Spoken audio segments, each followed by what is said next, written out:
Hello, everyone, and welcome to Fight Night Legends EU. It's been a while, but we are finally back. My name is Scarzig, and I'm being joined today by Manittas. How are you doing, my friend? Hello there, and thank you for having me. I'm doing well. Finally back to the casting scene, so I'm happy. Nice, nice. And we're going to jump right into it. But first, we do want to refresh everybody's memory about the format for today's event. It is a double elimination bracket with our 8 invited players from all across the European Shard. All matches will be best of 3, but the players only bring 2 decks that cannot overlap regionally. And to win that best of 3, you have to pick up a win with both of your decks. We do have a double elimination bracket, which means the grand finalist from the lower bracket wins, the bracket reset will occur, and then they'll play another best of 3. Honestly, it's the Fight Night EU special. And as always, we have our sweet $200 prize pool split amongst the top 4 competitors, and the top 2 finalists will be invited back for the next Fight Night EU. And actually, talking about the bracket, we may not have, unfortunately, Alan's because he cannot show up today. We do have some interesting games, and we're going to start with an actual interesting in terms of lineups. We have Pat versus Jable. They're very well known from the European community. And also Dalton versus Darlian for the first round, which is going to be just a very high level gameplay that we might even be able to see if the games end fast. And also Salty Simon and Gomphos still also for the first round. Jimmy Lou getting the free win for the first round is going to start on the second round. Well, that's a little bit lucky for Jimmy, right? I mean, maybe sweating, shaking in your boots, having to go up against the world champion, and then something comes up the last second, but, you know, they still have their work cut out for them. Maybe getting a bye could be a bit of a curse because you don't get that first round to sort of warm up, right? But as you already mentioned, Manittas, we're going to be talking about Pat and Gable today, and a very interesting deck indeed. It's a Riven action deck that Pat has brought, and the metagame has been pretty in flux, I think, for the last few weeks, leading up to Worlds, and now beyond Worlds, the players are adapting even further. Pat, a younger player from Slovakia, still doing, you know, a lot of work, known for his ability to just come up with some of these more wild decks and really shake up the metagame. Yeah, and Pat is definitely known for his wild decks. For example, he's known for the Monastery Feast deck that he brought to ranks some months ago. So basically starting up with the whole TF fees and the fees with the mind meld thing. Oh. So yeah, he likes the spice, and is also a Riven enjoyer. So definitely brought some spice with Riven action that we will see after that. Talking about Gable, so is actually a pretty young player from Germany, 17 years old, so probably one of the youngest we've ever seen here on Fight Night. He says that his favorite decks are Smork, Aggro, and Elusive, so I definitely like Gable right now because that's my favorite archetype too. I mean, to be fair, a lot of the more aggressive decks in the modern era, I think, of Runeterra are actually way harder to play than they were in the past. Now that we have a lot more regions, a lot more cards, a lot more options in the game to counter aggro, you actually need to be really, really on point in order to get that damage against the Nexus. Fortunately, right now, there's only like maybe 1 or 2 decks in the metagame that pack any sort of healing. So we're in this very beautiful aggro renaissance where the decks are sort of favored, but you still need to work very, very hard and play very clean to get that damage. I like it a lot, and hopefully we'll see a lot of that on display today. And, you know, big shout out to Gable for joining the scene at such a young age and making a name for himself. But this is the expanded view of Pat's Riven Akshan deck. And for those of you who don't remember, when Akshan first was added to the game, this was like the first direction that people kind of experimented with him. Lots of buffs, packaging with Riven, and going for like a very tempo combo style. Yeah, and definitely, as you said, this was the direction that everyone thought that action could go, because all the Riven weapons basically proc action, so it makes sense having these two combinations. You can level action pretty fast.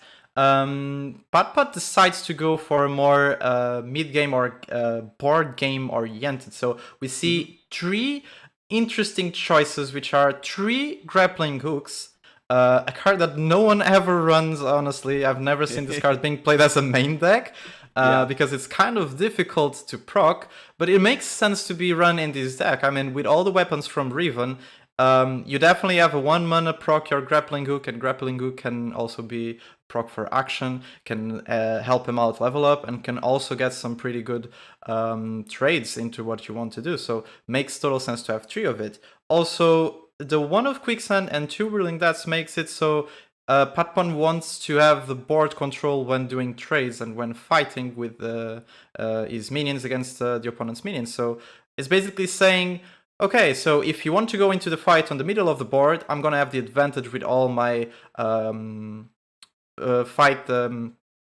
with all the shenanigans, exactly. All these combat tricks and shenanigans, it just means that you're putting so much mental pressure on your opponent to just, do I even want to defend, or am I just going to take the Nexus damage just for the sake of preserving my board and maybe getting better blocks later? And with the advent now of Bekurin Bruiser, there is the potential for this deck to really start spiraling out of control. Even though you don't have Riven to share the keywords like Quick Attack and Overwhelm, Riven is still going to provide that to the deck in spades. So I see definitely the potential of this list. It's more about, hopefully you draw enough units and then the right mixture of spells in the mid game to actually support that. This is, the way I said it a bit earlier, was that a very, very mean version of Fiora Shen, where it's just combat tricks always favored on board, but that potential to not draw the right mixture potentially. Yeah, I also like one thing about this list is that it has a 1 of Ruined Reckoner, which was a card that I actually expected to have much more playability because it gives a free attack when played. I mean, you still have to use the spell into 1 minion. The minion has to survive and then do that attack with just that minion. But it's still a pretty good tempo value card. So I'm kind of surprised that it didn't get actually to see more play in the current metas. But having a 1-off in this deck is pretty good because Riven can grow pretty big after 1 good attack. And for example, if it has Overwhelm and Quick Attack, you can just go for that Ruined Reckoner and just get another good trade or another good attack and take some more bits of your opponent's face. Also works pretty well with the fact that there are 3 Vekoran bruisers, so more, just more. You just want more attacks, just more value. That's all it is. I didn't even think about that. The Vekurin Bruiser with the Midnight Raid to get an extra attack, get more Lucky Finds. And what's great is that you can put the Lucky Find on whatever you want. So suddenly you've got Riven with Fearsome and all kinds of shenanigans to just force through that damage against your opponent. And we're talking about just the value of these keywords, the potential to push damage through, the potential to get value on board, but you still have the Warlord's Palace and the Sentinel's Horde giving you that extra over the top value. And we get to see this deck going immediately into game 1. Looks like it's going to be Riven Akshan versus the Bandle Pirates. Now this deck started out as a very aggressive idea to beat the Bandle tree, and it's had a lot of science and experimentation done to it since then. This particular version from Gable is running 3 Gangplank, 2 Twisted Fate, and 1 copy of Misfortune, and also sneaks in a Monster Harpoon just for a little bit of extra tempo and reliability in certain matchups, especially like Nami Zoe, for example.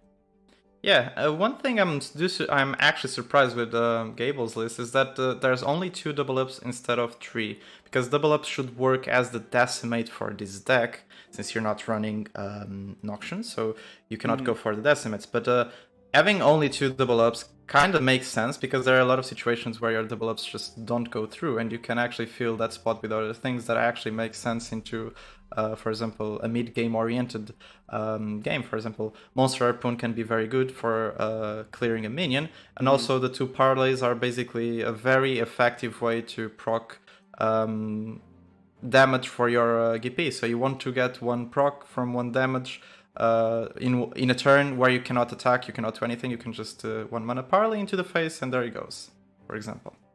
The Monster Harpoon is a good tech, and cutting up on the double ups does make sense, simply saying that your opponents are going to have a lot more to say about trying to get that to land properly. And in a tournament like this, where your opponents are very used to playing against this deck, probably on ladder, and because this archetype has become so popular in recent weeks, they're going to start mulliganing around and playing as much as they can around the double ups, recognizing that is the biggest source of damage in this deck. And now, Pat now is still a little bit on the defensive here from Gable. You don't want to trade the Akshan away because you don't have Demacia to help defensively with things like Sharp Sight. You're going to take a lot of damage here in the early game for the sake of setting up your board and then trying to swing back on your opponent even harder. Just keeping the 3 mana open is also threatening something like the Whirling Death, and Gable is playing, because they're the aggressor, a deck that basically can't not attack, if that makes sense. You have to force Pat to have the answer over and over again. Yeah, but overall, this is a really good spot for Pat, as I would say. As you said, this action deck is going to take a lot of damage from the Pirates deck in the early game, because you should not have the amount of sustain to stop all the 1-drops and 2-drops from Gable's Pirates deck. But we've seen that Gable only had 1 Corsair to just open attack that got answered with the 1-drop from Pat. Nothing to play on turn 2, which was able to develop an action for Pat. So Pat only took 1 damage until now, and it's already turn 4. So I would say is in a pretty comfortable spot, because no board actually spiraled into a very wide situation that Pat could not answer. But still, things can go very south. Now, for example, with the Tenor of Terror that can be played after, if this 1-drop gets answered and dies to this parley, which is not the case, and with the Gippy on the late game. So that's why Pirates are super strong. Even though they threat you on the early game, they also threat you a lot on the late game with the big units. Yeah, so fortunately, Gable does have the Pokey Stick to follow up with the parley here. This is going to not only draw a card, but guarantee the damage and the finish on the Blade Squire, and this activates the Tenor of Terror. This is super important. You need to finish off an enemy with a spell in order to play that unit, and after the pass, the round ends, and Gable still has that Tenor of Terror available to play. Yeah, and I see a 5 attack there. I assume there's a Gippy going to be dropped. Exactly, that's a Gangplank that can be dropped this round to just continue this tempo value that this deck can generate on this early and mid game. So we've seen this passing game from Pat to Gable. So now we see actually a Tenor of Terror. I was expecting it's very close. It's very close. I've fallen for this all the time, where you're like, you have Gangplank that you're about to play, and then you top that Tenor of Terror, or vice versa. And Gable unfortunately goes for the Tenor of Terror, trying to get damage wide, and Pat has the answer thanks to Whirling Death, can respond to both of these and only takes another point of damage. Yes, but we see already something very interesting. Gable can, after this, actually try to answer and kill this Riven, but right now this is very important. This is exactly what we talked about on winning the mid game, basically just winning these trades on the board. And there goes 1 Tenor of Terror. Very difficult name to say sometimes. Just with 1 unit and 1 combat trick. So it's already looking pretty good. Also because it's just 1 weapon away from leveling. I wouldn't say level action because it's not here, but to proc the warlords. So it's you get that card draw with the predict, so you can actually find another body, something like a recurrent bruiser here in the mid game, to just play a powerful turn while Gable has an empty board, and there it is. Which one do you choose? The one on the right or the one on the middle? Is there a world where Vagabond is the choice, just to get another palace ticking down? You're really healthy and maybe you're anticipating the game going a bit longer, but no, goes for the bruiser, has the 5/5 here, and now Gable can respond with Gangplank. But when you talk about even stat lines against a deck like Pat's with so many combat tricks, things start to get a little bit dicey. We do have the Keen Blade Fragment in hand to give quick attack to the current bruiser as well. And if Gangplank were to be summoned there as the defender, very easy to just pull that barrel. Yeah, totally. You could actually not even pull the barrel if you want and just slam the quick attack and just try to get a good trade. Like for example, you just deal 5 damage to the face. Especially because if it didn't play the hidden pathways, you would have some more spell mana, I assume, and there's always a chance for Gable to play something. So Gable actually passes there and takes the 5. Doesn't want to develop a chump blocker, and saying, okay, I don't want the Ruthless Predator to challenge anything. I don't want any combos to go through. I'm going to develop after you hit me and just try to get more damage in around the sides by being wider. But yeah. I mean, that can kind of work, you know? This way you wouldn't lose one of your units if there wasn't a grappling hook in hand, of course. This is why we said grappling hook can be very good as a combat trick and to try to win this board. Now, this was a good trade, another lucky find, and this bruiser is already growing very big in actually keywords. Yeah, now with tough and quick attack, there's basically no way for Gable to remove this from the board, right?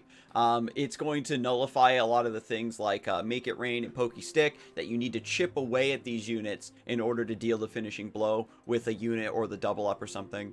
And Gable just trying to develop and keep going wide here. We could maybe see a Twisted Fate if Pat refuses to develop another unit. There is the one of Rite of Negation also making its appearance in the hand. So Gable is really cut off from a lot of the over-the-top damage from these double ups that you normally like to see. And with Pat at still a very significant life total as we head into the later stages of the game, looks very, very favored from here. It's only a matter of time before that combo comes together. Yeah, and the funny part about this board is that right now, if Gable tries to do an attack, he's just giving 3 lucky finds to Pat, because with that toughness, there is no way the bruiser is dying, as you said. Double up is also kind of useless at this point, unless there's a unit with 2 HP on Pat's board, which is kind of unlikely. Yeah, that could be one of the reasons that the Merciless Hunter really hasn't been played yet.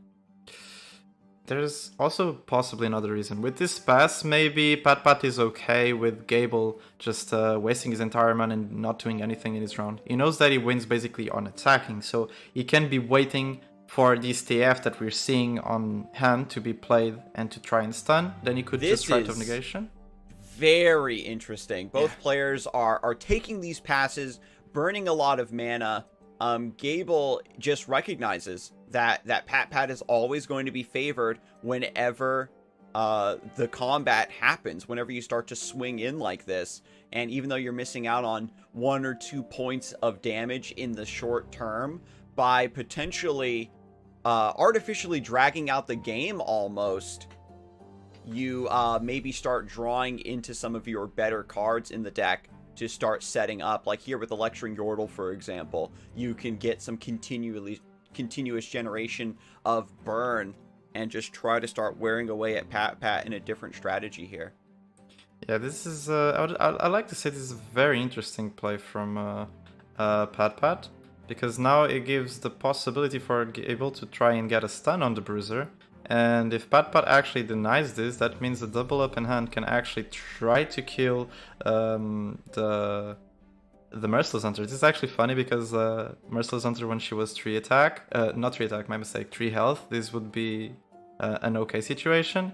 But right now, it makes the difference. This nerf totally makes the difference now. There's a weird line where you even like Ruthless Predator, your Merciless Hunter, to try to like have her absorb the gold card. But yeah, just gonna let it go through. Again, both players have been passing a lot anyway, even though Pat is losing out on some potential value by not generating a ton of lucky finds, and then just trying to end the game by getting a fearsome grab off of the lucky find, for example, on this bruiser, because there are no fearsome blockers on Gable's side. Because of this deck's combo-oriented nature, if the game just keeps going longer and longer and you're drawing more cards, you're going to have like a really explosive swing down the road anyway, and the longer you wait and the safer you play, you're going to have this bruiser ready to go when your next action drops, right? And then you start to get more procs to accelerate your Sentinel's Horde. Yeah, and the thing is about the lucky finds, you can, besides the fearsome, you can also try to find the overwhelm, so every attack is just basically taking some damage from your opponent. Right now, we don't see that happening, because Pat didn't find it. I mean, finding toughness is pretty good. And also not being able to attack now because of the stun with the TF. But exactly, the more this game extends, as you were saying, more are the chances of Pat actually taking the game with this single-handedly bruiser. I really like this attack from Pat, so trying to clear the stony stackers, and we do know how this card is annoying.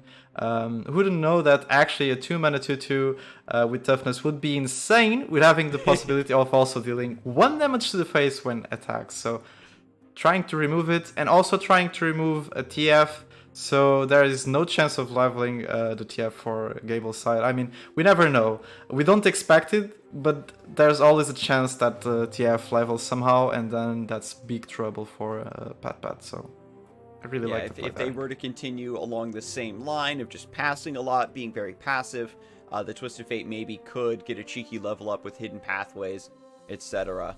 But right now, almost at 10 mana, both players very even on Nexus HP, and Gable, who's supposed to be the aggressor in this matchup, has really been unable to get a significant advantage here. Once you have your opponent on the ropes, this is where your double ups and your gangplanks and stuff are generally supposed to come through and close out the game for you. But even with the current board state, Pat is still very, very healthy, and you still have to worry about things like grappling hook.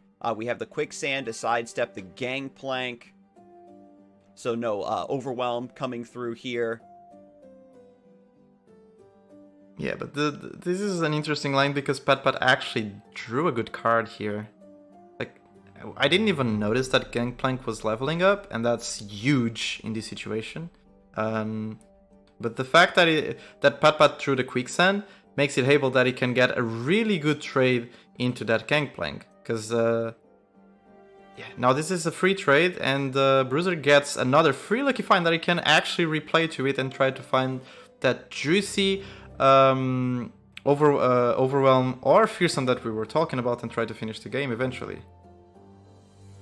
Yeah, just a little bit of chip damage coming through here. Gable holding this mana. You can see that Gable is still creeping and trying to find a situation where the double up is going to be castable.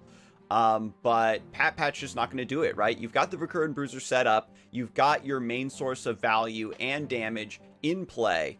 And now you just need to hold 4 mana open for Rite of Negation, and you're just going to be immune to double up from here. The chip damage is starting to add up, however. Without Fearsome or Overwhelm coming through on the Bruiser, there is very little, ways for Pat to end the game. And we talked about how if the game were to be drawn out, Pat would be favored, but Gable's managed to draw some more just piecemeal damage and chip that really starts to add up when you underestimate it. Yeah, I think a lot of people underestimated the lecturing Yordle. Very difficult word sometimes to say, because creating the fleeting things, it's a very weird thing that you don't expect to be good, because fleeting just disappears after the round. But the fact that you're creating infinite value makes this card super good, and we're seeing it right now, because slowly this lecturing Yordle is dealing 1 damage every round that it attacks to Pat's face, and it's creating 3 shrooms that also deal damage to the face. So overall, it's a really good card, and these are the things that we talked about that Pirates make good. So they have the early game, if they played well, but they also have the late mid game. So they can use these cards to get this advantage. And Pat is actually in a very weird situation where the fact that he didn't find a second Riven or a second action puts him in a very tough spot. Not having the leveled Warlord's landmark from action makes it so the draw of Pat is not that good. So he's only drawing spells right now. There's no units besides this Vacoran Bruiser to deal damage to Gable. And right now the board is entirely from Gable's side. So this is a very, very exciting turn of events. We've got the Blade of the Exile. I actually was not keeping track of the blade fragments, but here is where things get a little bit dicey. We've got Shape Stone, which will be +2 attack, Ruthless Predator, which is 2 more attack. But you're going to be 1 off lethal in that scenario, right? Even if you pull the 1-1 or the 2-1. So even though Pat has a nice swing here, that's really all you've got going for you, unfortunately. From this position, you might just be forced to go for Ruthless Predator and kill the Lecturing Yordle. Yeah, I think that's the play, because you can just try and save yourself on the next rounds and just block whatever your opponent does. But we do know and can see from Gable's side that he has enough units and ping damage that could actually work to finish the game next round, since Pat is only at 7 HP. But definitely the go for Pat now is trying to kill that Lecturing Yordle, since he doesn't have lethal. So he can just try to wait a little bit for next round to maybe draw another unit. So I don't see another way for Pat actually to survive. Even if he passes here, it's a very weird situation, because then Gable just develops next round. He still has 4 cards, so the possibility of developing are pretty big. And then Pat is in trouble. So definitely this attack is pretty good and makes all the sense.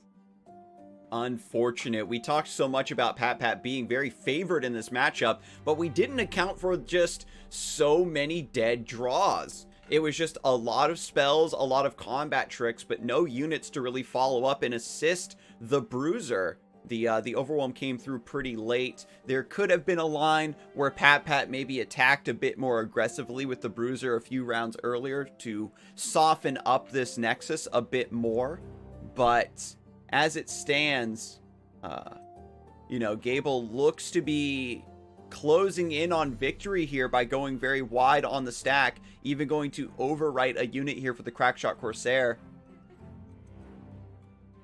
This looks like actually lethal on open attack for Gable right now. So, and now the second action draw in the last round where Pat cannot actually do anything, just feels really bad, because now it's kind of too late. Even with the Rite of Negation, this is a very cheeky play that he can cancel the Crackshot thing and also kill his own Bruiser to deny 1 impact damage, but it's still not enough. So Gable actually taking the first game after having a very weird starter with no early units, basically. Yeah, the very passive play. I was very certain was going to favor Pat, but just the amount of damage that comes through, because there's no healing, it turns out that as the game goes on and on, the damage output from the Ping City, the Bandle Pirate deck, is still there. The Vakuran Bruiser did an excellent job of kind of holding the fort by himself, but there's only so much that one unit can do against a wide board like that. Yeah, and this is actually funny, because we talked about, for example, on turn 4, saying, okay, Pat is in a good situation, didn't take more than 1 damage until now, and then eventually actually getting pinged to death. So feels kind of like a caster curse. We said that, and then suddenly just got pinged until he lost. But it is the way it works. Sometimes you actually don't draw your units, and it's kind of sad, since he only has 15 spells and 3 landmarks. Not drawing anything on the late game kind of hurts, but it's how card games work.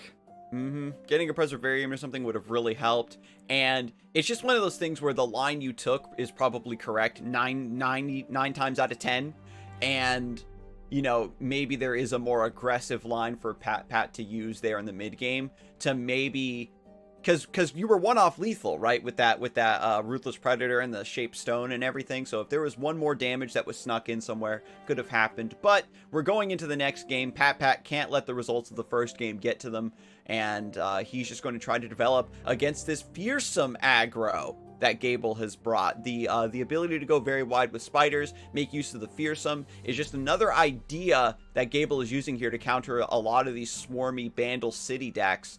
And now, with the excellent spider curve of Precious Pet, House Spider, into the Frenzied Skitterer, this is a classic I have not seen in a long time.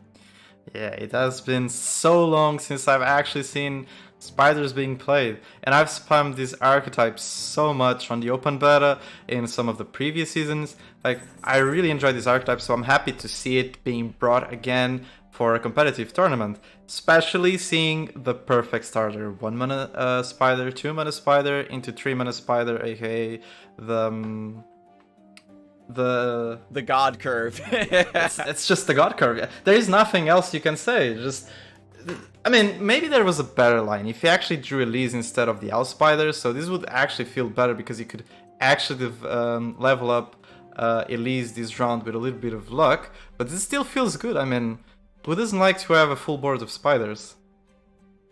And with just the trades here, setting up Riven, you've still got such a wide board. It's not just about now Pat's hitting the stride here with Merciless Hunters and Riven. You're going to have a lot of blockers for the Fearsome, but we could see a repeat of just last game where Gable just has more units in play and is still getting 3 or 4 damage every round around the side just because you can't block everything.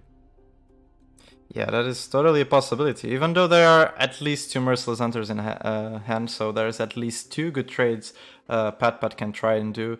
I assume one of the blades there, I cannot see that much, but I think one of them is the quick attack one. So I think Pat can get a good trade from one of the units into the spider, into the 2-1 spider with Fearsome. So it takes out one of the threats.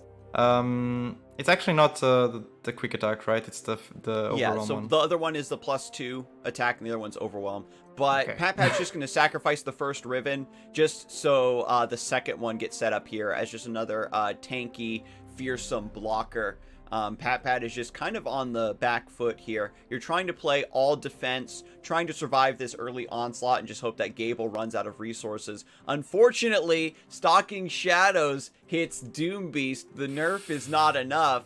So now we've got a wide board and the over-the-top burn damage. There's always a chance you're going to draw some more burn as well. This is a really strong call for the metagame. Big shout out to Gable right now for bringing this classic fearsome deck to bear. This is one of the things I love about Runeterra, is that a lot of these older archetypes that haven't been played for a very long time can come roaring back into the metagame when it shifts a certain way.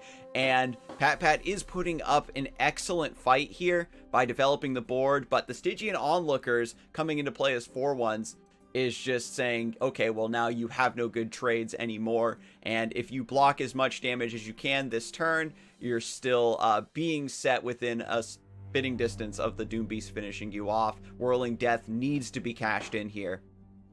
Yeah, Whirling Death has to be played here, because otherwise Pat is going to be very low. We already see in hand there are 3 Doom Beasts, 2 of them because of the Stalking Shadows. That is pretty huge for Gable, especially in the spot where he drew them, because these 3 being played also means that just 1 Decimator of Fervor is enough to finish the game.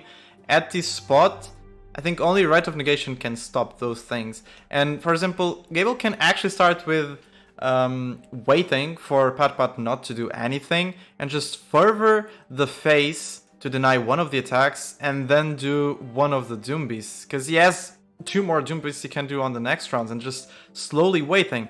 This is already enough burn damage in hand to finish the game. It's just a matter of actually activating the Nightfalls.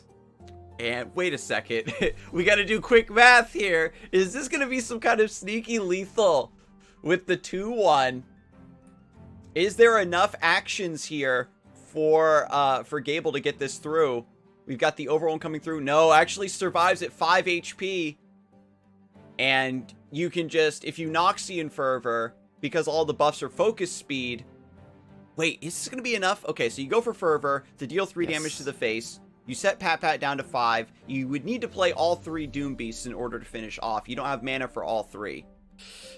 I mean, but you can play 1, just heal back to 6 HP, put Pat into 3. Next round you just drew anything you can play now. Stalking Shadows works. You just play Stalking Shadows, you proc the second Doom Beast, the next round you just play whatever you get into the third and last Doom Beast and just win. And this is actually damage. This is actually lethal damage, right? And yeah, so you can attack here to deal 1, and then you get to play your Doom Beast post combat in order to finish. Pat now has the Midnight Raid, and if you go for the +2 attack and the Ruthless Predator, Ooh, but he cannot actually have lethal, Yeah, right? because yeah, the Blade of the Exile here is slow speed, so it's going to give Gable enough time to play this other Doom Beast. Yeah, so this is actually a game for Gable. So there was a chance if actually the blade was not slow speed, there was an actual chance that Pat actually could sneak in some lethal here. But we saw the power of Stalking Shadows and Doom Beasts all over again. It feels like we're repeating metas all over again. Gable actually taking a 2-0 win against Pat on the first round, and with some juicy lineups that we saw today. And I'm actually happy to see Riven being played.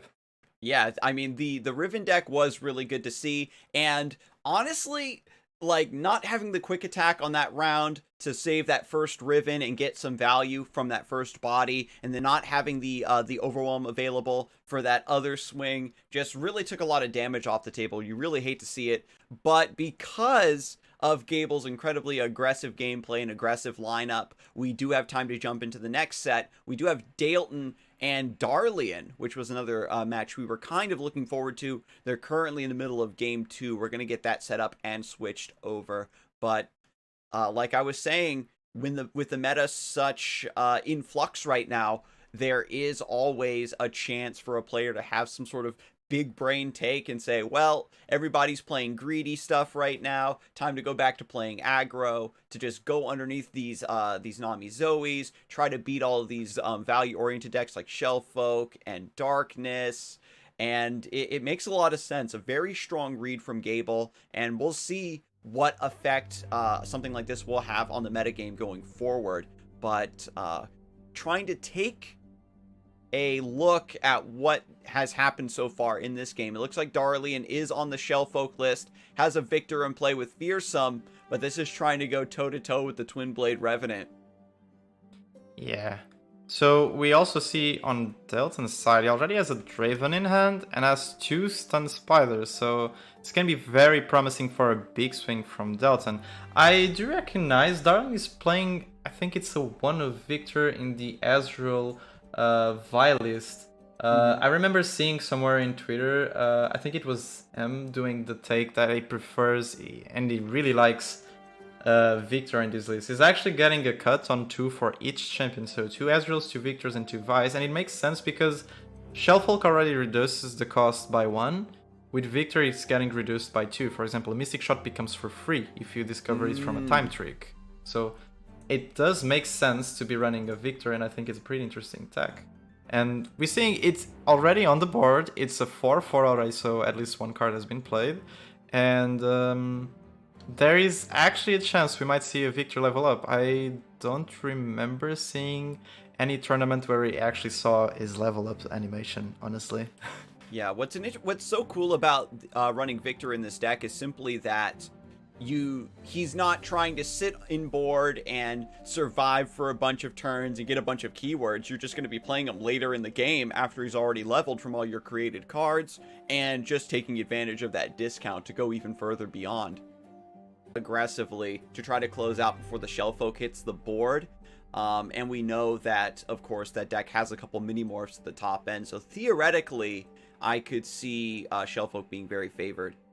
Yeah, Shellfolk should be favoring today's matchup, especially because of those mini-morphs. The fact and the possibility that you can just deny one entire Cyan in one round for less than 1 mana that your opponent played with Cyan, it's very good. And basically just a big unit, a big champion, you just waste your entire round trying to get a need with that, and then just the Shellfolk just says, no, you're not gonna get the Cyan. So that's what gives the advantage, because also the Vi Shellfolk then just creates tempo and value non-stop. It doesn't stop creating that value. So as long as they are able to deal with these units and not take way too much damage, they should be actually in a good spot for the late game. And we've seen it before, but you know, Shellfolk, once you start pranking your opponent's hand, you can start pulling things like Get Excited and Mystic Shot, which Draven Scion often does run, and then you can convert some of that burn and just keep going even more ham on your opponent's Nexus. And it's it's always a treat to behold when you get to the Shellfolk, like late game, and just there's drawing so many cards and generating so many different options, and you have so many things to work with. You have to try to keep up with the correct lines of play. We've seen some complaints actually from players on Twitter saying like, oh, you know, these Shellfolk decks, players are just like, they're overwhelmed with the options and they end up playing super slow, and it's no fun to match up against it. But at higher levels of play like this, we know that the players already have that game plan in mind, and they're just going to start machine gunning out a lot of burn, a lot of value, a lot of mystic shots potentially. Yeah, they definitely do know what they need to do in high level. I personally don't like to play against the Shellfolks for the same reasons. They take too much time to like think about their plays, and I'm just there sitting with my Smork deck, just waiting for them to do their thing. But that's my preference.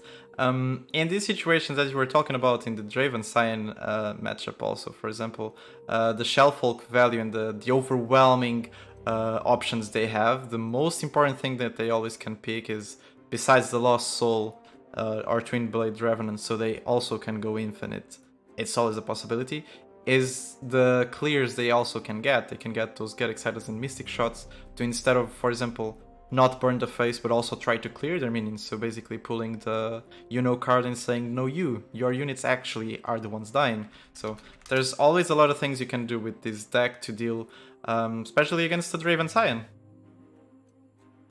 And now that, you know, that Twin Blade Revenant is still alive, in play, trying to make things happen, it's just holding, basically you're just holding the fort, right? A lot of decks really don't like the repeated value of the Twin Blade Revenant answering the board over and over again, but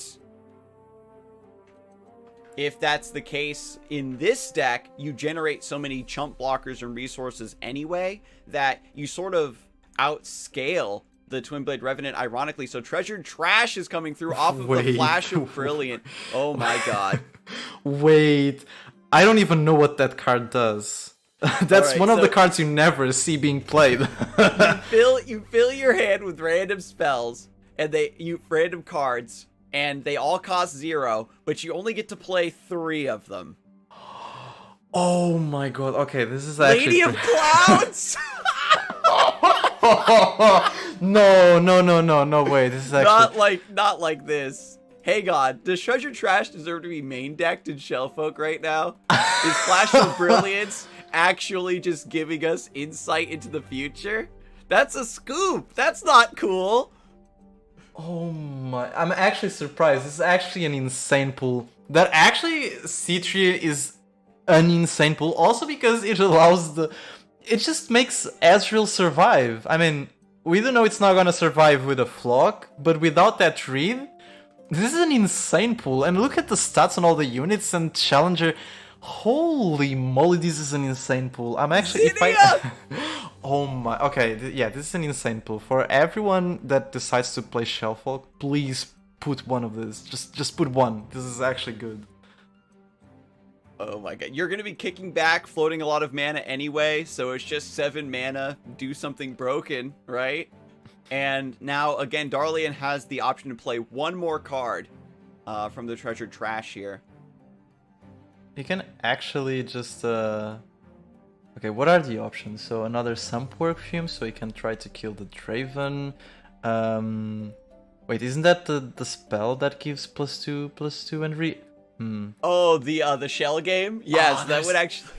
if Darlian had the attack token, it would have been absolutely even more devastating for Dalton. This level of value, unfortunately, is just something that Draven Scion can't overcome.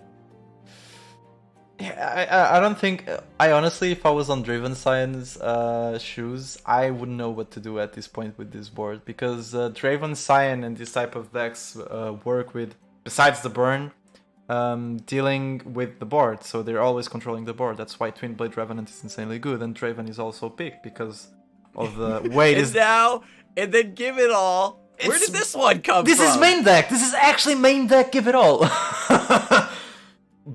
Giga Brain from Darlian. This archetype, the Shellfolk archetype, has like, it's come out from like being a meme tier deck to being like this actual meta competitor that you really need to watch out for. I was looking at the matchup tables for Shellfolk the other day, and it looked like such an awful deck for the ladder. But in a tournament setting where you can pick your matchups a little bit more consistently, it just really dwarfs what any other deck is capable of. It's like when you're playing like Spooky Karma or something. There's no other deck that can just do the insane things that this deck can. I'm just in shock. I'm just looking at these, and it's just funny. Like, actually give it all main deck is not a bad idea into this deck. This is actually insane. As you were saying, this is a really good deck to bring into tournaments. I mean, Alan's won Worlds with these in his lineup. I mean, he was not running give it all, I think, but he was running via Shellfolk. The deck is incredibly good in tournament environments because you can actually know what you're going into, and you can just literally try to build a lineup that is specific to try to get this type of value matchups, and you can just ban the decks that are good against these ones. But as you said, also in ranked, it doesn't have that good stats because you can run into a lot of aggressive strategies that just overwhelm you before you do your thing. But in this situation, it's just showing why this deck is good. It's just, I can't believe this. I'm actually in shock that I got to see Give It All being played, man. Even off of that treasured trash as well. And now, like, because you have such a fat unit in play, thanks to the Give It All, Scion is blocked pretty easily. And you've got Thermo to finish off the Scion returned here. So even with the rally, there's really still not a lot of threat coming from Dalton. And that is going to be Darlian taking this game. We saw things kind of tame when we jumped in. There was just a Victor, Draven, and Twinblade Revenant doing their mid-game board things. It was pretty just normal, and things just went completely off the rails. The Flash of Brilliance, Treasured Trash, and then the Give It All, just absurdity. And hopefully we'll be able to see a little bit more of that from from Darlian going down. But let's now take a look, I think, at how the rest of the bracket went. Gable is now, of course, going to be going up against Jimmy, who got the bye in round 1, and Darlian going 2-0 against Dalton will be taking on Gomphos here. Yeah, so for the second one, we're actually seeing Jimmy Louie versus Gable and Darlian versus Gomphos on the upper bracket. On the lower, we still have Dalton and Pat also still just fighting for a spot on the final. So it's still everyone's game. No one is out, so they can still make it.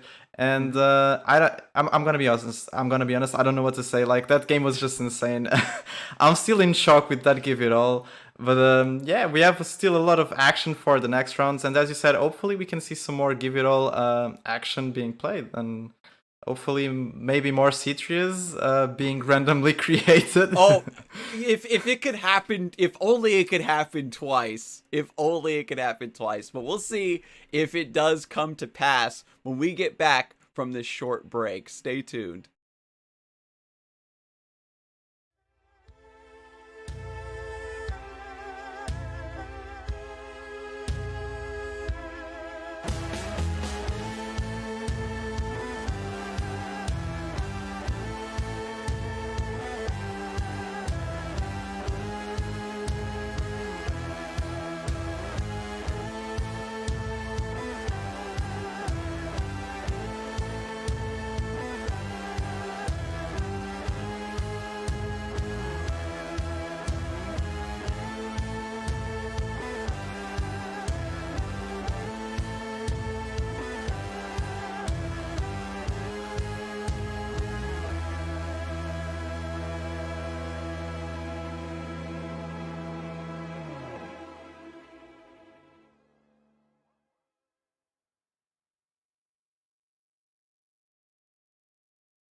Hello, everyone, and welcome back to Fight Night Legends EU. We just got done with the first stage of the bracket. We managed to catch the end of a really ridiculous Shellfolk game, and we're going back in for another helping. As we move on through the bracket, our next match is going to be Darlian and Gomphos. Darlian, very strong player from Spain, has participated in several Fight Night EU events, and basically has always been a force to be reckoned with, right? We can see here, favorite deck here, decks that get aloofed, and I mean, I think everybody's favorite deck gets aloofed these days.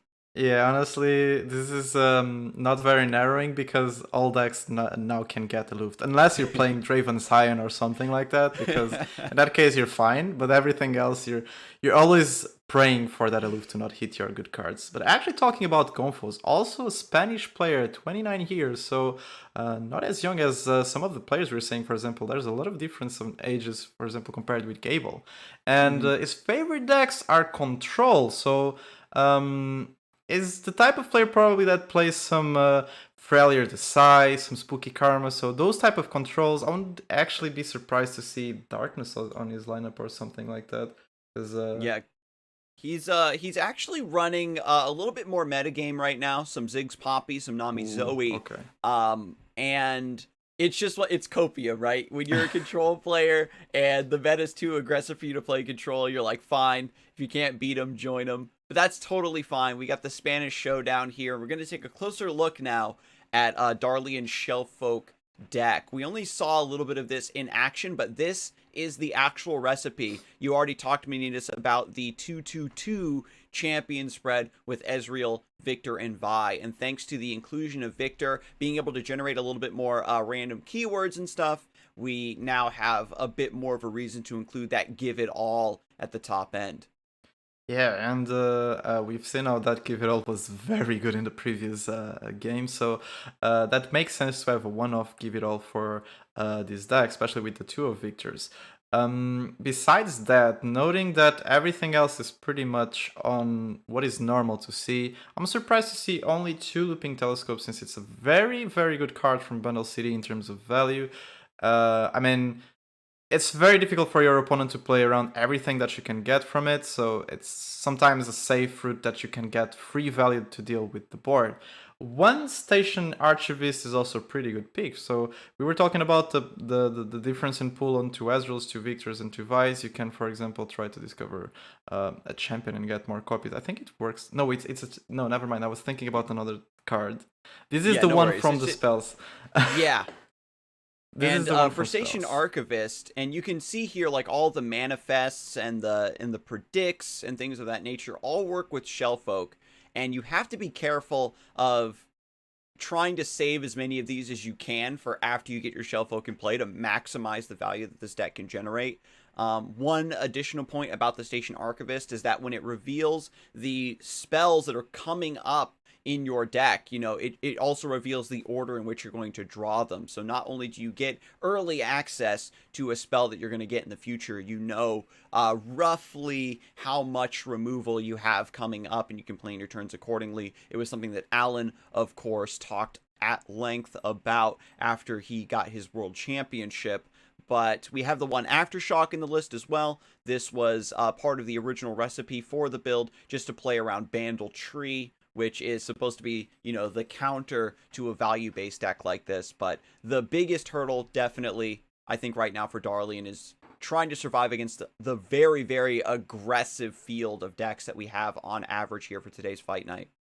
I was confusing the 2 cards because I generally run them on the same list, that's why. But this one is very interesting, and actually, obviously the effect is different. So, not manifesting, but discovering the spells that you're actually getting on the top of your deck is pretty important. You know what you're going to draw, you already said that, and that's pretty good info for planning your turns some bits before. Also, the good thing about this is that sometimes you can lack some clears, and you can try to use the Station Archivist to try to find some other clears on your deck. And having, for example, the Sunpork Fumes, if you get one from it, it already comes proc, because you have the draw that activates the one of, and then the Sunpork Fumes that auto creates in hand that procs himself, so you can deal 3 damage instead of 2. So it's a pretty good one-off.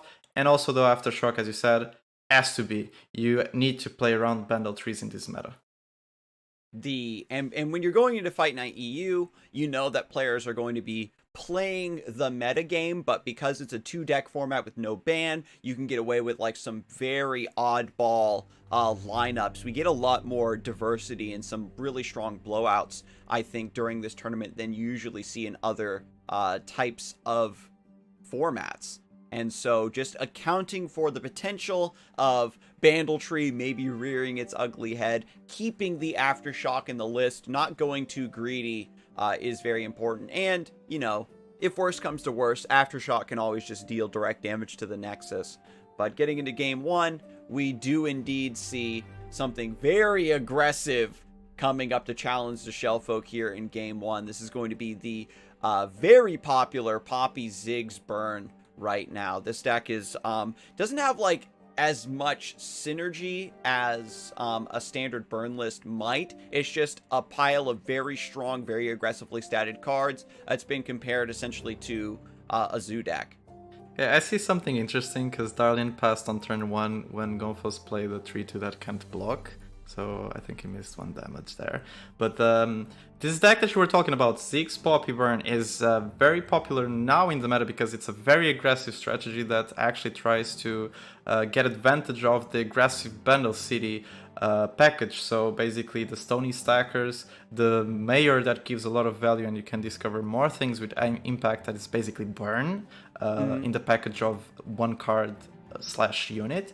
Inventive Chemist that in 3 turns basically guarantees 1 damage to your opponent unless your opponent wastes a landmark removal.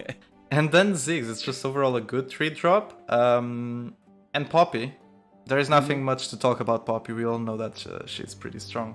Yeah, she's very strong. This deck, honestly, for an aggressive deck, the stat lines are also very, very strong on average. So your units are hanging around a lot more and getting multiple attacks, multiple reps of that damage in order to just keep your opponent under pressure. And with Poppy able to buff your board, it's more difficult to value trade and wear down the aggression of this list compared to other aggressive decks that we've seen in the past. Yeah. One thing that is very important about this list is that it's running 9 1-drops, so it's 3 Inventives Chemists, 3 Legion Rearguards, and 3 Legion Saboteurs, so it's really trying to go super aggressive. There's a one of Lecturing Yordle as a tech card, and I think this tech card is really good. I was running, for example, in my versions that I was running of this list, I was running a Might because you can get some units that are pretty big and your opponent choose some weird trades, and then you can get some cheeky lethal or some actually damage that your opponent is not expecting. But Lecturing Yordle is good because it can clear minions with the darts that you get, or extra damage every round you attack to your opponent's face. So it's a very good tech and a very good read from Gomphos into this meta, I would say. So Conchologist comes down. Rummage seems like an interesting idea. You can maybe kick one of these pranks and the Minimorph you might not need, but just goes for the Death Ray, wants to keep the removals up and running. We could go for Death Ray now because there isn't mana for Noxian Fervor and you're removing the Saboteur before it gets to attack, but Darlian is actually going to save it because you don't necessarily want to put the upgraded versions of the Death Rays on the top of your deck. He's hoping to draw, I think, a little bit more units from this position.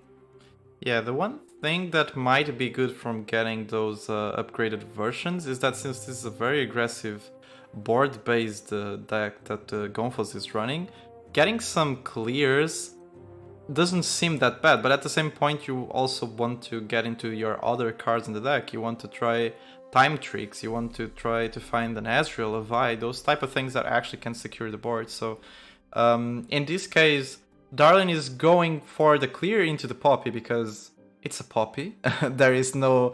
You just don't think about it. You clear the Poppy before she gets a lot of value with an attack. And there's an upgraded version on the deck now, so on the future it can use it to clear more units. The trades are even pretty good for Darlian here, so can just trade both Conchologist into Conchologist and the Octopus into the Legion Saboteur. So things are looking fine for Darlian in this situation. and the peak that he got from the Contrologist was actually worth it into this matchup. Yeah, Blood for Blood allows you to generate another copy of the Conchologist, get another card, and Darlian was rewarded by saving the Death Ray. You had that extra source of damage to answer the Poppy before that swing goes through, and now with Victor hitting the board, we know this deck doesn't specialize in directly removing things. It's about just putting enough pressure down and forcing your opponent to trade. So Victor, now, against Poppy Ziggs, could hang around, maybe get tough in lifesteal, you know, the dream, and just stabilize from this position. Yeah. If actually Victor gets tough and lifesteal, I think it's game over at the spot, because that would be pretty triggering to be on the burn side. It's not the case right now. The new feature, the 2 eyes that allows you to know which cards your opponent has vision on, are actually kind of blocking the keyword for me, but I assume it's none of those two. It's fearsome. Oh, it's fearsome. Okay, then it's good into this board. It's just a free attack that the Victor can get into the opponent's face, because the Contrologist just basically cannot block. Neither this item, it's a Bandle City Mayor, also cannot block. One interesting thing from Darlian is that he actually drew the leveled or / upgraded version of the M-Key Ray that he can use now. Why is it good now? Because this is not a round where Darlian is trying to look for other units or for anything else. He can use this to get a fair trade on a Mayor, which is a very big threat. He already developed a Victor, so gets one more attack on this Victor, and is pretty much okay with what he has in hand for now. So this was everything perfectly timed for what Darlian wanted to do, I'd say. Yeah, this is ironically a matchup where, like, having the repeated removal spell come through off the top of your deck from the Death Ray lines up perfectly. The only downside now, of course, is that Darlian is running out of units to develop. Victor has to hold the fort on his own, and we saw earlier in the broadcast that if you have one unit that you're hoping can keep the board under control against an aggressive deck that can go wide, eventually they're going to overcome your pressure. We've got mini morphs here that are kind of dead draws. We've got a couple pranks here that Darlian is trying to hold on to as long as possible for the Curious Shellfolk, but now is forced to trade in the Trinket trade to maybe at least get one more blocker or maybe pick up a Bouncing Bomb here. I think Bouncing Bomb actually would look pretty good here, because you can trade out that 3-2 and you can block the 2-3 Tenor of Terror with your Victor. So I think it makes sense to be a pick. Also, you still have 1 mana left for Darlian, so you could do a prank to try to make sure that next round some like Decimates or Fervors that are in hand could actually cost more. But I do respect, and I think that the reason why he hasn't played any prank until now is because he has a Shellfolk, so he can literally just wait, next round go Shellfolk into prank. I believe it's what he wants to do. So going for the Bouncing Bomb out, gonna also trade Victor into Tenor of Terror, I assume, on a possible attack, and I think it's stable, kind of. I mean, taking some damage, but very stable here. The Trinket trade is really unfortunate. When you don't combo with the Shellfolk, you lose out on just like an extra 1/1, an extra prank. Gomphos' hand is mostly burn, and I know that Darlian would secretly want the Shellfolk and the prank to maybe steal and generate some units for him to play. Like, even the Yordle Ranger is going to be a bit too expensive. But at the very least, if you prank the Decimates and the Noxian Fervors, maybe it becomes a little bit more awkward for Gomphos to push you on that, like, 1 or 2 round clock. And Darlian saying, okay, well, I am going to be taking 3 damage either way, whether I block the rear guard or the Tenor of Terror, so I'm just going to get rid of the rear guard now and take 1 less damage here in the early in like this early mid game as we head into the later stages. With Victor leveling up, we have another shot at getting lifesteal potentially. Yes, and there's a thing that is pretty interesting with this level up, is that these pranks are free. So Scout. Okay, Scout is definitely not what you want if you're Darlian. But this Shellfolk is gonna be dropped, and if this Victor is not getting any fervor into him, I assume it's gonna be the play from Gomphos. These pranks are gonna be for free, and the possibility of those fervors even costing more would be high. So Gomphos acknowledging that because he can see those pranks and just killing Victor there. So there's only one chance for Darlian to prank and gets the decimate there. Yeah, it's like as you head late into the game like this, increasing the cost on the spells makes them a little bit more awkward, but the aggro player is really not going to have much to spend their mana on anyway, so you maybe buy yourself an extra round, but you aren't hurting Gomphos too much, if that makes sense. And Darlian, with no other units in play, has to basically go for the Ranger just to get another blocker. Yes, and he goes for it. And the thing is, Ranger costs one less because of the effect of Shellfolk. He can still do another prank this round and maybe get a Stony Stackers that we see is been drawn from Gomphos. There's also that chance, especially because there's a Poppy in hand. So the prankable cards in Gomphos' hand are only for all the other cards besides Poppy. And so Gomphos thinking, okay, do I want to play out the Yordle Ranger? Do I want to try to buff up the HP of this board? Keep my impacts alive and get that repeated damage? Do I want to play the Stone Stacker out just to deny the ability for Darlian to get a copy of it with the prank? I would like... If I was on Gomphos' side, I would like a Stony Stackers into Poppy because it's a very strong attack. Unless he gets the read that at this time, it has been 3 draw, so it's guaranteed to have the MQ Ray in Darlian's hands, so at least one unit is getting killed before the Poppy value. So maybe he wants to go for this swing with the Yordle before Darlian does an MQ Ray, because if this if it actually gets at least the scout attack, only the 3-2 that becomes 3-3 can be killed by that MQ Ray. So that could be the read from Gomphos' side, I think. And now, by playing the Yordle Ranger, you're just looking to develop here. Darlian is on the cusp of taking over the game, right? An unanswered Shellfolk in play, and just needs a little bit more resources. We could get Station Archivist. Time tricks could start coming out of the deck, and the card draws and the value could go the distance here, but it's just a matter of stabilizing from here. We've got 2 guaranteed damage from the impact and a little bit more besides, thanks to the unit disparity here. Gomphos, if they want to, can also just play the Stone Stacker. Yeah, so it's getting very, very close for Gomphos to be able to close this out. A couple Decimate top decks is really all you're going to need from this position. Yeah, at this point, is I don't think that just the Decimates on the draw would be...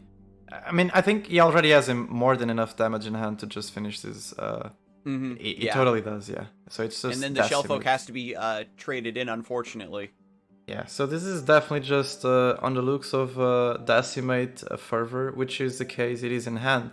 Darlian knows about the Decimate, but he doesn't know about the Fervor, I think, because he only pranked once and got the Yordle and the Decimate, so there is no info about that. But it's an aggro deck that plays with burn, so there's always he knows, with having 3 cards in hand, 2 of them he doesn't know, drawing another... And then the time trick, 1 turn late to combo with the Shellfolk. And because of the Yordle Ranger, these Tenders of Terror are so big, you can't respond to the Noxian Fervor with like a removal spell or something. So Gomphos is going to be able to just go for the Noxian Fervor here pretty safely to close out alongside the Decimate. Yeah, so this actually looks like game for Gomphos. Even if Darlian tries to bait something from his side, this should be it. Because definitely at least one unit should survive here, which is the 2/5 Tenor of Terror. That is not on the board, because they're both Tenor of Terrors. And what actually Darlian needs to do, so after this Decimate coming down, the Fervor is also going to come down. And Darlian needs to have all the... Yeah, Craig sees the writing on the wall. there's the conceit in game one. And we were praising the Shellfolk deck, and that is exactly the situation that deck does not want to be in, where you're going up against something very, very aggressive. That match was looking very stable throughout the early mid game. A lot of the removal did line up thanks to Victor and the Death Ray lining up beautifully, but just the give it all and the mini morphs are just dead draws when you're trying to just fight for board and fight for tempo. We needed a lot more units to come out of the board, maybe even something like a Vi to help stabilize, and it just didn't happen there. But of course, Darlian will have another shot here in the next game, and his opponent will be forced to switch over to their second deck, Nami Zoe. Ooh, I know people are going to hate this, but I really love Nami Zoe. It's one of my favorite decks, and it's literally, for every TFE's player, it's literally the listening of all the prayers that we've said to give that deck back. It's Nami Zoe. It's the reincarnation of that deck with just some tweaks, different things, but it's basically the same. So I'm actually excited to see it once again, one more time after all the games we've seen with it being played. I mean, I can never get enough of Nami Zoe, so it's always good, I would say. The thing about this deck is it's definitely not as busted as Aurelia Azir was. Like, I can say that with confidence. The only thing I don't like is simply Sparklefly. Everything else the deck does is pretty similar to what I think elusives have been doing to us since the beginning of time in this game. But getting Nami in the opening hand is always a good indicator, and Darlian now having some early removal, has a strong curve of units, can keep up with the development on Gomphos' side, has now the aloof travelers as well. In this matchup can hit like Admiral Shelley and can be very devastating for Gomphos' game plan. And the one thing is that, for example, at least with the way the hand is right now, these aloof can actually also hit the Namis. In fact, at this point, if the aloof doesn't throw any of those big units, it's going to be a Nami being discarded. But it's still 2 rounds away from that situation. Now, Darlian is actually going for the curve out. It's gonna go for Contrologist, which discovers a Mystic Shot, which is pretty good into this matchup. You can try to kill the Zoe that has been played. You can try to kill one of the Sparkleflies that you said you truly hate, and it's one of the reasons why the deck is pretty funny, is because you can be on 1 HP and 1 attack after you're actually at 20 HP, so very interesting. Yeah, I mean, card. there's been, it happened to me a lot. I've been playing a ton of Ping City, and you like are doing a good job of controlling a lot of the developments in the early mid game, dealing a lot of damage to the Nexus, but then you just run out of juice to answer that final Sparklefly, and they stabilize, and it feels terrible. But now with Gifts from Beyond, Pale Cascade is going to be also used by Gomphos here to protect the Zoe. Gonna get some more resources here out of the deck. Gonna try to generate some more blockers. You know that Darlian's deck is full of removal, so you have to go a route where you are using the super cool star charts to get more bodies like the Trickster or the Messenger and try to keep up your pressure that way. Yeah, that is totally something that Gomphos needs to do. One pretty particular thing about Darlian is that he can try to play the second Pokestick, and he's going for it right now. Waste his entire mana. There's a chance of actually the Sunblast Vigor being played, and this Zoe survives. But the one thing about either this Mystic Shot or the Pokestick is that you're making your opponent do something else to make this Zoe survive. And if that happens, it means that it's less mana to being saved for Nami. So one more round that Nami is not coming down to the board. So basically this way Darlian just shut down Nami for 1 round. It's making it to be played 1 round after. And that's huge against Nami Zoe decks, because they want to power spike on turn 4 and 5. If they start power spiking on turn 6 or 7, sometimes it's kind of late because of the lack of units they have for early game besides the Double Trouble and Zoes. And then Gomphos recognizing that if I protect this Zoe, it's delaying my Nami too much. I'm using a really important combat trick to protect the Nami for after she comes down onto the board, and that's 1 less burst speed spell for me to buff an elusive up. So there was so much riding on that Sunblessed Vigor that Gomphos has to let Zoe go down. Yeah, and he let it go down, and it passed into playing the Crescendum to some Sparklefly action. So lifesteal is coming, unless the Sunpork fumes obviously goes through. There is a way for Gomphos to make this Sparklefly survive with the Sunblast Vigor. Again, it's denying one more turn for the Nami. Darlian is playing this one pretty smart. There's a reason why this Shellfolk is good against his Nami Zoes, and it's because of this value. The mini-morphs and all of those things, they have a lot of ways to deal with this matchup. Darlian knows how to play this matchup, and he's doing it pretty well. So at this point, this Nami is only coming to the board leveled, turn 6, turn 7, which is a turn where Darlian can just literally spam a mini-morph, if he has it obviously, which is not in hand right now, and just shuts down the entire champion. Or he can just be dropped now, but the thing is, it's still not leveled. Yeah, so Nami comes down. That means that her buffs aren't going to be protecting Sparklefly's HP. Makes it much more difficult to protect. Does have the guiding touch, however, to take advantage of the additional HP pool granted by the Sunblast Vigor. Darlian saying, okay, well, if I'm going to answer this Sparklefly, this is the best time to do it before the Nami levels, and then all the spells are going to be buffing its HP. And Gomphos is very happy to take advantage of this, eating all of Darlian's removal and just drawing more resources out of the deck to play into this Nami down the road.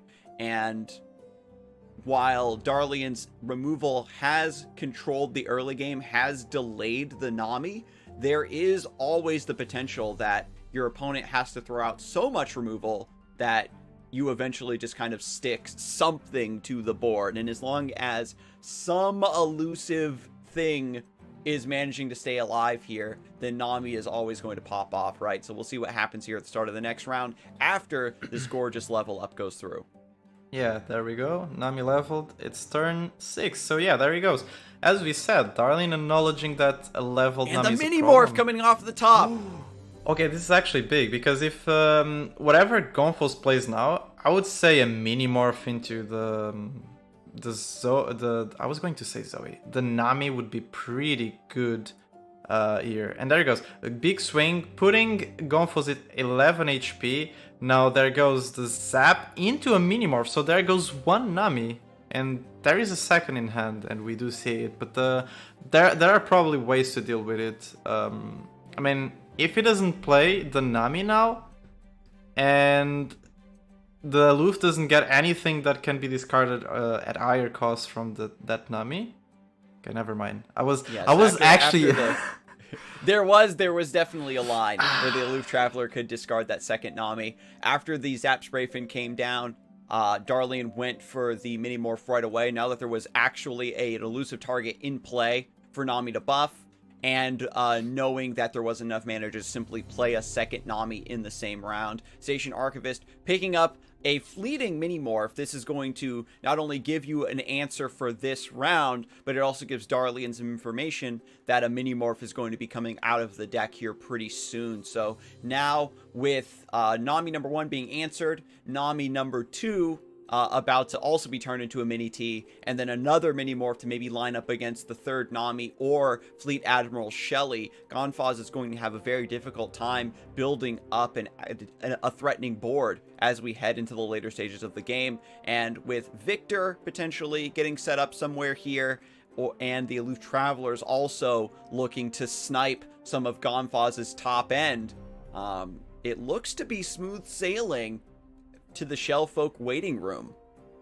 Yep, this looks pretty comfortable for Darlian's Shellfolk side, especially with this mini morph that you were saying. It gives a good info. There's another one on the top, so if there's more threats from Gomphos side, Darlian is okay. He can just make them a mini T that is very surprised for 6 mana. So this is a pretty good situation. So obviously Gomphos acknowledges the possibility of another mini morph and just tries to get the most value out of it. So gets 1 value from this Nami, which is pretty important to deal some damage, especially when there is no more mana for Darlian to deal with the board, and that can put some more extra damage through elusive into Darlian's face, and it actually ends up on being a total of 7 damage going through in elusive. It's a lot of damage.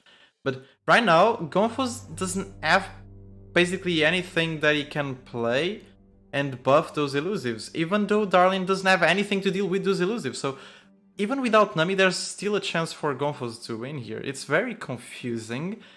There is no Nami threat, but there is also no elusive to deal with. Like, there is no way to deal with them. Like, So Darlian trying to get some information on the hand here with the pranks before committing to the aloof travelers. Sees the Zap Spray Fin, sees the Sunblessed Vigor, the Blood Bait that was also cast off of the Wiggly Burblefish. That's going to be a dead card until, you know, it's that Hail Mary Nami. And now with the pull here, Fleet Admiral Shelly was saved because of the Zap Spray Fin's mana cost increase. Yep, that's what I was going to say. The prank on the Zap made this Shelly playable. If it was another thing, this Shelly would have been discarded, and this hurts a lot because there are no elusives on Darlian's side. Again, as we said, and next round it looks to be like a finished situation for Gomphos. These are 3, 5, 10, 13 open attack damage from the Shelly on elusive, and all the other elusives. Now there is, with the Predict, the mini morph maybe comes out here. No. Double time trick? It's not enough mana, is it? Oh wait, no, you do have enough. Is that enough? I mean, mini morph, no. Oh, but it'll shuffle the deck. That's right, when you predict. Yeah. So you can't double predict to dig even more for the mini morph, even though it was revealed from Station Archivist. This the funny thing about this is that Darlian is just like manifesting, discovering, predicting things after things. So, but yeah, there was no chance for Darlian to get that mini morph because of the shuffle from predict. So if you're playing a deck that has predict, remember, after you predict, everything is shuffled. So it's really unfortunate there. The prank on the Zap Spray Fin, it was, I cursed it. I was like, yeah, the mini morph is coming. We got the aloofs here to answer the Shellys because that's like the most expensive unit in the deck. And just a really unfortunate misclick there to increase the cost of the Zap Spray Fin, and it was able to protect the Fleet Admiral. And just that extra elusive damage and a little bit of a buff is all that Gomphos needed to close out there. Shellfolk was not able to pop off as much as we would have liked to seen, but we still have, you know, more shots to go. Darlian isn't out of the tournament yet, and we'll check in with how the rest of the bracket played out so far and see who is still in the running. Yeah, so we already have the finalists for the winner bracket. So we're gonna see Jimmy Louis against Gomphos. And on the lower side, we already see Salty Simon being eliminated.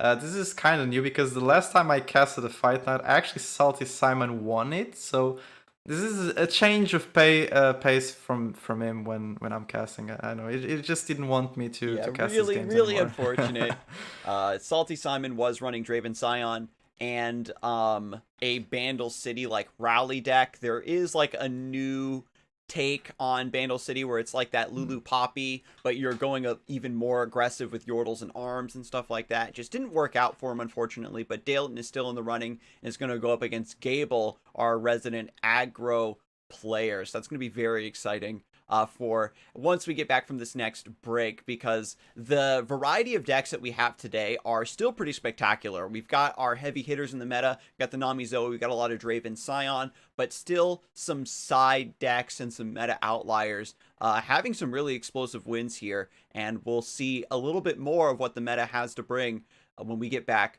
from this break.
Hello, everyone, and welcome back to Fight Night Legends EU. We just got done with the previous stage of the bracket, obviously, but we're going to be heading into the winners finals. We've got Gomphos versus Jimmy. We haven't seen Jimmy yet on the broadcast. He did get a bye earlier in the bracket, but at 18 years old, he's still making a very strong name for himself. He already took down Gable, which was a very aggressive lineup, and is now going up against Gomphos, which has a still somewhat aggressive lineup, but a little bit more, I would say, meta, top meta styled with the Ziggs Poppy and the Zoe Nami.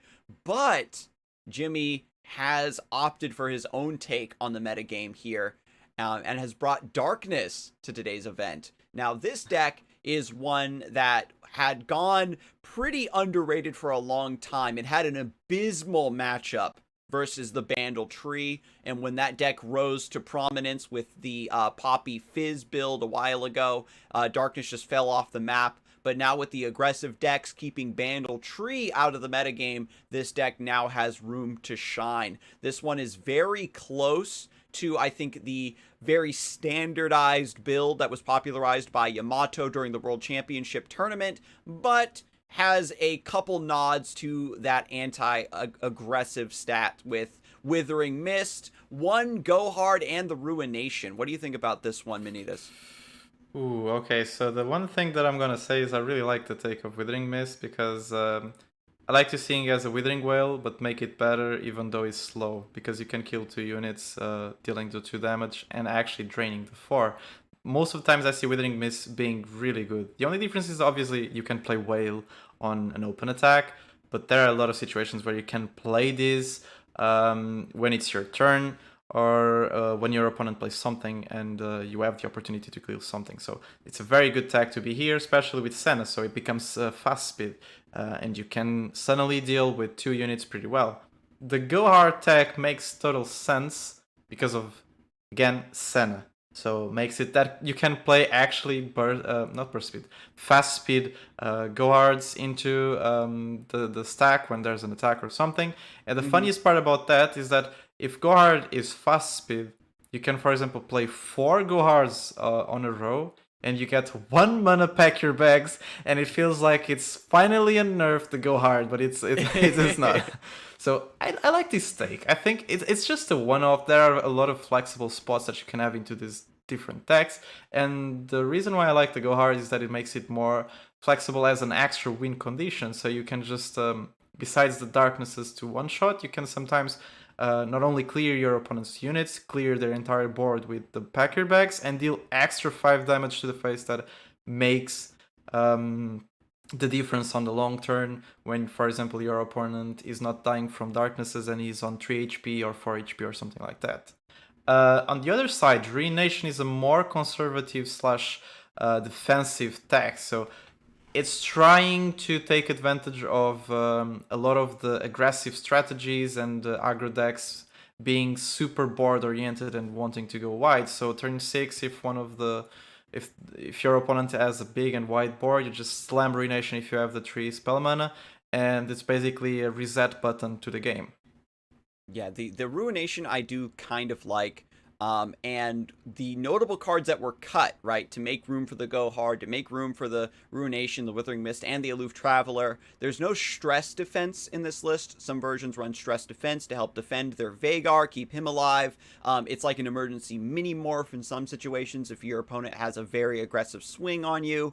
There's no Hidden Pathways in this deck, which is very strong card draw coming out of Bandle City, just opting to kick back and just let the deck do what it wants to do rather than trying to fish through the list. There is a couple missed calls in here as well. If your opponent is playing a slower matchup where they want to answer your Vhagar or your Senna on curve, reviving them for 3 mana is an enormous tempo upset for you to just keep that valuable unit in play. The Aloof also helps with the Plunder matchup. We don't see any of it in today's event, but if you're playing Darkness on ladder, you're still going to be running into a lot of Gangplank Sejuani, and we've seen that over and over again, that Gangplank, Sejuani, and Dreadway all just get annihilated by Aloof Travelers, so it does a lot to help out that matchup. Overall, I really like this build. I'm definitely going to be stealing it because I've been spamming Darkness lately, and I really want to see how good this Go Hard tech really is. It's just an early game ping, another source of healing for the list, and who knows if Pack Your Bags will make an appearance here for today's broadcast.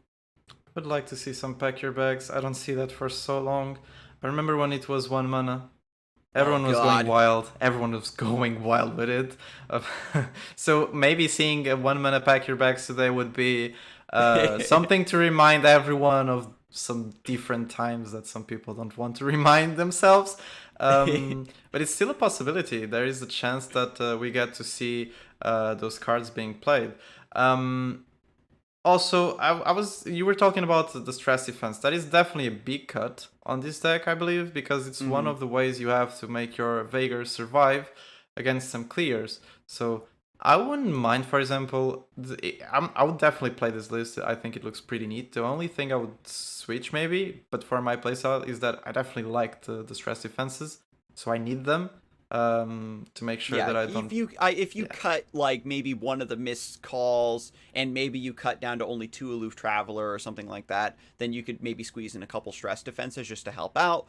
But that's one of the things I do like about the Darkness is that it's a quote unquote pre-built archetype, but there's still a lot of flexibility within what you choose to include with this deck because Bandle City and Shadow Isles are both regions that have a lot of variety and utility in their card pools. So starting off right now, we've got Nami Zoe versus the Darkness, and we've got the turn 2 Catalyzer, forcing Gomphos to cash in the double trouble, but doesn't get a blocker. Catalyzer is going to strike in and live to fight another day, so the Darkness is going to be off to a fantastic start to annihilate Zoe and Nami and Shelly, lining up beautifully against those stat lines here. Gomphos probably hovering that top right button right now. Yeah, this is not looking great for Gomphos for sure. This is what you want to do with Darkness. You want to have Catalyzer on 2 every time and try to get at least 1 trade or 2. If you get 2 trades, it's even better. The reason why is because 1 damage on Darkness makes all the difference. For example, a 3 damage Darkness against its 4 damage Darkness makes the difference against killing Nami. So this is huge. Gomphos not hitting any unit that can block this Catalyzer grants this Catalyzer a second attack. So it's gonna be 4 damage Darkness, and with already Veigar in hand, that is probably going to be smashed into the board next round. There is no Nami that is safe right now. Yeah, you just get this early tempo here that results in your ability to start preemptively answering your opponent's win conditions. We know that this deck, Nami Zoe, is very potent when it gets set up, but that's the secret, Manittas. You have to get set up, and Jimmy is not going to allow that at all. Yeah, he's not allowing Gomphos to actually do a setup. Gomphos already lost a lot of tempo in terms of mana saving because he was not allowed to save those spell mana for leveling the Nami, so it's delaying that level up more and more. And the more you actually delay that level up, the less your deck becomes effective. So Jimmy playing it really well into this matchup. Catalyzer getting a second attack is also huge. This is, again, allowing another attack, since it's not dying. So Darknesses are going to be 5 damage, 6 if we count with the Veigar buff. And next round with another Veigar buff, it would be 7. I don't know. It's spiraling out of control very, very quickly. Gomphos is in a position here where you're trying to prank the Darkness, right? That was the hope there. Because you can only have 1 in hand, Gomphos is just trying to make casting that Darkness like very awkward for Jimmy to potentially throw down. And I was hoping maybe a play of Admiral Shelly, get that out of the hand before it gets sniped by Aloof Travelers, but Jimmy actually just opts for the Stilted Robemaker here instead. Because you have the Darkness in hand and you can answer the Shelly, you don't fear it. You don't mind, you aren't focusing on preemptively sniping it. Double Trouble, trying to go wide and go for an aggressive strategy, something apart from the elusives, but again, not getting the stat lines to take care of the Catalyzer. I mean, it does have a way to deal with the Catalyzer, but it would mean that the Zap Spray Fin would die. But right now, actually with this Pale Casket draw, then the other person can actually trade because he gets +1/+1 and also draws another card. So there goes the Catalyzer after 3 attacks. This is huge. So now the darkness is up to 7 damage. The Catalyzer going down here doesn't even matter for Jimmy anymore. It's already done its duty. And now with 7 damage on the darkness, it means that you need to have double Sunblessed Vigor to protect your Nami, and that's only protecting her from darkness number 1. With the Dark Bulb Acolyte in the hand, Jimmy can just very easily generate another darkness and just start controlling the board from here. You can really see how things start to just get out of hand. Normally, Nami is the deck that really spirals out of control and takes over the game, but we're really seeing Darkness strut its stuff in what seems to be a very favored matchup here. Yeah, because at this point, this Darkness is so big that it doesn't matter what Nami you put onto the board, is dying to the Darkness. I mean, you can Sunblast Viger all you want.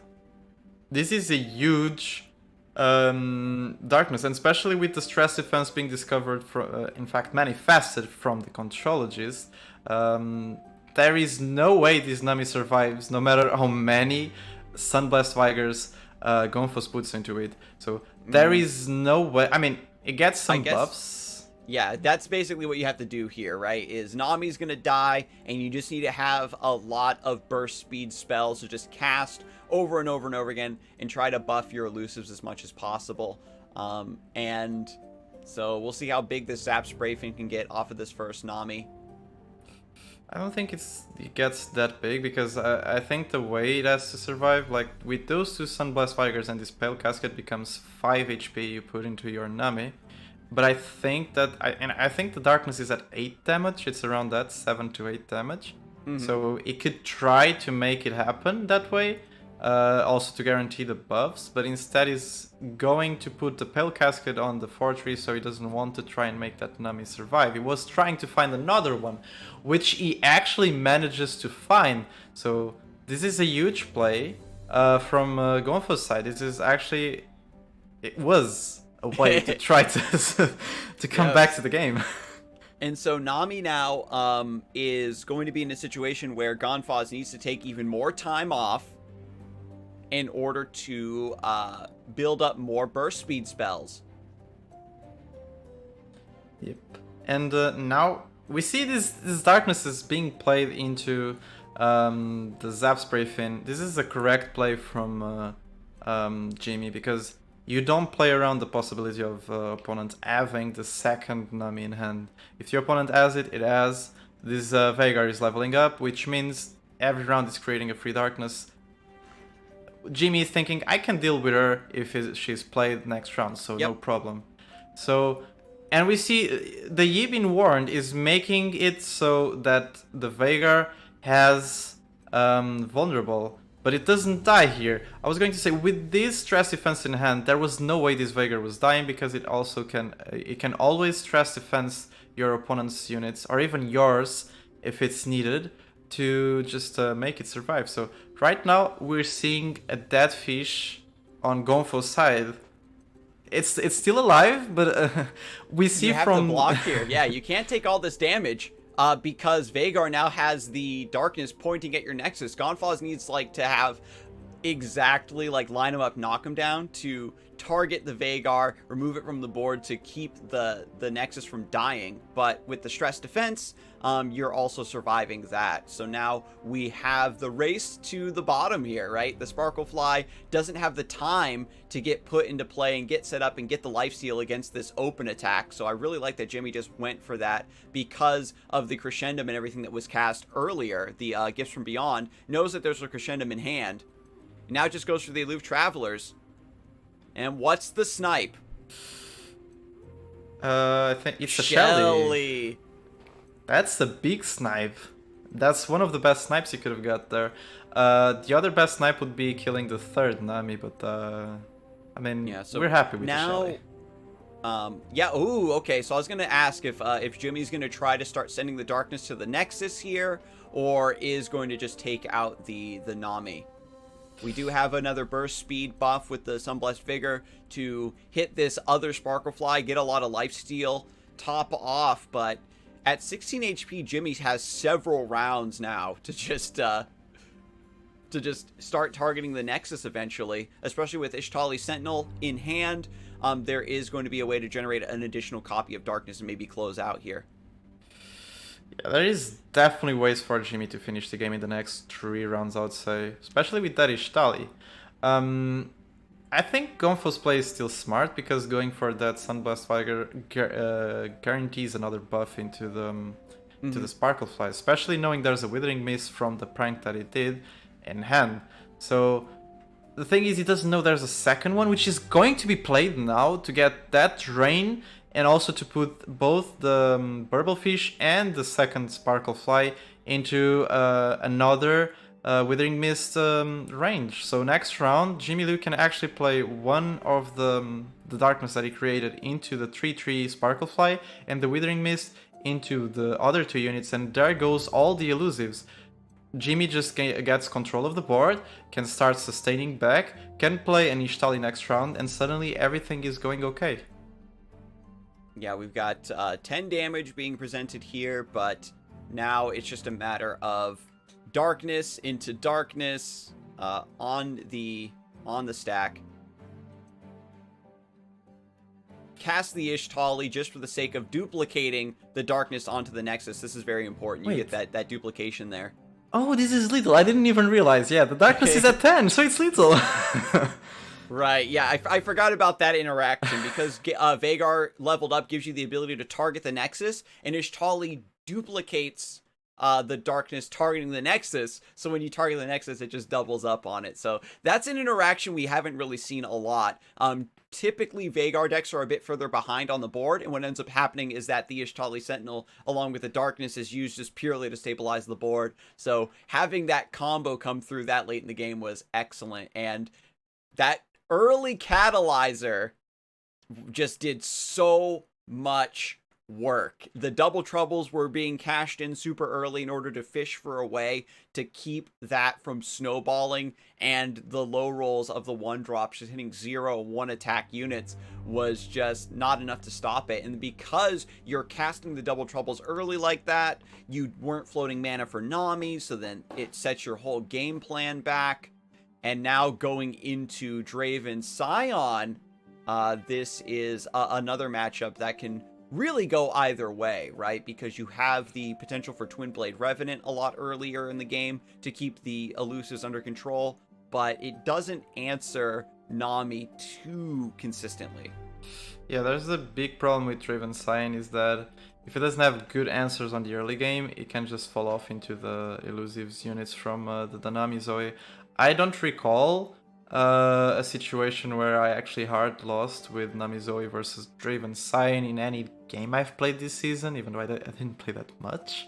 I think that according to the most recent Masters data that I looked at, it is still pretty favored for Nami Zoe. Like, of course, the Caitlyn Draven and the Ezreal Draven, more removal heavy versions, are a lot more favored, but this one that just kind of wants to play onto the board has a much harder time closing out the game, and that's the biggest issue, right? You can put a lot of pressure down early, you can maybe try to set up for a Scion, but you can't consistently stop the Nami and the Admiral Shelley from getting on the board and just snowballing from there. Gomphos, ironically, the first few games we've seen him on this deck had the Nami in hand, but was just playing it into a matchup where the Nami was very difficult to set up or was delayed. And now that you're in a matchup where you're favored, suddenly you don't have the Nami. And this is the thing that burns a lot of players on this deck as well, is how well can you pilot it when you don't get that excellent opening curve? Yeah, because when you have the excellent curve, it's things are pretty easy, you would say. It's literally pass, double trouble, gifts from beyond, Nami, GG. But in these situations, you don't have the choice to do that. You actually have to try to figure out a way to slowly sustain yourself to try to find either the Shelly or the Nami. This is where the Draven Scion can try to win their games, because they're pretty more strong on the board right now if there is no Nami. If there's a Nami, every unit on Gomphos side would be way bigger than every unit on Jimmy Lewis' side. But since it's not, Nami is not there, it's the complete opposite. This Equinox being discovered is huge. Very nice. Very nice. The super cool star chart goes onto the Zoe in order to get the Equinox. And Jimmy, of course, opted to save the Mystic Shot from last round, recognized that it probably had a very low chance of actually answering the Zoe. And so this first Twin Blade Revenant is going to go down, right? You don't have the repeated value any longer of the Lost Soul. Much lower chances of Jimmy being able to control the board. And if Zoe survives and continues to generate super cool star chart, if Gomphos does drop very low, you potentially have the means to get a Crescent Strike to stop the Scion and buy yourself another turn. Yeah, totally. The one thing that I really like about Zoe is the possibility of discovering these Equinox that just stop the free value that you get from Twin Blade Revenant. Ooh, this is an actual snipe. It gets the 2-1, so stops the 2 damage. This actually makes me lose. It made me lose my train of thought because I was just talking about how Zoe's super good because of that value. Crescent Strike is also a very good card that just stops Scion. So you just get 2 more rounds basically to try to stop that big boy that is Scion with his 10 attack. Because I've actually seen some Scions being played and leveled on turn 7, but it's very rare. In this situation, Gomphos being rewarded for trying to snipe the 2-1 and try to get some damage into Jimmy's units. It doesn't want to suicide this Zoe, neither this Sparklefly into the units because he knows he needs these elusives to try and win the game, and especially on Zoe's case, he needs the value that you were talking about. So that was kind of it was kind of a prey to try to get that 2-1 and got rewarded. And now, by shifting gears, leveling up the Draven, you have this overwhelm damage that you're looking for. And without Nami in play, without any buffs on the Sparklefly, you're just healing for 1. With the Get Excited and the Mystic Shot, Jimmy does have 5 burn in hand and only needs to connect with a little bit more. Gomphos just trying to go as wide as possible here, using the Jailbreak off of the Burblefish to generate a 1-drop. And this could potentially be a lethal next round, where you have the Overwhelm from the Draven coming through, and the Sparklefly being dragged down to the bottom to deny even more lifesteal, and just a little bit more burn being fished out of the deck with Rummage might be all you need. Super cool star chart is being cashed in. I wonder if Jimmy top decks a Scion, do you still play the Scion and just call them out? Yeah, look, Gomphos doesn't hold on to the invoked card to bluff Crescent Strike, but no Scion. We see the Nami being drawn from Gomphos. I'm surprised to not see it being played last round. But the Scion would be huge here, indeed. There is a big chance for Jimmy to try to get a little, especially with the Mystic Shot and Get Excited in hand, and the overwhelm damage from Draven. This is a very important thing that you were talking about. there is a Scion.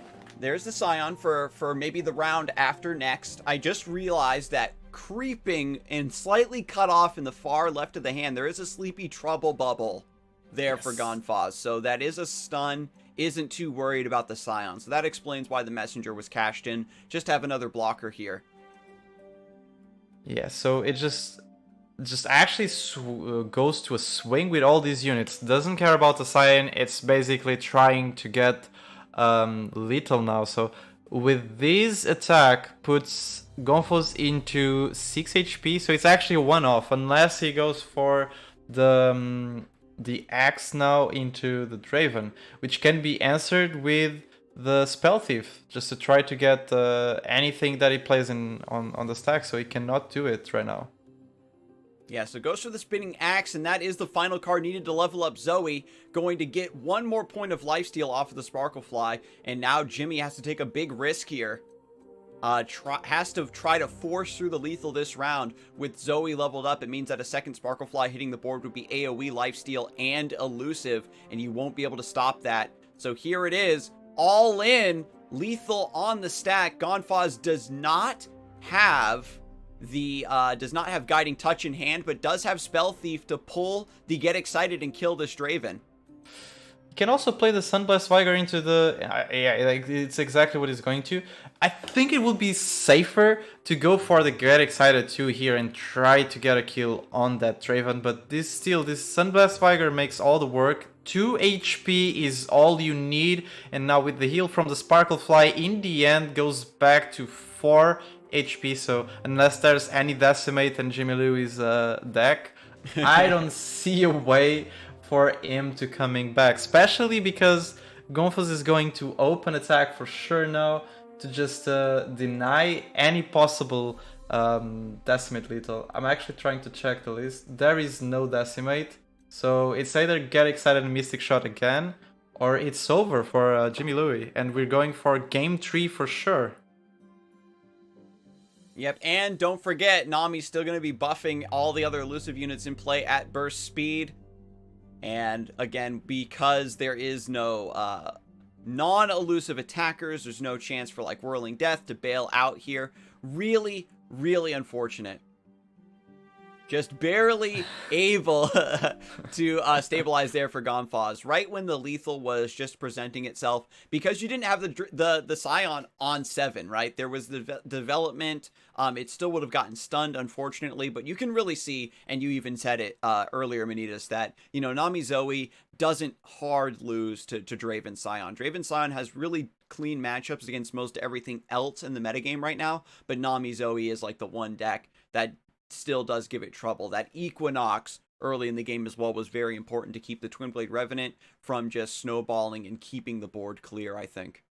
Yeah, especially because he took out the Challenger from the Twinblade Revenant. The moment you take out that Challenger, there's at least 1 or 2 trades that are not happening, which are the ones where the Twinblade tries to kill a Zoe, tries to kill the Sparklefly, tries to kill a Zap, anything that has elusive that actually is the main threat against his Draven Scion. The reason why Draven Scions also run the Poros is basically to try to deal with these elusive threats, but the thing is, when there are way too many, you also cannot deal with them. And so, going into this next game, Jimmy going in against Gomphos, he's sticking with the Draven Scion and is up against the Poppy Ziggs, another very aggressive deck that can go very wide on the board. With the Twinblade Revenant, however, you're going to have consistent value of being able to generate a body to keep yourself defended. But the double Scorched Earth draw in the early game here is going to be a pretty big brick for Jimmy.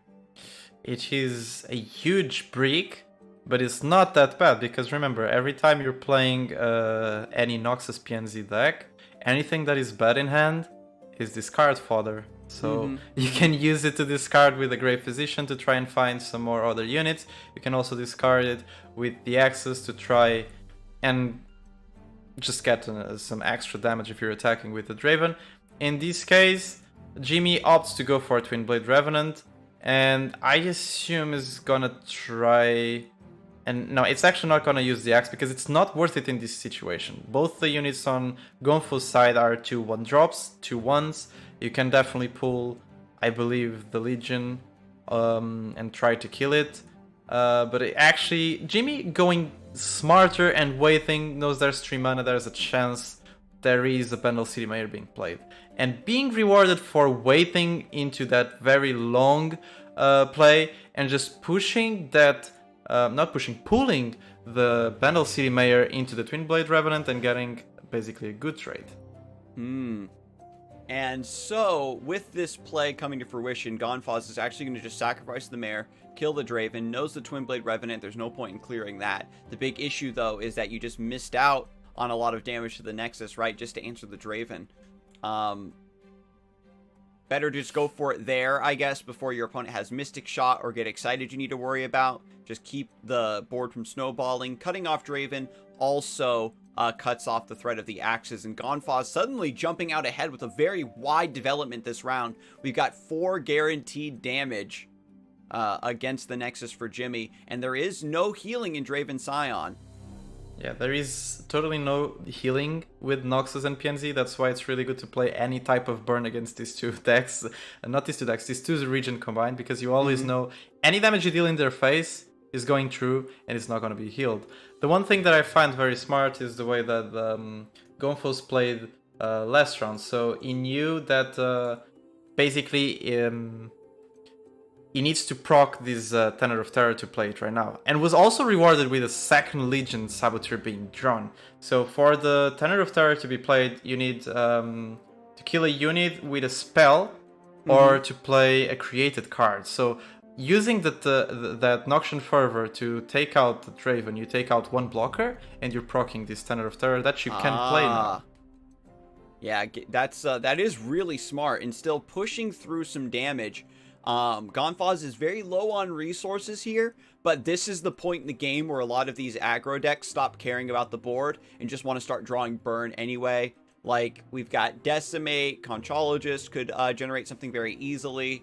Now, with the Risen Rider, a fearsome unit hitting the board, Jimmy can perhaps start putting Gomphos under a little bit of pressure. Yeah, you can try to get a little bit more pressure. Definitely Twin Blade Revenant is gonna get a good trade if the Poppy is being dropped, which I doubt. This Dart Poison is no wait. Yeah, the Poison Dart. Yeah, it's huge. The Twin Blade Revenant is at 1 HP. I'm having trouble trying to see that because my screen is very small, but I think it's at 1 HP, so you can definitely try to kill it. So you can finish off the Twin Blade Revenant here. And save one unit on your board. Maybe try to set up for a wider swing of Poppy next round. Alternatively, you just send this to the Nexus and just try to go on this burn game plan. This is a line that, like, if you're playing Ping City, you have to ask yourself over and over and over again, do I want to use this damage to remove a unit, or do I want to send it to the Nexus? With Gomphos already giving up a lot of direct damage on the Nexus with the Noxian Fervor, even though it enabled the Tenor of Terror, that's still, because the one got denied by Mystic Shot, you still come out with less damage overall than if you just sent that to the Nexus. Yeah, that totally makes sense. One funny thing about Tenor of Terror that I remember, and that's an interaction that actually some people talk to me that it happens, is that if you basically manifest or get this a Tenor of Terror randomly, so for example Bandle City Mayor creating a Tenor of Terror or anything else, when you play it, it actually auto procs himself. That's because it's a created card? Wow. Exactly. Yeah, I didn't know about that. I think it works like that. At least some people said it works like that. I'm gonna trust them. But it's a pretty interesting thing if it works like that. And if the Tenor of Terror was going to, like, immediately meet its own condition because it came from the Mare, the Noxian Fervor purely was for Gomphos trying to cut off Jimmy's value. Yeah. And fortunately here, the Scion not being played on the attack token does give Gomphos a little bit of breathing room this round, and opts for the Poppy just for the sake of defense. Needs one more damage here to try to finish off with this double Decimate. There was a chance I believe if Gomphos actually drew any damage like a Pokey Stick or anything that just Pokey Stick would be the case. Playing the Decimate last round could be very good because decimating into Pokey Stick would finish the game. But in this situation, you definitely need to play some board to try and wait a little bit. Right now, things are looking pretty rough for Gomphos because these 10 damage from Scion are definitely going through. You cannot block it. And then the Poison Dart was used on the Twin Blade Revenant, wasn't it? It was. That's the one damage that could have gone onto the Nexus. And it's like I said, these burn decks have like a really good presence in the metagame because decks don't lack healing, but because they have a lot more resource generation, it puts a lot more tax on you to know how much damage can your Nexus sustain while you're focusing on sending all your spells to just deal damage to your opponent's face. And there is no way to survive this round. And Jimmy is going to take game 3 here with the Draven Scion. So Jimmy is going to be our first actually finalist from the winners bracket that is playing on today's fight night. After a very, I won't say sweaty, but a very long best of 3. Actually, the first one we saw not going 2-0, right? Yeah, I think it was the first one. It was a 2-1 because of the Darkness one and then the Nami Zoe one. but I mean, still a very back and forth set. You can really see how at higher levels, of course, in a tournament setting, the decks that you bring, the matchups that you get do matter a lot, but there is still wiggle room within the matchups that are considered favored one way or the other. And usually a lot of the matchups that are favored right now are still within very small margins, and there's a lot of room for just shenanigans to happen. Like we had that game earlier where you prank a Zap Sprayfin and then it gets discarded by Aloof Traveler rather than Shelly, etc., etc. But Draven Scion was still looking very, very good from that position. Even after that wide development, there were still even more units in the hand to go even wider, rummage to fish for burn. So I think that Jimmy was going to take that one pretty much no matter what. Yeah, I do agree. I'm actually going to jump into the first game because I really want to talk about something that was very important since we were talking about this giving room to your opponent also to play, like, do their thing. Like, the way that Aloof discarded the Zap Sprayfin instead of the Shelly because of the prank, so you basically allowed, without knowing, your opponent to have a Shelly. The one thing that happened, for example, in the first game where we saw Darkness taking that game is that allowing a Catalyzer to stay on the board just allows Darkness to win the game slowly, because we saw Catalyzer stay for 3 rounds, and staying there for 3 rounds is more than enough. For example, it allowed him to get actually 3 attacks. It actually stayed more than 3 rounds. I wanted to say 3 attacks. So it's more 3 damage that goes to a Darkness, and every damage into a Darkness makes all the difference. As we said, the Darkness being on 3 damage or 4 damage makes the difference when you're trying to kill a Nami. So that's basically... It's very basically important to make sure that you just shut down your opponent when it's playing Darkness. That Catalyzer cannot do anything. That I think the Darkness did really snowball that one, and we'll hopefully see a little bit more of that as we go forward. But getting into this game, this is game 3 between Darlian and Pat. We've got Shellfolk online with an Ezreal, and Riven Akshan still trying to get set up here, trying to put some threat down. Darlian sitting comfortably at 20 HP. We're very late in the game, and I imagine that the removal has just come through to completely shut out Pat from getting anything set up on the board. The Demacian Shurima decks have a lot more spell shield, they have the sharp sights, etc. to protect their board, but this deck just kind of needs to get set up, run your opponent out of removal, and then just go for a big combo swing. But with Shellfolk in play and the ability to generate these extra resources, Darlian is not going to be running out of removal anytime soon. There is one interesting thing about this matchup, and especially when I'm seeing Riven and this type of builds, that I'm always trying to look for a way for the Riven player to try to find some lethal. And it actually can happen looking at his hand. We already see Rune Reckoner is there. So for example, next round there's a chance of Riven getting 2 attacks if he gets the Overwhelm. And there are also a lot of weapons in hand. There's the grappling hook, so we can try to get the buff into the Riven and try to kill the Shellfolk. There's a lot of room for actually Pat to try to do something here. The one interesting thing is the Rite of Negation is still being in hand. What it allows is anything that Darlian tries to do to kill that Riven can be denied. Yeah, you get to protect the Riven for maybe one more round, try to set up this combo, and with like the double Mystic Shot and stuff, it's going to be very difficult to get the Blade of the Exile set up. But from here, it's so weird to see like a deck that's based around removal and control and value have such a commanding presence on the board that Darlian is just going to attack with the Shellfolk.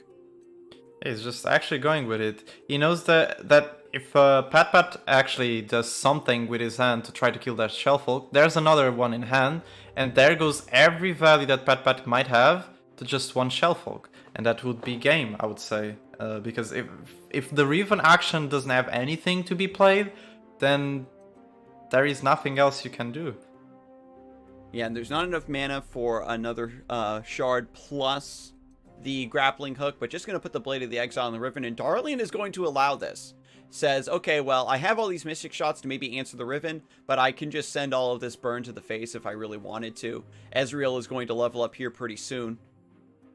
And with double production surge as well, you have a chance to get some really big robots to just keep your aggression going. So here it is. The Ezreal is leveled up, and that means the remaining Mystic shots in the hand are all just going to focus down the Nexus from here.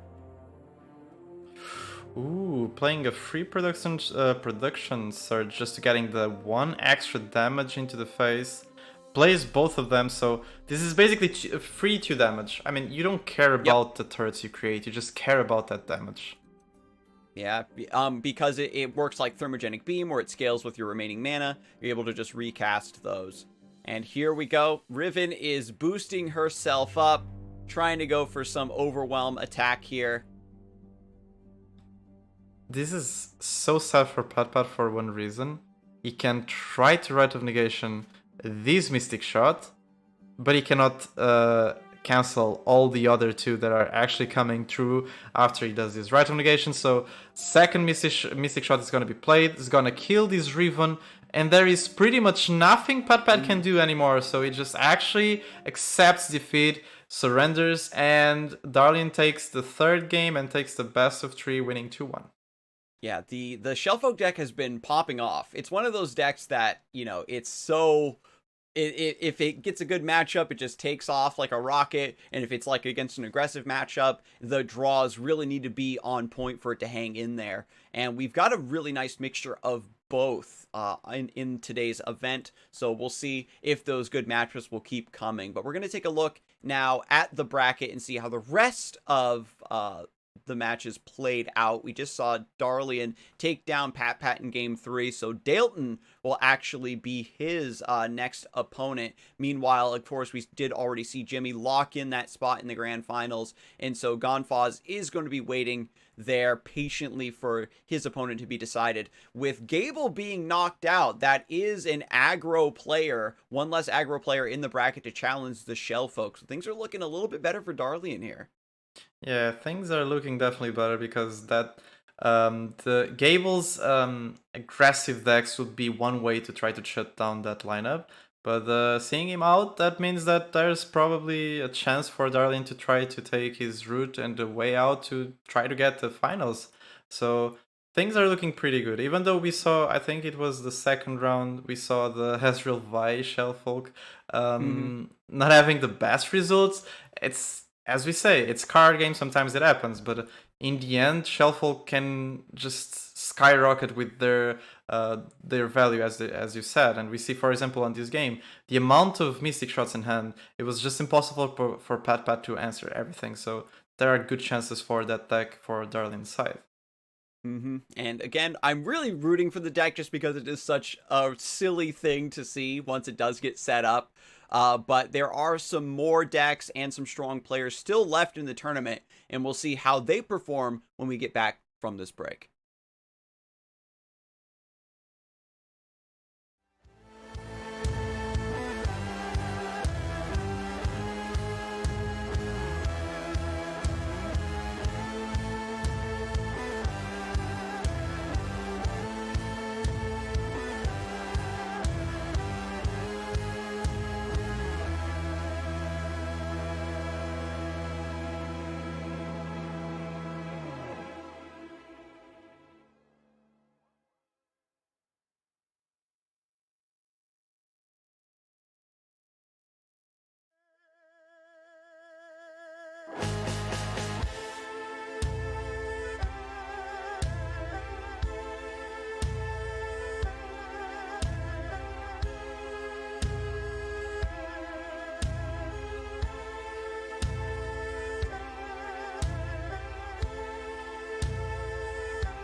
Hello, everyone, and welcome back to Fight Night Legends EU. We are slowly working our way through the bracket, and we've had some really exciting upset games, some really heartbreaking losses, but that just comes with the territory. The players for today's event are just top tier from all across Europe, and they brought a fantastic spread of decks. Our next match online is going to be Dalton versus Darlian. Dalton coming from Germany as well, an incredibly strong region, right? I think historically has been, just topping the leaderboards on the European Shard, has always been a heavy hitter for the EU Masters tournaments and things of that nature, and Dalton is just one piece of that equation as a strong player in his own right.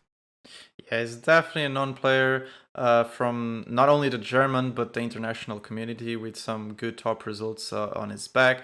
As you said, Germany has a lot of top players, like a lot of top players. It's just actually hard to count. You cannot count. You just know if there's a good player, it probably can be a German player. So not surprised. But definitely coming out with a really good lineup into this fight night is bringing some Draven sign that we can actually look at right now. And some of the interesting things I want to point out about this list is the Captain Pharaoh as a one-off. I've been thinking about this for so long because I just really like Farron and mine is prismatic, so I'm just trying to find an excuse to fit it into the deck, and I think it's pretty good because if there's a game that goes way too long and Lost Soul is not enough, if you need some burn, the Farron as a one-off can actually guarantee that burn. We've actually seen a couple matches today already where Draven Scion kind of needed a little bit of over-the-top damage just to close things out. You're perhaps a little bit too reliant on Scion to be your finisher, and with stuns and mini-morph all over the place stopping the Scion, it can be pretty detrimental. You just have another 8-drop as well, where the Lost Soul is going to be running interference, where it's not getting sniped as often with the Aloof Traveler. And so I do definitely enjoy this inclusion. We've even got the Arachnoid Sentry as well in this list. And this is a tech that some players included to account for the mirror match. Having that stun for the enemy Scion if they're attacking on round 7, for example, combining with the Ravenous Flock for tempo, or of course Ravenous Flock on your own damaged Scion so you can get that rally on demand if you need it. Overall, this is a very clean take on the list, and I think the Captain Farron is probably going to become a little bit more meta as things go forward, right? As players get better and better at denying the Scion, you're going to need some alternate way to close out the game that isn't just infinite 4-3 challengers. Yeah, there's definitely a chance of that happening with the meta, especially because Scion can just become a 3-3 immunity that is very surprised, so you don't mind that the Farron become the 3-3 immunity because it already created the 2 decimates, so it already did its job. The other thing is you talked about the Arachnoid Sentries. It's a really good tag to stop those Scion attacks, or even to stop a Draven or a Lost Soul or anything that could be very problematic to your board. Obviously, Scion is the best case scenario for you to stun, but there is never a bad situation for you to stun. And unless if you have control of the board, you can push through a lot of damage. You can also stop like a big elusive, like a Sparklefly or something in Nami Zoe. Helps that matchup out a lot too. So overall, very impressed with Dalton's build right now. And currently, going up against Darlian, this is the rematch from earlier in the bracket. And Dalton was the one who had actually triumphed. Darlian was the one that had won and sent Dalton to the lower bracket. So this is the rematch, grudge match. The winner of this match will go up against Gomphos. So you really like to see it when these players get to run it back. And I think that the matchups for both players are actually very close. And if you shuffle the cards and let them try again, things could shake out very differently. Yeah, and the one funny thing is this is the Treasure Trash rematch. So this was that one. That was just a completely insane blowout. At least we got to see it. We came to the game right on time to see that happening. But actually jumping into the game, we're gonna see Zoe Lee Sin with a lot of people and players just thinking that the archetype would be dead with Aloof Travelers, myself included. But a lot of players actually saying, no, Aloof Travelers, I don't care. If I get Aloofed, it is what it is. But if I don't get Aloofed, Lee Sin gets me way too much value. That's what Lee Sin players think at this spot. Because for example, into this matchup, it's kind of the same as when it was the Draven Azrael matchups. I mean, if you can sustain it, if you can wait until that. This is obviously a bit more aggressive, like way more aggressive. But if you make some board to just block the early threats, you can just wait a little bit until your Lee Sin does a one-shot. So it kind of works that same way. I can see why Lee Sin could be good into the meta, especially against Draven Caitlyn. It's definitely one of the best matchups that you could go into. Yeah, I mean, this deck, we just analyzed it, doesn't have the Aloof Travelers in there. It's just looking for a more standard discard mid-range, maybe a little bit more of an aggressive early game coming through, but no ways to, like, realistically answer the Lee Sin other than the Arachnoid Sentry, just to keep him from one-shotting you. And with Darlian getting gifts from Beyond here in the early game, we could see a bunch of Eye of the Dragons coming through and sustaining up through the early mid-game. Even though they're prime targets for the Twin Blade Revenant, it's just about buying time. Yeah, definitely. So I think we're gonna see something being played on Darlian's side. I think after the Eye of the Dragon boat, that definitely comes an Eye of the Dragon, right? So there is a big chance that he plays this crescendo to try to find that Eye of the Dragon. On Dalton's side, there's one interesting thing we didn't talk about while talking about the Draven Sign list, which is the flock. So having the two not house spiders, the Arachnoid sentries, different spiders, you can actually just use this flock to try and kill something very important. So besides just stopping an attack, for example, from Cyan or from any other thing that just threatens you, you can try to kill your own Cyan if you have it on board. You can just Mystic Shot and then a flock, for example, to get an extra attack with that Cyan. So this is a pretty good tech that I really like, and I've seen a lot of players going into. Yeah, and the Zoe coming down is a heartbreak for Dalton. We see his reaction there. And with the connect onto the Nexus, we have the super cool star chart getting the Equinox. Yes. The Twin Blade Revenant getting cut off right at the beginning of the game here on curve. And looking at the rest of the hand, Dalton doesn't have much to fall back on after this getting cut off. And despite the, the potential early aggression, stopping the Twin Blade Revenant from canceling out your Eye of the Dragon, Darlian has basically sealed the deal on getting a pretty clean ride all the way up to the top of the curve where Lee Sin is waiting. Yeah, totally.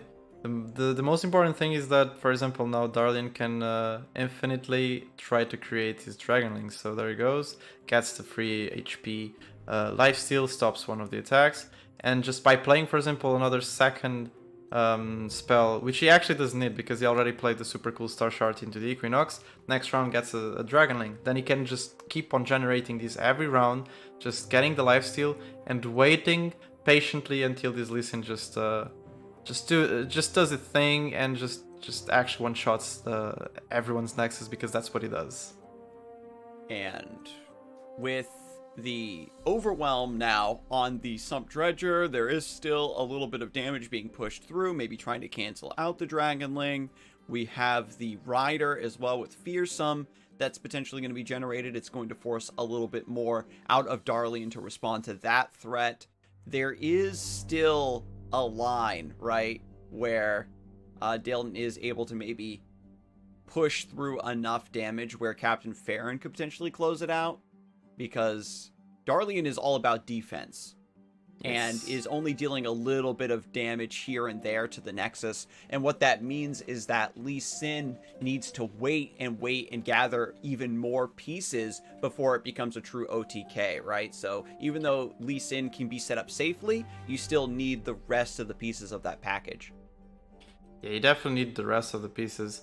And you obviously need to wait, so that's where Eye of the Dragon comes really good, because since you need to wait and try to get all these pieces, Eye just allows you to keep on life stealing and also dealing damage to your opponent's units. We're seeing the second Eye of the Dragon being played, and with the possibility of a second spell, which is Gifts from Beyond, to get an... You could get actually a third Eye of the Dragon, but I think it would be a mistake, so props for Darlian for actually getting a stun. The way this stun works is that it can actually stun a Cyan in the future, you can stun a Farron that we know exists, you can stun anything, so it's a really good pick. and unlocks these two Eye of the Dragon. So, as we said, Lee Sin might look kind of a very easy champion. You just slam Lee Sin and you win because you one-shot the Nexus. You definitely need all those pieces. You need the Zenith Blade, you need obviously more spells to level him up, and you need to have a board to be able to sustain until that. That's where Eye of the Dragon is important, and that's why we've seen, for example, Zoe Lee Sin Lee's cutting on the other two drops like Goat to be able to run Gifts from Beyond into getting always the Eye of the Dragon. And the Gravitum is, again, just such a smart pickup. When it hits a follower, it stuns them for 2 rounds, and that's perfect for Captain Farron here. And Dalton now just kind of thinking about what you want to do against the double Eye of the Dragon. This setup that Darlian has here, this is the mid-range killer. Yeah. There's almost no decks that can, like, get through this efficiently. And, like, the only thing I can recall that can maybe wipe this is, like, a Reckoning. And even then, you know, there's a deny in hand if Dalton did have something really cheeky or tried to blow out with some other resource. There is always the deny to stop anything from breaking down this wall. So the Gravitum's actually being cashed in early here to stop the Risen Rider. Because the Twin Discipline was used earlier to protect Zoe, there isn't a Pale Cascade or anything like that to save or boost any of these units to block the Rider. Yeah, so that is totally a very smart pick from Darlian's side, because he knows that he cannot take that much damage, even though that the Dragonlings can, heal yourself and just sustain a little bit. If there's always a Fearsome that has 4 attack just going into your face every round that it attacks, can eventually be way too much. I mean, you have in total 20 HP of Nexus, so it means it's a total of 5 attacks with a 4 attack Fearsome, and there goes 22-0. So very smart into stunning it, and Dalton actually overriding it with some treasure that gets... basically, there goes the Fearsome. There is no more Fearsome for the future, which is pretty good for Darlian, I would say. Yeah, this was like the one turn where it was most likely for it to go through. With the stun coming in, it does give Dalton some information that there aren't any buffs in hand, or B, there's maybe only like one that Darlian really needs to save for the Lee Sin, right? So yeah, that's giving him the confidence now to swing in and maybe not get punished by an attack buff on that other Eye of the Dragon to lifesteal up. At which point do you, as Dalton, having the information that there is probably no nothing to just buff up the units, at which point do you actually go for a Flock here to take out one of the Eye of the Dragons? Because if you do it now, you're denying one Dragonling next round, and it makes a lot of difference because Darlian is definitely going to attack with the Dragonlings, which if there are 2, it's basically 4 damage and 4 healing, and being on 9 or being on 11 makes total difference. Yeah, acknowledging with the attack of the Dragonlings. So he actually acknowledges that and goes to kill one of the Dragonlings, one of the other dragons. So there's one less Dragonling coming every round. And actually, there is no Dragonling this round. There were no double spells last round, so there is no healing. That's why. So this creates a window of opportunity for Dalton. The Lee Sin is coming through, gets the Zenith Blade. There is triple Zenith Blade in the hand, but it's only 10 damage being threatened right now. +1 thanks to Zoe. She might be looking to level up here pretty soon. There is the Trickster as well for 3 more. Wouldn't you try to find... As long as you don't die, like, it's all good, right? If I was Darlian, yeah, as long as you don't die, you're fine. I mean, that's any game. If you're alive, you're fine. But I'm thinking, at which point does Darlian doesn't do a guiding touch into the face just to try to find, for example, another Twin Disciplines? I mean, this is still fine. You put Dalton pretty low, but you either you're saving the guiding touch against a lot of burn out of hand, or you do cash it in there and just try to go for a line that immediately ends the game. But I think with this second Eye of the Dragon in play and the guiding touch in hand with Hush, I think Darlian is maybe just feeling very confident that regardless of what Dalton does, you're going to be able to survive. Notably, you know, there is Hush for Scion to stop the overwhelm, and now Will of Ionia being drawn. Ooh. Yeah, so Darlian has the anti-Scion tech. If Dalton even draws a Scion, he probably won't even play it. It's better to go for Captain Farron at this point. Yeah, totally. Captain Farron makes more sense than any Scion that would have been drawn, because Captain Farron's effect is definitely what you want, and you can definitely bank it out no matter what happens. If actually, yeah, as we're saying, Darlian goes for Will of Ionia now, that means that eventually Dalton can replay this Captain Farron and get more decimates. I mean, I think at that point the game would be over. Yeah, he doesn't have time, unfortunately, because now we have the burst speed in hand for Lee Sin to simply kill next round. So this is looking pretty over for Darlian to take the first game. Even if Dalton goes for this swing, what he's acknowledging is basically healing from Darlian's side. As long as this Eye of the Dragon is surviving this round and another spell is played from Darlian's side. I don't know how many spells. I think it was just one, and it was just the Will of Ionia. Yeah, just the Will of Ionia so far, and you could even just go for the Moon Silver to discount something, just to say, okay, I'm guaranteed to get this Dragon Link for next round, and then that's also going to grant AoE lifesteal. Yep. So Darlian definitely has this one in the bag. There is a line, of course, I can get excited my own unit to deny one piece of Lee Sin's damage, but that's still not lethal. You can't send Burn to the Nexus now because of the deny.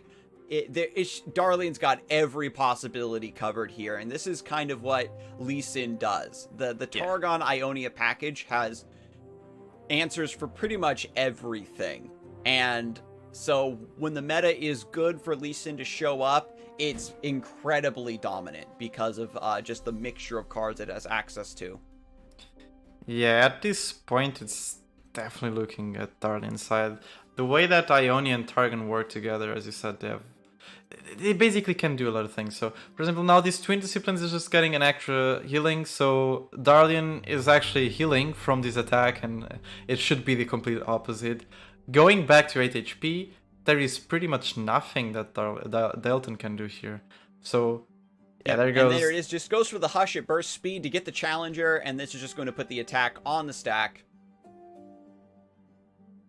There is no way to stop it. Even with the get excited to your own unit to stop one of the kicks from the Lee Sin, there is nothing you can do. You're already way too low, and getting the 2 damage with the Zoe and the 5 from the Lee Sin, this is gonna be game for Darlian, taking the first one and already getting the advantage of the on the BO3.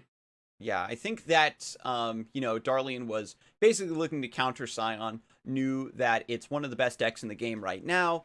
In a format like this where you can't just ban it, you have to predict that players are going to be bringing it and then ban it out. And, of course, whenever there's a tournament, there's always a chance that Lee Sin can show up, right? Just because we know the decks are going to be a bit slower on average, or usually the decks are a bit more extreme, right? Where you can go with being very greedy because you know players are going to be playing longer games, playing a bit more for value, trying to outplay their opponents, or the more aggressive style at the lower end where players are trying to counter and just end the game, get around some of those value-oriented decks, and Lee Sin plays very well into both extreme ends of the meta. It does indeed, and that's why it's been such a consistent archetype that has been surviving since exactly 1 year ago. It has been exactly 1 year since Riot reworked Lee Sin into becoming what we have now. Yeah, it's around that. I remember it was around these times where it became 4 mana 3/4. And Bastion became 3 mana. the Lee Sin Zed Bastion meta was hysterical. That deck was so strong, and it would just would take over the board on round 4. It was so hilarious. But getting into this next game, Dalton still trying to pick up a win with the Draven Scion, knows that this is going to be the biggest hurdle to climb, and Darlian now is on the Shellfolk list. Has Victor in hand, has Sump Fumes, but not much else. Dalton, meanwhile, does have a very aggressive start here. Could maybe go for the Risen Rider. It does die to pretty much any removal that Darlian has, and we'll see if Dalton might be saying, okay, do I want to save this for maybe when I have a survival skills and try to abuse with the fearsome. Do I just go for Grave Physician here to draw a different card? And Dalton's just going to say, well, if you don't have the removal, by some miracle I get 4 damage. And if you have the removal here, then that's just 1 less card that I have to worry about down the road, right? When you're playing, when you're the beatdown against a value deck like this, you just have to hope that you can generate enough threats that they just run out of removal. It just, most of the time when you're playing against this type of decks, you always have to pray that they don't have the removal. It's basically how it works. You cannot play around everything, especially decks that have triple Mystic Shot. They can just discover somehow, try to find, manifest any more removal. So there is never 2 less removal on their deck. So you have just to pray that they don't have at that certain situation. You can just get some free damage. Dalton was unfortunate. There was a Mystic Shot in Darlian's hand and clears the 4-2 and just actually ramps up into coming on turn 4 with playing the Victor, but he cannot play the card. He cannot play the 1 mana spell. Yeah, no augment here. Because the Aftershock was cashed in last round to stop the Sump Dredger, it means that even though Victor's played on curve, it is very awkward for Darlian. And Dalton now, with a second Risen Rider and the Twin Blade Revenant hitting the board, there is a lot of tempo potential here. Aloof Travelers is a card that's very strong in other matchups, but not very strong in this one, because you're just more often than not hitting your opponent's Lost Soul, for example. Even if you hit Scion here, you're just giving Overwhelm to the Twin Blade Revenant. Yeah, and getting some... Yeah, you definitely don't want to discard neither another Lost Soul, neither a Scion here. So Aloof doesn't look that good here. I wouldn't play it too.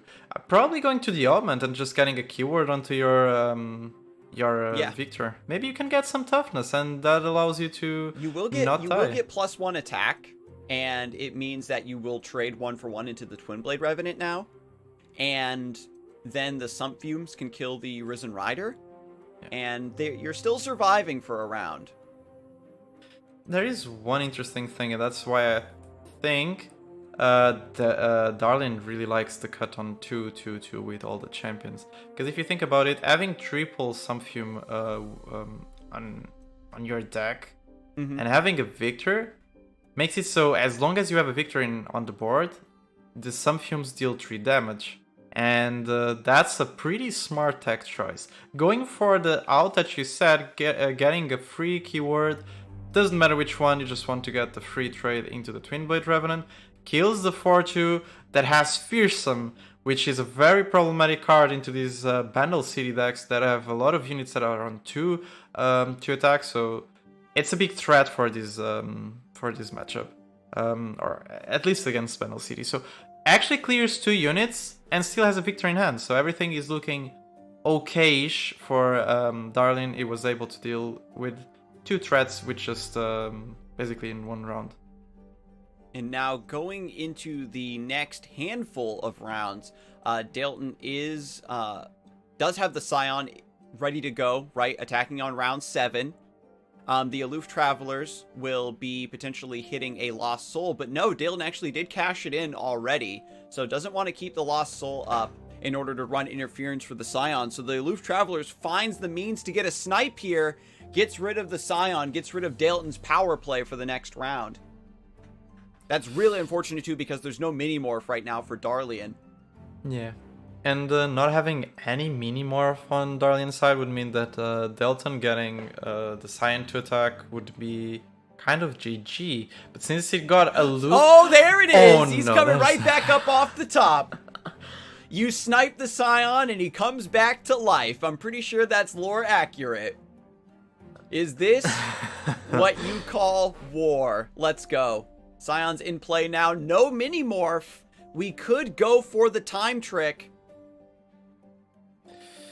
I think it should be the play. You can try to time trick 1 mini-morph to just deal with this Scion. Otherwise, you're taking a lot of damage. You know, there's a Twin Blade Revenant to just pull out that Aloof Travelers. And more important than that, you know, there's a Flame Chompers that can be somehow discarded if there's a Poro cannon. And it is the case. There is a Poro cannon. So it is major danger for Darlian if he doesn't find anything to deal with the Scion, which is not the case. He cannot find anything. Yeah, you trinket trade, you get a 1-1 blocker with the Otter push, you have the Mystic Shot to remove this 3-1. There's still a lot of defense to be had, but... Oh, stress defense! It's huge. It just shut down his Scion. There he goes. That's the answer. Excellent pull. Stress defense off the trinket trade. So now you can reset Scion down to a 1-6. And it is no longer a threat. At least it's not dealing 10 damage to the face. And I think no one likes to get just gets 10 damage into their own face. So we got stress defense for the Scion. We have the Mystic Shot here to stop the 3-1. We've got some Fumes as well, actually stopping the 4-3. So Darlian, even though the Twin Blade Revenant is going to come back once again, it's just all about defense. It's just all about preserving the Nexus HP. We've got Ezreal, I think, about to level up soon. We've got Vi as well as just a big attacker to keep the board under control. Victor always has a chance to get elusive or a lifesteal or something, but now we really just need Shellfolk. We do. We really need Shellfolk in Darlian's side. But at the same time, we definitely need Minimorph to deal with that Scion.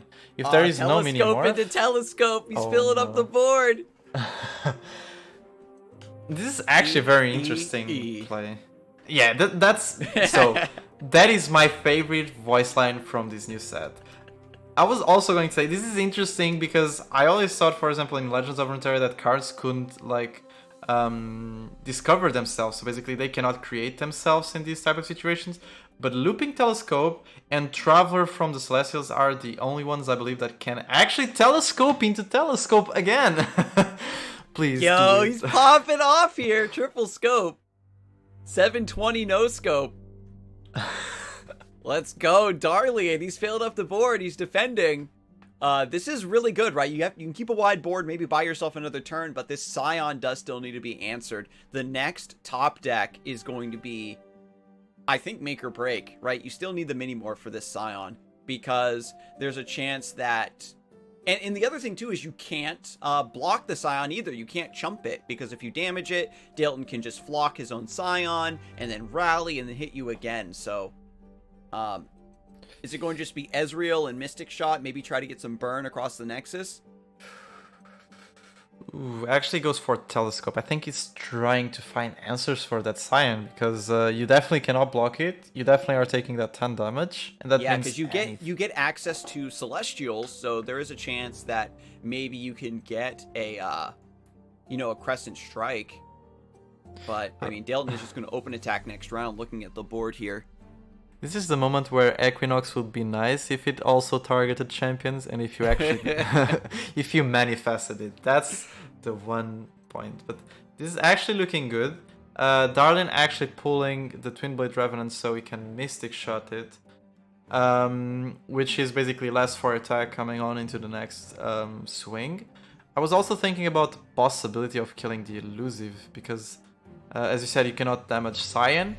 Otherwise, Flock just steals with you. And the elusive one is the one damage that you also cannot block at all. Because it's elusive and you don't have any elusive to deal with it. So I'm kind of surprised it's going for the Twin Blade Revenant. It's just probably going to block the Scion with the Aloof if possible. Wow. So, and then the Boom Baboon is actually developed over the other Daring Poro. And so here comes the attack. This is 11 damage, beautifully on the stack. And like I said, you chump the Scion just to keep yourself alive, but get excited and Mystic Shot in hand, have this covered. Really unfortunate top decks from Darlian. Was able to beautifully stay alive all the way to the late stages of the game, but whiffed on the Shellfolk and didn't have the value needed to deal with the Twin Blade Revenant, right? We saw Twin Blade Revenant ate, I think, like all 3 Sump Fumes, ate a Mystic Shot. Yeah. They basically... So, the one thing that actually was very important for Darlian besides the Shellfolk was also the Minimorph. those two things were definitely what it needed to deal with this matchup. Not having any of them to deal with a Cyan and to get extra value, and this is actually pretty sad. You see the Shellfolk being drawn now when it doesn't matter. That always happens. You always draw it either at the very end of the game when you're about to lose, or you draw it at the beginning of the next game, right? That's always how it happens. The hands just flow into each other like a film strip. But now we are going to take this to a game 3. The last time these players played together in the first round of the bracket, it was a 2-0. But this one is going to a game 3, and Shellfolk has one more chance to take down Nami Zoe. And this is a very good matchup for the Shellfolk here. So this should be a comfort zone for... I was going to say Dalton. Both names start with D, but one is Darlian and the other is Dalton. So this should be a comfort zone for Darlian for sure. We see Dalton is more conservative. He doesn't know if he wants to keep the Zoe or not. For example, if I was playing, I would kick everything. I already know my RNG is pretty bad, so I need to try to mulligan everything for a Nami. But actually keeping this Zoe is very important so you can get the free value on the early game. You can take one more round, for example, to level the Nami, but against a value-based deck, it makes sense. You can also try to get some of the clears already out of the end, like for example, a Thermo Beam if it happens, and it's one less clear for Nami, so I really like this keep from Dalton. Poro Sled is cool, but the Messenger is probably what you want. Just a chump blocker, more card draw. You just need to try to keep up your removal here, keep up your pressure. There is no double trouble here, but we could maybe just see, like, line them up, knock them down in order to spend that mana, of course. Yeah, I mean, I think that definitely line them up could be the case here. You definitely need those 3 mana to be banked. So yeah, he goes for the line up and just tries to kill that telescope, so gets some value.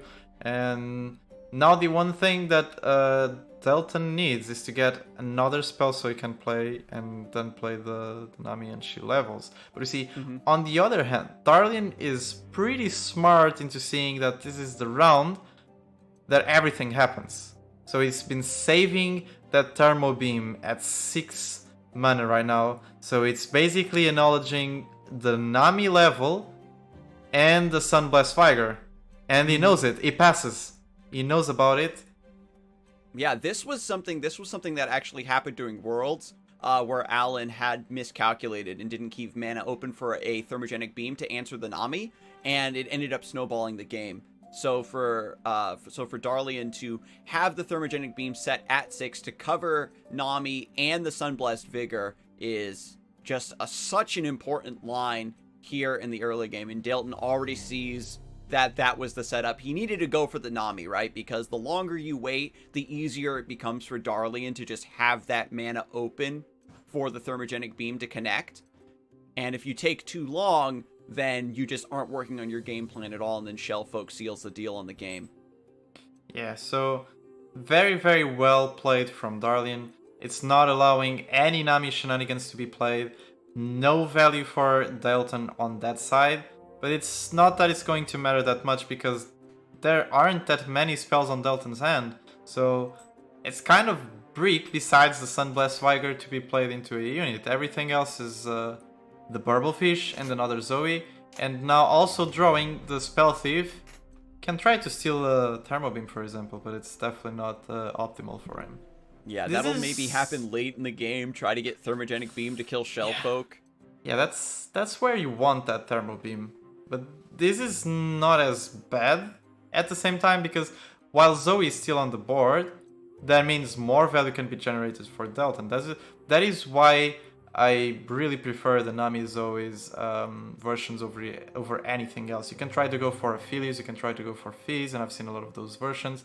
It works pretty fine. But what do you do when this happens?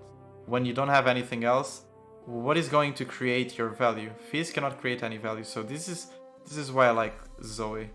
Yeah, she's just a really great backup win condition, and we've seen this deck just having access to the super cool star chart, getting stuns and equinoxes and stuff, allows you to, while working on your own win condition, also slow down and negate your opponent from getting massive value against you.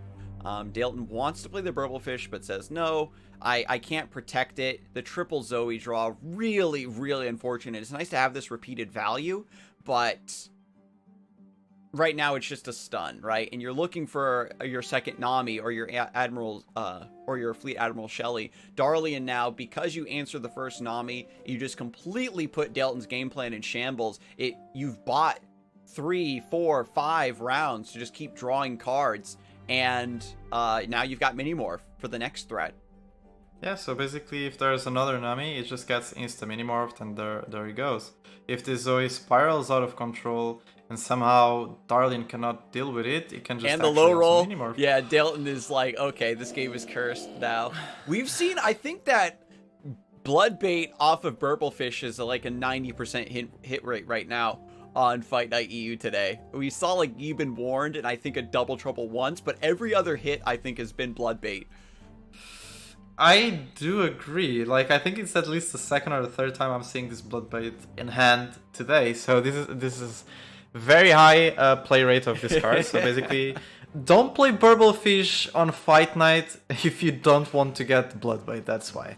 But this is still an okay-ish attack from Dalton. I believe Darlian is gonna try and Mystic Shot the Zoe. At this point, you're so below that you definitely need that Sunblast Tiger. Get that free value. And we do see from Darlian's hand, there is no more answers. I mean, there is Trinket Trade that he can try to get anything, and he got... Oh, got the group shot off of Trinket Trade to kill the Zoe. That is absolutely tragic. There is another Zoe in the deck because of Paddlestar.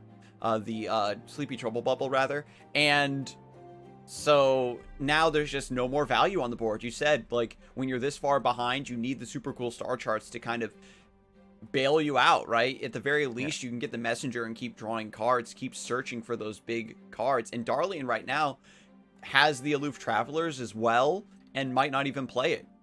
It's basically guaranteed to hit a target, a really strong target, and the Nami is gone! No, that's the strong one. Dalton! That's a... oh my god, this is... It's like... You don't...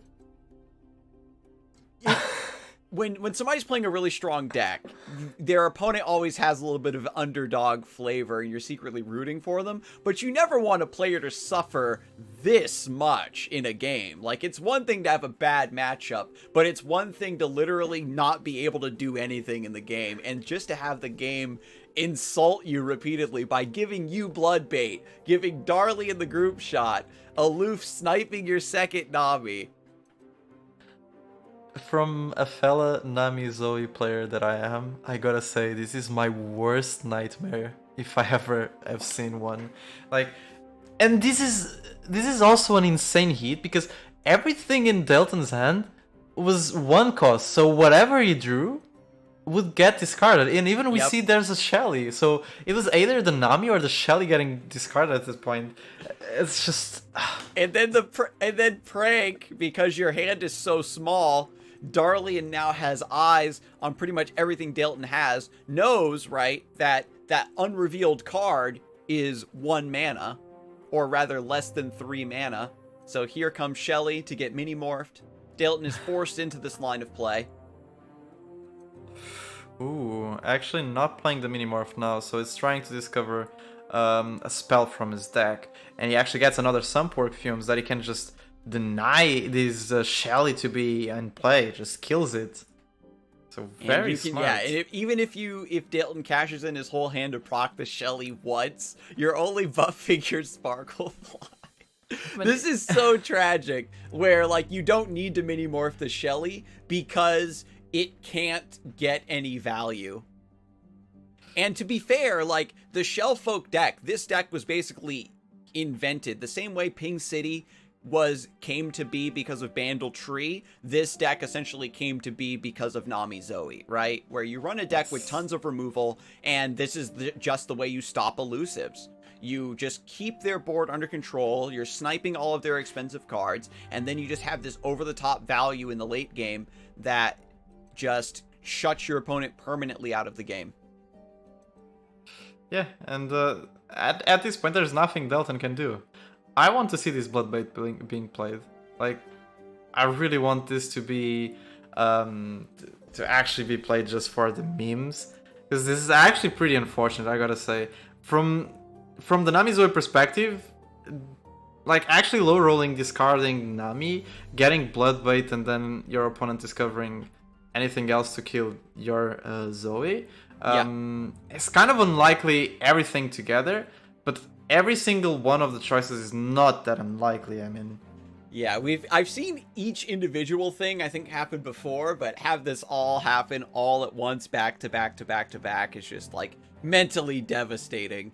And we got to call it back, Manittas. We got to go all the way back to keeping that 6 mana open for the Thermogenic Beam, right? Because there's the world where you play a card, you don't account for Zoe plus some plus Vigor, Nami rather, and then Nami comes down, she sticks, and suddenly this game is looking a lot more different. But yeah, there's just going to be the concede here from Dalton on the Shen. There's even leveled up Ezreal in play to just burn out the deck. Dalton showing off his last card is Bloodbait, and yeah, Darlian not showing any mercy, just going to go for the swing, taking the rematch as well. I think that the lineup is basically built to counter that like the Draven and the Nami Zoe lineup, and it was just really unfortunate in this format where you only have 2 decks and no ban. You are a lot more susceptible to having your lineups targeted if you try to go for something that's perhaps a bit too straightforward. And it's not like Dalton was not playing well. He played very well over the course of the entire tournament, and when your opponent draws that well and has your number, there's just not a lot to be done for it. And what can you do when your Nami just gets discarded? Like, there was really not much that Dalton could do there. He played really well, banking the mana, just doing everything you're supposed to do. Darlian just bringing the actually spice that deals with these type of lineups, the Draven Scion and Nami Zoe. So getting rewarded with facing this lineup twice now, and also being rewarded for acknowledging turn 4 Nami is the power play. So how do I deal with it? The only way for me to deal is to kill it. And 4 mana for killing the Nami sometimes is not enough. 4 damage is not enough. There's a lot of things that they can do. There's the Pale Casket, the Sunblast Vigor. So as you said, recalling back to that 6 mana Thermal Beam was the most important play in the entire game, I would say, because shutting down that first Nami made every unit on Dalton's side very small, which means there is no lifesteal, there is no damage going through Darlian's face. It's just a matter of time until Darlian just gains full control of the game and just would take it to his side. Yeah, so Darlian was able to shut down Dalton, was able to shut down that Nami Zoe, and has another Nami Zoe player coming up. So we'll see if Shellfolk continue to reign supreme when we get back from this break.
Hello, everyone, and welcome back to Fight Night Legends EU. We're just about to conclude the lower portion of the bracket. This is the losers finals between Gomphos and Darlian, who just secured his spot.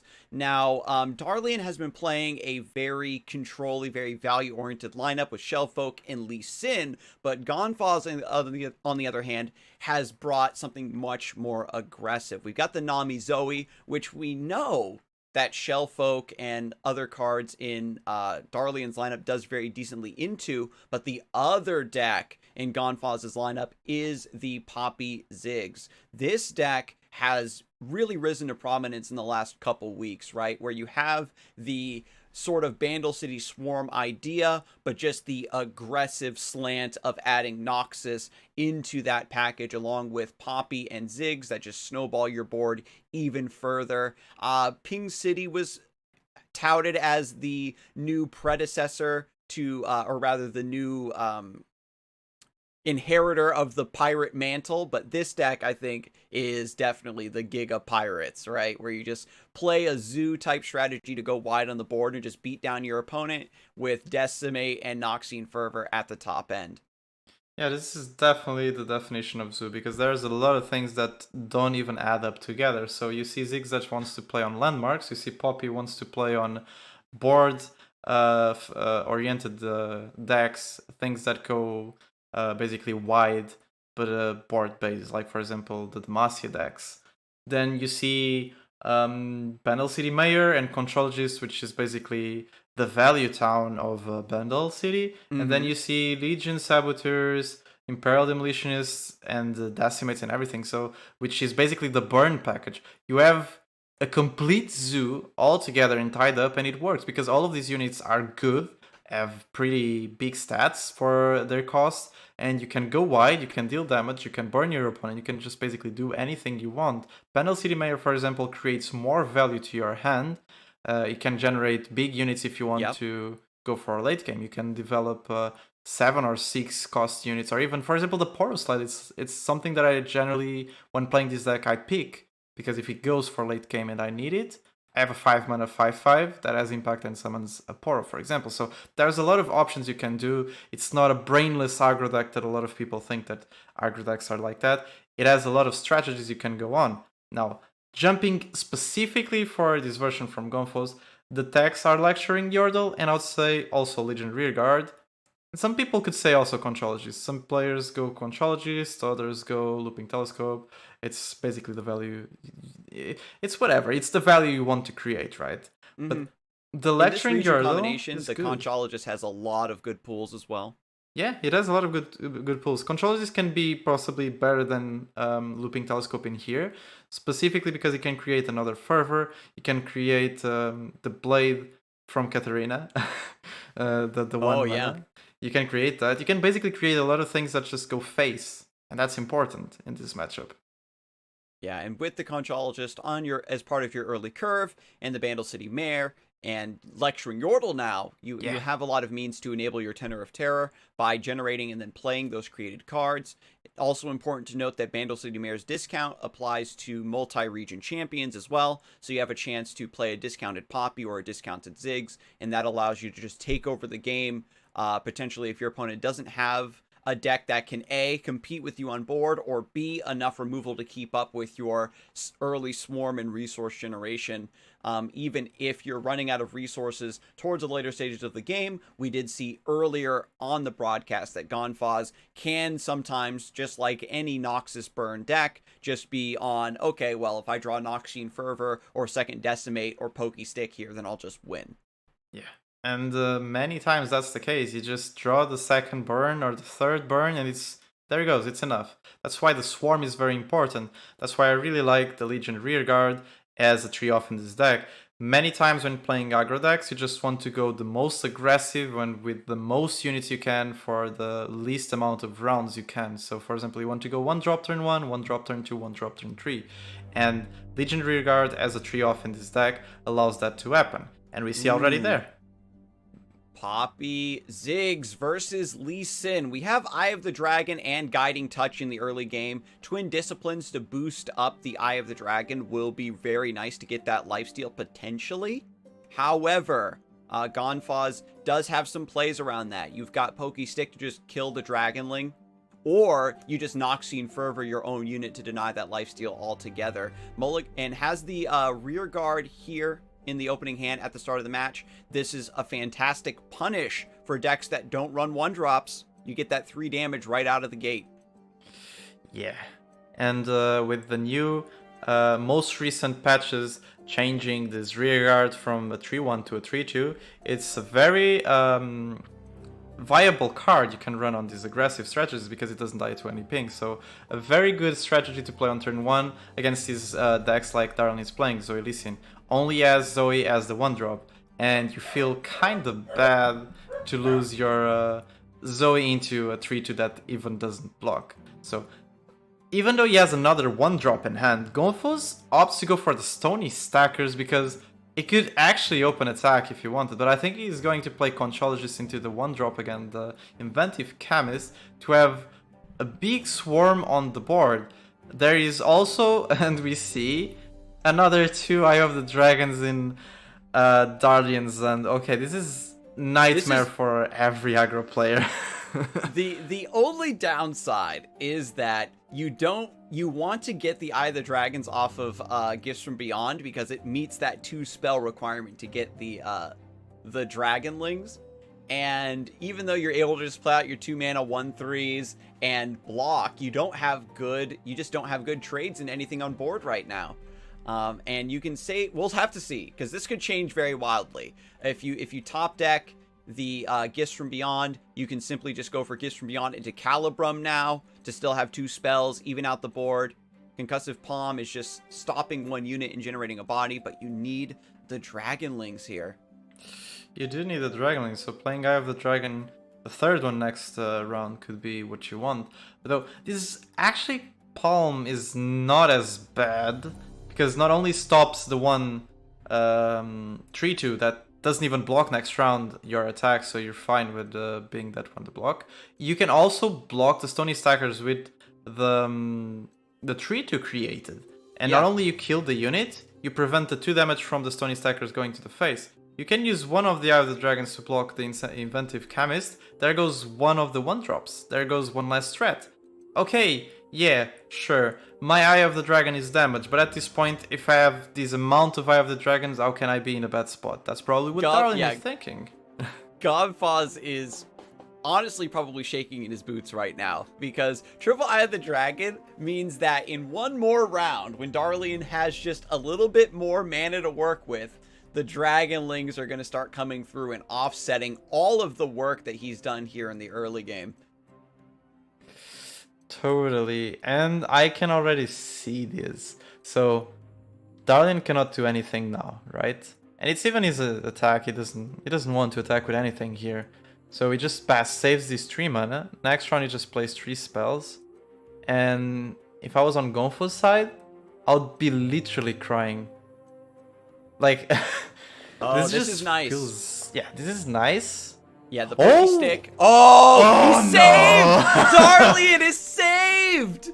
Has the Pokey Stick here. You're forcing the Pale Cascade to make it harder for Darlian to proc the Eyes of the Dragon on the next round and just draw more removal for yourself. But gets the Gifts from Beyond, so you have the 2nd spell cast for this round, and that means you get the Dragonlings at the start of the next one. Oh my god, it was looking so awkward just playing the Eyes of the Dragon out here. These early units that didn't have good stat lines to actually remove bodies, sacrificing them for defense, but you're stable. The Great Wall of the Dragons has arrived, and unfortunately, this deck does not have enough top-end burn it doesn't. to deal 14 damage and just ignore these lifesteals for the rest of the game. The funniest thing about this was just seeing all the 3 Dragonlings just being spawned. Like, it was such a fast animation. You just see boom, all of them there. And it is big. Like, we always joke about Eye of the Dragon being the anti-aggro card. And many also saying it's also a champion. So people that play Zoe Lee Sin and Eye of the Dragon are basically cheating. because they're using 3 champions. It's not allowed. They have more than what they're supposed to. The real thing here is, if you look at the last round, it denied a big swing from Gomphos. It denied a lot of damage. And if Gomphos was to attack, it would actually heal Darlian instead of dealing damage. So this is important, because these are the rounds where your opponent passes and you bank the mana, you bank the spell mana. So it was turn 5, you just basically lost 2 mana, and 3 came to your spell mana. And you like to play with that spell mana, you like to create stuff. So Gomphos is just going slowly at this point. I don't think Gomphos is going to go for attacks anymore. And it's gonna be a nightmare for him, because there's 2 denies and 1 Nopify and Darlian's End. So that decimate is not a decimate, it's denied, I would say. Exactly. It just gets denied. You're just protecting yourself this whole time. And it's funny because, like, when you're playing an aggro deck like this and you have your opponent down to 8 HP, you're feeling pretty comfortable. You're like, okay, cool. I can maybe close out from here.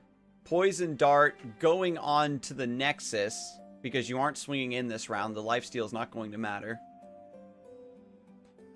And Darlian is definitely okay with this. There is no way for your opponent to play a Decimate here. Can play a Fervor to try and get some more burn into Darlian's face.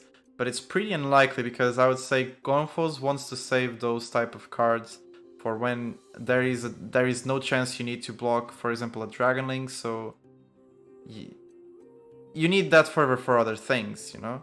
And this way, actually, Darlian was allowed to create Dragonlings on the attack. This is the important part, because this is 6 healing. This is all the damage that Gomphos was putting into Darlian's face was kind of useless with just 1 swing from 3 Dragonlings.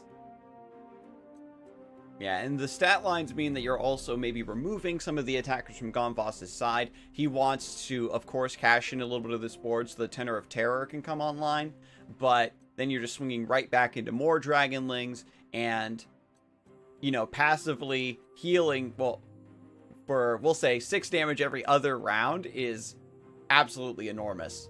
It's just now starting to outpace the damage output that Gomphos has access to. And with no Poppy, right, there is a world where, like, Poppy comes down on top of this wide board, and with the ability to buff your board and threaten getting that +2/+2 in impact, there was a world where the Dragonlings might get outpaced. But here it's just smooth sailing for Darlian here in the first game.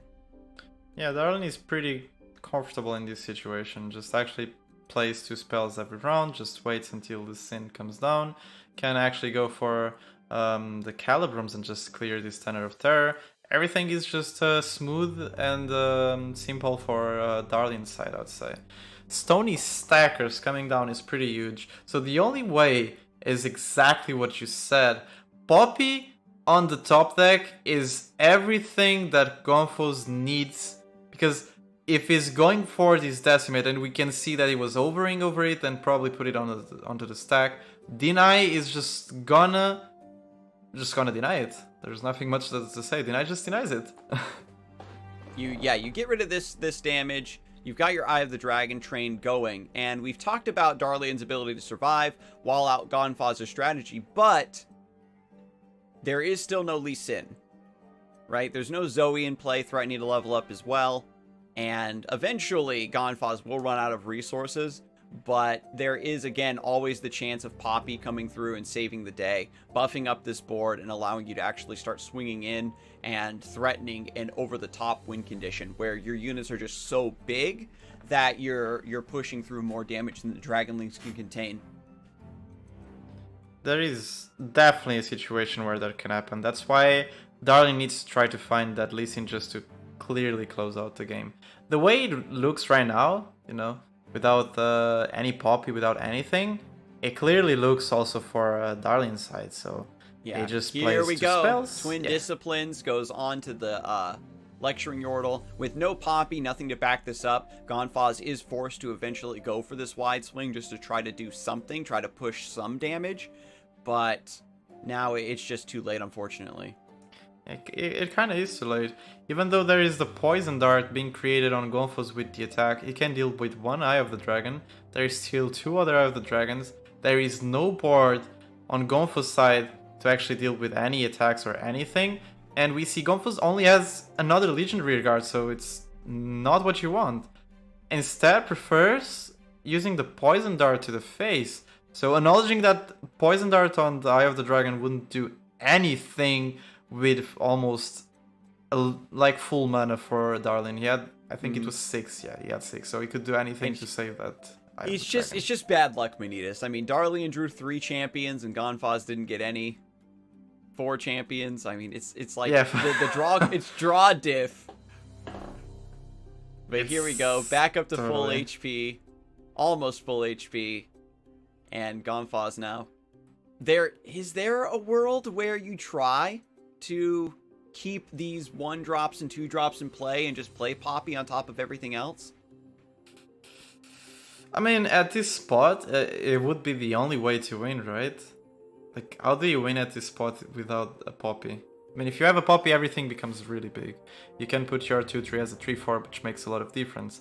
Everything just kills Eye of the Dragons and deals a lot of the damage. Dragonlings, on the other hand, can kill the rear guard and the Saboteur in hand that are not doing that much. But it's basically the only way out. And we see Gomphos actually not trying the pop. He gets a Bandle City Mayor. And yeah, with Loop Traveler. Yeah, we get a little bit of a preview there.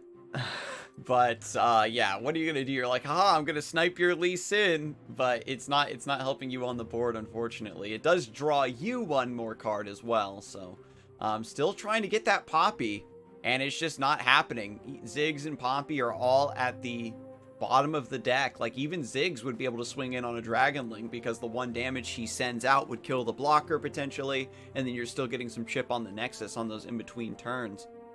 Yeah, and you definitely need those chips. So at this point, this is literally champion diff, as you said. No champions on Gomphos side makes total difference. And even though this is a zoo deck, so everything works out pretty well together, regardless of the archetype, you definitely need the champions. That's why they're champions. They're strong cards that actually do something very important on what you're playing. Ziggs gets the extra burn, deals with the Dragonlings, makes Darlian play extra cards that he might have in hand, like for example Twin Disciplines or Pale Cascades, which is important and you need that weapon. Poppy just makes your board go wide and big. So it is totally a champion diff, and it's kind of sad to see. This is pretty difficult or almost impossible for Gomphos to come back into a situation where the board looks like this. And I mean, Darlian's opener was still pretty awkward, right? With the Eye of the Dragon here, and it was that top deck of the Gifts from Beyond to squeeze in that second spell for that round and get the Dragon Train rolling. That's what really sealed it. We saw Darlian's reaction to that, and pretty much since that moment, the game has just been like in the bag for Darlian, especially since Gomphos had ended up whiffing on the Poppy when the board was very, very wide. There were still those like 3 rounds where both players really couldn't do much because Dragonlings were just holding down the fort and Gomphos wasn't incentivized to attack because of the lifesteal. If there was a Poppy in that equation for the mid game, I could definitely see a world where Gomphos is able to take a game off of Lee Sin, but everything basically went perfectly. When you're the Lee Sin player, that this is how the deck wants to play out in the ideal scenario, right? You've got your Eye of the Dragons holding down your early game. You've got tons of reactivity and removal for your opponent's board in the mid game. You've got the denies, and then Lee Sin comes through to end the game here. Yeah, and we see Lee Sin is just gonna do a super kick from himself to the Aloofs. So 7 damage from the kick and 7 damage from the overwhelm, just finishing the game. So those rounds were very important to actually determine the end of the game. Like, that Gifts from Beyond made it so the Dragonling's train started faster and earlier. and no champions from Gomphos meant it was giving more time for Darlian to try and find this Lee Sin that would finish the game. I mean, even without Lee Sin, I think that 4 or 5 more rounds, it would be over on board and without any value from Gomphos' side. But Lee Sin just makes it easier to just one-shot and not having to wait that much time. So we saw it pretty well piloted. I mean, anything that has 3 Eyes of the Dragons on the board can be well piloted. I would say I hate that card so much, but first game goes to Darlian. It's what can you say? It's in the deck for a reason, and it kind of carries you through. There are certain decks, like if there was Fearsomes coming through to maybe stop the Eye of the Dragons and the Dragonlings to push through more damage. We didn't see like Noxian Fervor, maybe setting up something tricky to get around the lifesteal.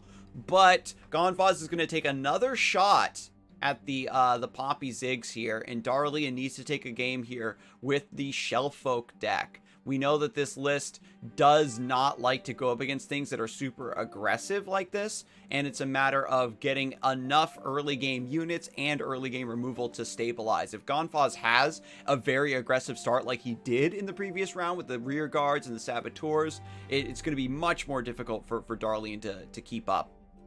Yeah, it is definitely going to be difficult. I never understand why does he never attack when there's a rear guard in there? I always get confused, but there might be a reason why. There's at least something to block the rear guards now. So this Octopus can block the rear guard if it goes for an open. Can also play the Conchologist, which is going to be the case, and try to find something. Oh, group shot is excellent here. Yes, group shot is insane. Not going for it right away. He's still taking his time. Can I get away with not answering the second rear guard right now this turn? Do I want the other trinket trade instead? But now you have the clean trade and then the finish on the second rear guard. And now you've got trinket trade to get another Otterpuss if Gomphos has another 1-drop. Not going for the group shot now is a little bit risky because you give the opportunity for Gomphos to maybe have a Noxian Fervor. You do, but at the same time, this group shot is also playing around the possible Noxian Fervor in the future, because most of the things in Gomphos' side will always have 1 HP, so you can use it instead of proactively, you can use it reactively. That's what I see it being the case. For example, now Darlian can just go Tinker Trade. Yeah, I didn't butcher the name. Trade. And then play Otterpuss and as a blocker for this 3-1 without needing to use this group shot. There's also the possibility of somehow Darlian developing into 4 units on the board, and that means group shot deals 2 damage. So I can see why Darlian doesn't play it, and I kind of agree with it. I mean, he's not in a bad spot, he's healthy, didn't take any damage, and I mean, Bandle City Mayor is a problem, but easily dealt with this Thermo Beam in hand. Yep, goes for the pokey stick there to take out the 1 threat, and we have Thermo for the second. Before this Mayor can get any value, it added a card to the hand, but that's about it. And now, going into the next round, Gomphos has to take the first development. And when Darlian's sitting on 4 mana like this, you're like, okay, do I just want to slam down the Poppy or the Ziggs? You're taking a big risk versus Thermogenic Beam. Yeah, this is looking okay-ish for Darlian. Tenor of Terror coming into turn 4. Always the power play that everyone does on turn 4. I mean, it's 4 mana 5/5 of stats with 2 impact keywords. I don't think there's that many better 4 drops in the game. There was a time, very long time, where there was a 4 mana 4/1 with scouts. Oh baby, yes indeed, the OP Ranger. Exactly, but it doesn't exist anymore, so I think that Tenor of Terror looks to be the contestant for the best 4 drop in the game right now. Yeah, and because there is a condition for its ability to proc, you do need to build your deck in a certain style, so it's not just an auto-include for every single Bandle City deck. But Darlian now has the opportunity to develop Ezreal here. Gomphos' list does not have elusives in it, so now you have this train of Mystic Shots coming through to help you just keep the board under control. And Gomphos is in a very similar situation to last game, where the early pressure is just completely walled out, and we're getting closer and closer to this Shellfolk getting set up. Yeah, we're definitely seeing that being the possibility. And the fact there's an Ezreal and the Battle City Mayor being dropped is huge, because this Mystic Shot steals with that Mayor out of a sudden. I got kind of confused. This could be, for example, a bait for a Fervor to try to kill the Ezreal, and it is the case. Gonna try and gets rewarded. There was no second Ezreal in hand. There was no other Mystic Shot, so there goes the Ezreal. I would even say this is a good or okay-ish open attack if there is nothing. Okay, never mind. There's another Tenor of Terror. You always smash it. Yeah, the Tenor of Terror is fantastic to develop against your opponent, because if they counter-develop, they usually can only play one unit, and so you're still going to be wider than them. It's a great way to push a lot of damage here. And with this amount of pressure coming through, Darlian is disincentivized to develop the Shellfolk, but of course you're going to play the Shellfolk. Let's go. Yeah, this Shellfolk is insane here, because you have the Trinket trade, you have a Prank, and you have the Time Trick for next round if you want. This Shellfolk can trade out the 3-2 base. I don't remember exactly the name of the other one. I do know that's Tenor of Terror, and the other one is also related, because the card is kind of lore-wise is basically like the Opera type of thing. So I don't remember the name, but he can do this trade, and it's pretty fine because it allows him to deny 3 damage from it.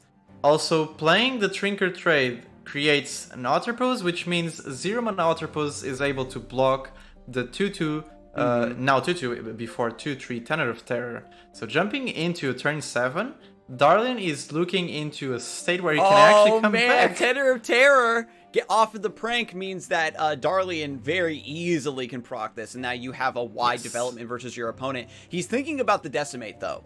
You get the Decimate, you have some over-the-top damage, but at 10 HP, you have to start turning up the gas here and taking over the game. Gets eyes on the Decimate once again, is going to cop one of those two. Sees the 2 Decimates in hand now, and with now at both of them 7 mana, there's only 2 more damage Gomphos needs to find here to close it out. Darlian knows the clock that he is on. Can you go wide enough here? The Tenor of Terror is just going to wall this out. Can Gomphos actually take this down? There is a chance, because the Tenor of Terrors are dealing a total of 4 damage right now. That's so much damage. Even though there's a time trick on Darlian's hand, so there is always a chance of Darlian discovering into his deck, and I mean predicting Mystic Shots, or even Fumes, and those would actually deal okay-ish with the Terrors, and the impact would actually not proc. Now, Vi here is very important because it takes out one of these. I would even go as far as say you would pull the 3-2 here, right? So yeah, pull the everything 3-2, is looking fine. And maybe even swing with everything, right? And just say, I want you to. Oh no, the remaining 2 damage you need.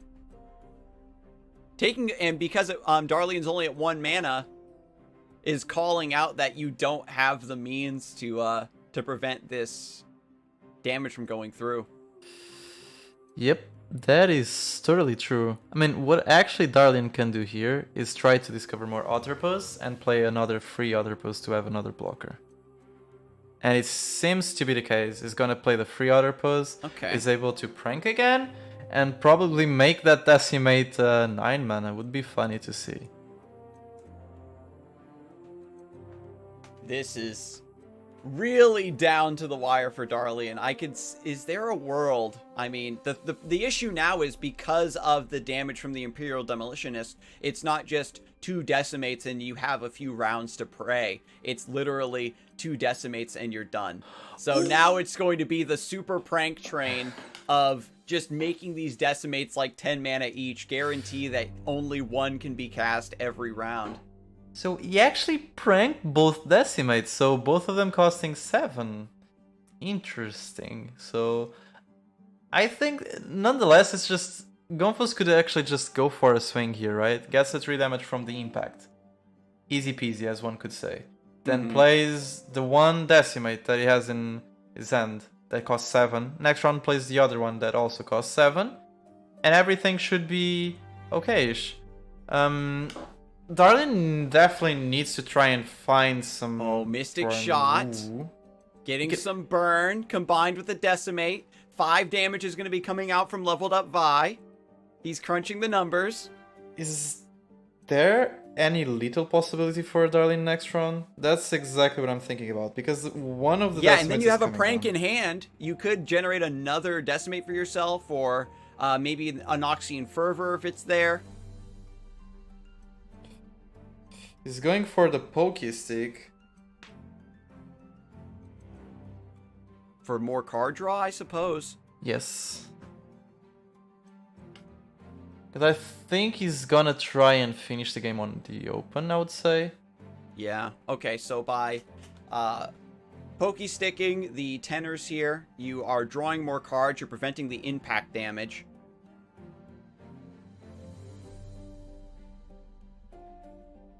Ooh, okay. None of these actually is good into what is happening on the board. And so now you've got Tenor of Terror to potentially develop here to help with your open attack. That would be 7 damage, plus another 8. So that's 15. You need 4 more. And so if you prank and get a third Decimate, but you die in 2 actions from Gomphos here. Yeah, in reality, it's just die in 2 actions. There is, I believe... So you telescope and get... Rite of Negation? That's a possibility, though. Yeah. You telescope into Rite of Negation, that's true.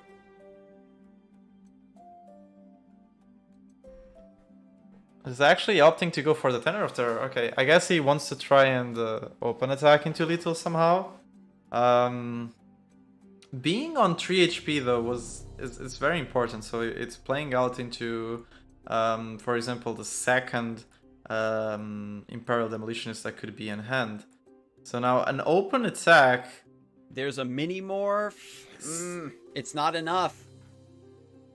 Is there a way where you actually can just prank that Decimate into becoming 11 mana? No, you would have to have saved a bunch of pranks in order for it to work. It's so close, but yeah, the early damage from Gomphos was enough to set up this Decimate to be lethal. You just can't win from this position, unfortunately. All the way down to 2 damage, no. There is one chance. It's just looping Telescope into Rite of Negation. You know the Decimate is 9 mana. Yeah, if so he you plays can't attack here. Yeah, you cannot attack here. Attacking here because is then the Decimate, the Decimate just shows up as the first action after this combat resolves. So if you Unless actually... Gomphos gets bluffed out thinking that there's Get Exciteds or Mystic Shots or something, but he can't take that risk. Yeah. I mean, he can't because he knows that there are 3 Decimates in Darlian's hand. So whatever it is, Darlian just finishes the game. So he's probably going to open up into a Decimate here, I would say. And the thing is, if Darlian went for Looping Telescope and trying to get the Rite of Negation, would be such a smooth and interesting... Okay, okay. That is a different line. And this is why I really like the change they did with Minimorph. So now it's just not on your opponents. You can also outplay into making your units bigger or preventing some things to kill. For example, you would need to like really pray to the RNG gods to save this game. There was like the line of not playing Tenor of Terror and playing Otterpuss to get more pranks, and then just triple pranking this round. Because you can prank the Decimate until it can't be played this round, but you can't prank it above 13 mana, and I think you potentially buy yourself one more round. But, man, the game 2 going there to Gomphos, picking up with the Poppy Zigs, and it was very close. It was very close, but you can see how removal isn't enough when your opponent also has the burn for the top end. After they've done the early homework with those units, they just shift to that burn game plan, and... one more round off of winning for Darlian, but that's honestly, as an aggro player, that's what you like to see, right? When you get in and end the game right when things are about to permanently slip from your grasp. Yeah, I mean, most of the games as an aggro player, you feel this happening. So most of the games you win when you're on 3 HP, 4 HP, 5 HP, just basically one attack, one spell or anything from dying. I believe that most people find aggro very frustrating to play because of that, because you're always so close of killing them, and then they have the spell to finish you. But yeah, you have to be definitely in the mentality of, was there a different line I could have taken that got me that extra 1 or 2 damage that I needed? And if you think about the games in that perspective, your losses can become a bit more palatable. And sometimes you just have to accept that the matchup is bad, or there's just, you played the best that you could and there's nothing you could have done. And aggro kind of has that, I think, aspect to it where as long as you're being very cognizant of your own play, it's very easy to accept when you lose, in my opinion. Yeah, I totally agree. But now jumping onto the last and third game of Darlian versus Gomphos, they're basically fighting for a spot on the Sweet Finals right now, and this is basically the deciding match in the last one. We see Vi Shellfolk into Nami Zoe. We've seen this matchup before between Darlian and Dalton, and we saw how it went too. There is a difference now. Darlian no longer has a Thermal Beam in hand to be able to answer a Nami being played on turn 4 with a Sunblast Swagger. Yeah, so it only has the mini morph in order to stop the Nami, which might be enough if Gomphos gets as unlucky as Dalton did, where your first Nami gets answered, but then you don't get the next Nami until like way too many rounds down the road and just like sets you super far behind. But speaking of, things that happened in the past, Darlian and Gomphos actually did play earlier in the bracket, for those of you who remember, and Gomphos was actually able to take it 2-0. And so bringing this down to game 3 is already a marked improvement for Darlian's list. And when you're playing Zoe Nami into the PNZ that has a ton of removal, then I think you're going to be a little bit more favored there. Ooh, okay, so this Pale Casket actually is gonna cost more into Gomphos than Darlian because it's gonna deny Nami to be played next round, 100% guaranteed. So what does this tell us to Darlian?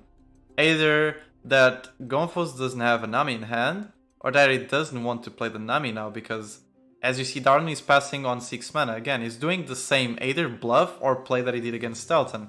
If Gomphos was watching the stream while waiting for the games, he can acknowledge that Darlian knows what he's doing and he knows about how to play around this Nami. So there he goes. There is no Nami being possibly played this round because she's not leveled. Goes for a Zoe, and I think Darlian is still forced to pass here because of the possibility of Nami into Sunblast Swagger or anything. Can try to go for Station Archivist and find anything. For example, one Thermal Beam. Because... calling out. No Nami here.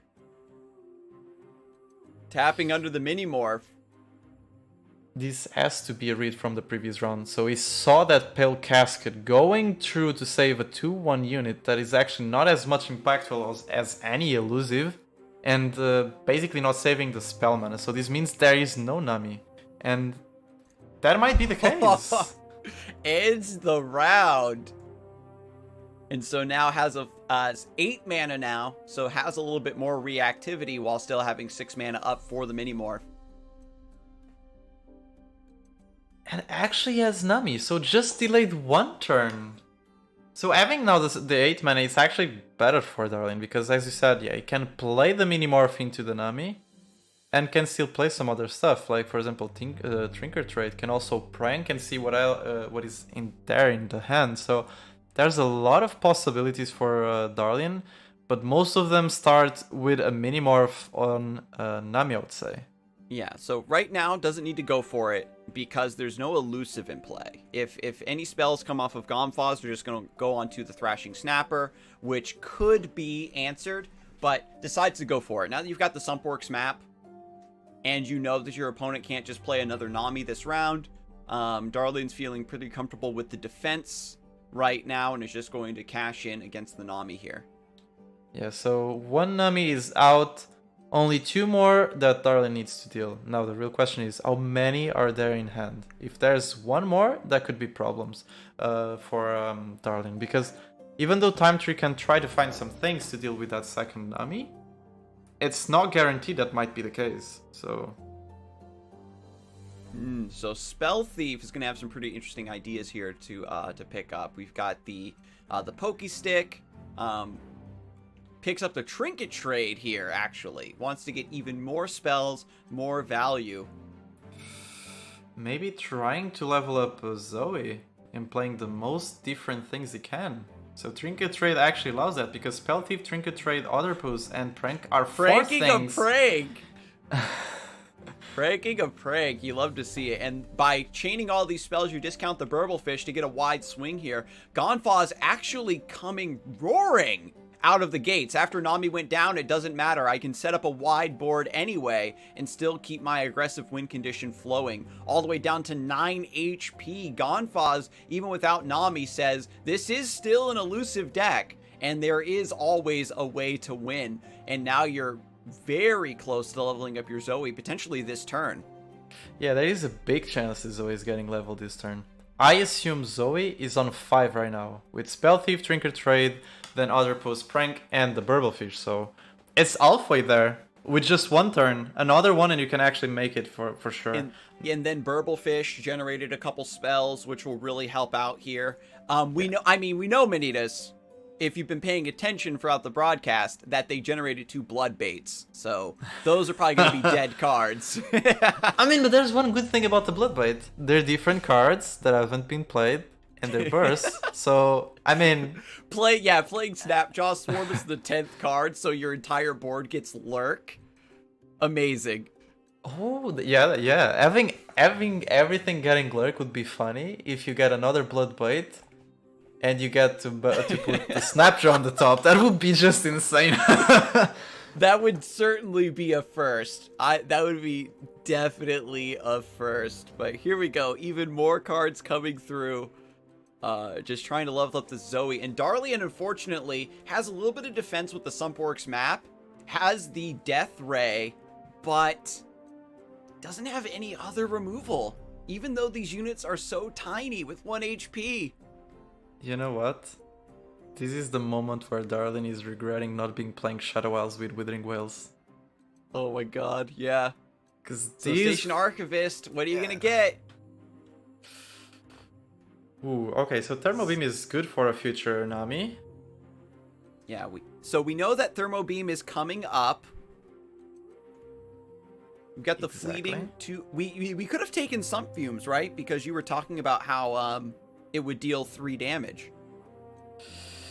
But I think he wouldn't have mana because he only has 2 mana right now, so he cannot do it. Oh, that's right, yeah. So this Thermo Beam kills Zoe here, unless there's Vigor or Double Pale Cascade, anything that just makes this Zoe survive.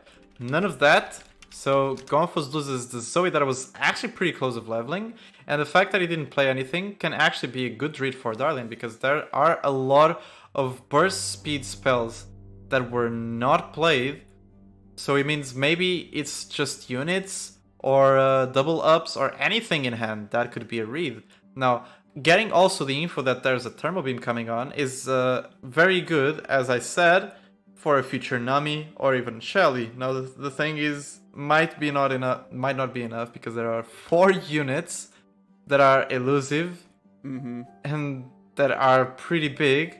And never mind because the deck. Yes. And with the time trick, you don't even have mana for the Minimorph if you get it. And of course, the tragedy of you put your removal on the stack versus Shelly or Nami, and then your opponent just cashes in by casting as many spells as possible to proc it, picks up the Sump Fumes off of the Spell Thief, and then uses that to get the tempo here. Remove 1 blocker, and then you just have 9 elusive damage coming through, and even by blocking as much as you can, it's still not enough. So Gomphos actually takes the game 3, able to roll over the Shellfolk deck. Even though there was the answer for the first Nami, the rest of the hand just did not come together. And It's really a sight to behold, right? We've seen so many players just get completely rocked by that first Nami getting answered, but being able to immediately pivot to a wide board and an elusive game plan and still keep the pressure going shows that, Nami Zoe isn't the no Nami, no win, one trick deck that some players might think it is. Yeah, it is definitely not just.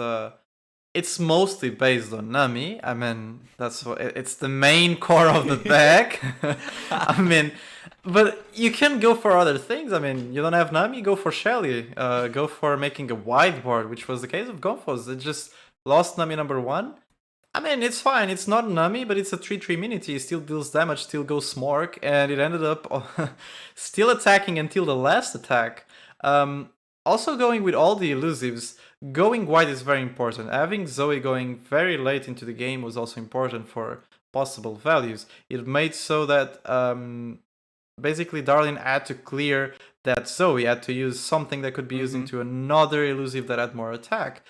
Having 2 Burble Fishes, for example, was also insane, because for 0 mana, you could play 4/2 of stats with 2 Burble Fishes and 2 different spells that he could have played.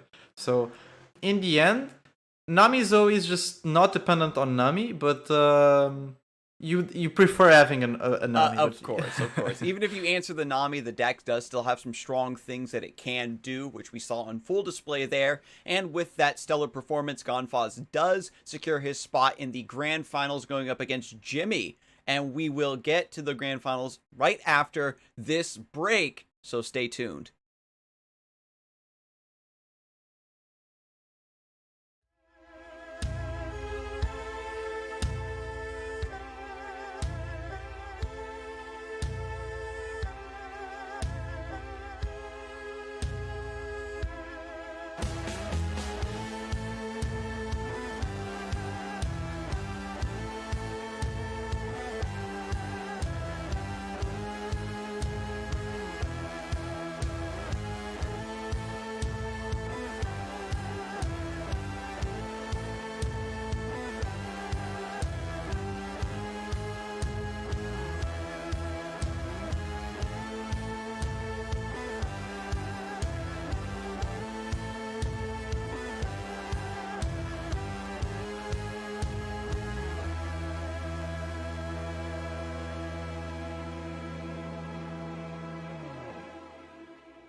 Hello, everyone, and welcome back to Fight Night Legends EU. My name is Scarzig, joined by Manittas. We're heading into the grand finals here between Jimmy and Gomphos. How are you feeling here, Manittas? Are you excited? I'm still excited because honestly, this was a very fast tournament. We've seen all the games going so fast. And we're already on the grand finals, and we're going to see some pretty good and interesting decks that I really like. Like, for example, Darkness, that we will see if, like, eventually when we talk about the decks. Now, jumping into the players, we talked about Jimmy getting the free win on the starting of the bracket, and you even said that he was probably shaking on his boots for playing the world champion Allens, and now getting this free buy. Just had to win 2 games into getting into these finals, and he played. We saw, for example, the grand finals how he played it, very particularly methodical and knowing exactly what to do. So very well piloted. Jimmy, as is 18 years old, is pretty young too, as we said. For example, Gable at 17, so we have some pretty young players. And he really likes to play control. I mean, we see he's brought Darkness is probably one of the most popular and best control decks that has been emerging on the meta right now. Yeah, and I mean, Jimmy has just really proved himself. I haven't seen this player a lot, but getting an invite to Fight Night EU means that at the very least, he's a very consistent master tier player and maybe some performances in other grassroots tournaments, but you're just getting that start early and making a name for yourself here. Meanwhile, Gomphos, coming from Spain, we talked earlier on the broadcast about Germany being a powerful region, and Spain, time and time again, has shown us to be an incredibly strong region in Europe, and Gomphos is really just demonstrating that for us today. It's another new Spanish player on the scene for everybody, and especially Impetuous Panda to root for once he gets back. But I mean, the plays and the piloting of the decks have just been fantastic from both players here today. Yeah, they've been playing fantastically, and that's why they're here on the finals. Both of them actually were on the winners bracket finals. Gomphos actually lost against Jimmy, so Jimmy had basically now the advantage of the double elimination format, so just needs to win once, while Gomphos needs to win twice the best of 3s. And actually going to the lower brackets, Gomphos gave no chances to Darlian, winning 2-1, and now being back to get revenge against Jimmy Louis. So basically, both of them just had good run on their winner bracket side.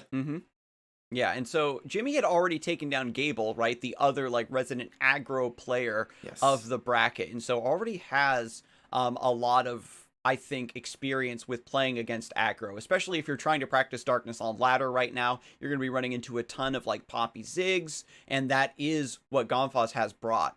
And it means that he might be very, very prepared for this matchup. We saw his tech with the double Withering Mists, for example, but we're going to take a closer look at Jimmy's take on the Draven Scion. This list, it has a pretty standard formula at this point. There's like 2 or 3 cards of flex, and Jimmy has chosen to actually keep the Reborn Grenadiers in to keep the deck low to the ground, keep it aggressive. You want to try to get more damage on the Nexus to set up for the Scion. How do you feel about that inclusion, Manittas? I really liked Reborn Grenadier. Honestly, for Draven Scion builds, I prefer going full aggressive. My take is, it's not exactly my take because I took it from Blasha, another Portuguese player. I am using, for example, 3 decimates because I want to finish the game as fast as I can. I'm also taking out 1 Scion, but that's my take on that. Ooh. So seeing 3 Reborn Grenadiers is exactly what I like to see in these builds. Going aggressive, having the possibility to just go full aggro. For example, doing the Zonite Urchin into a Grenadier on turn 1 and your opponent not having an answer is pretty big because it's 5 damage. It's 1/4 of your opponent's HP. Yeah, and so we'll see if Gomphos' Decimates can line up against Jimmy's Nexus here in Game 1. We've got Poppy Zigs going up against Senna Vhagar, Darkness. We don't have a lot of early game here. We do have Vile Feast to start sniping some of these 2-1s. We already saw Inventive Chemist. We know about the Legion Grenadier. You can even use Vile Feast to chip away at a rear guard, set it down to 1 HP, and just get the trade with the Spider. Jimmy's just going to pass. Says, okay, well, you're only hitting me for 2 damage. This is fine. And so you've got to go for the Dark Bulb Acolyte here. What this does is because it puts the darkness in hand, it forces Gomphos to open attack if you want to maintain that good value trade. Exactly. Otherwise, you can darkness, and then the Dark Bulb Acolyte, because it has augment, will go up to a 3/2, and then you can trade 1 for 1 into the Stone Stacker. So we'll see what Gomphos opts for. Second Stone Stacker. Oh no! No! Wait.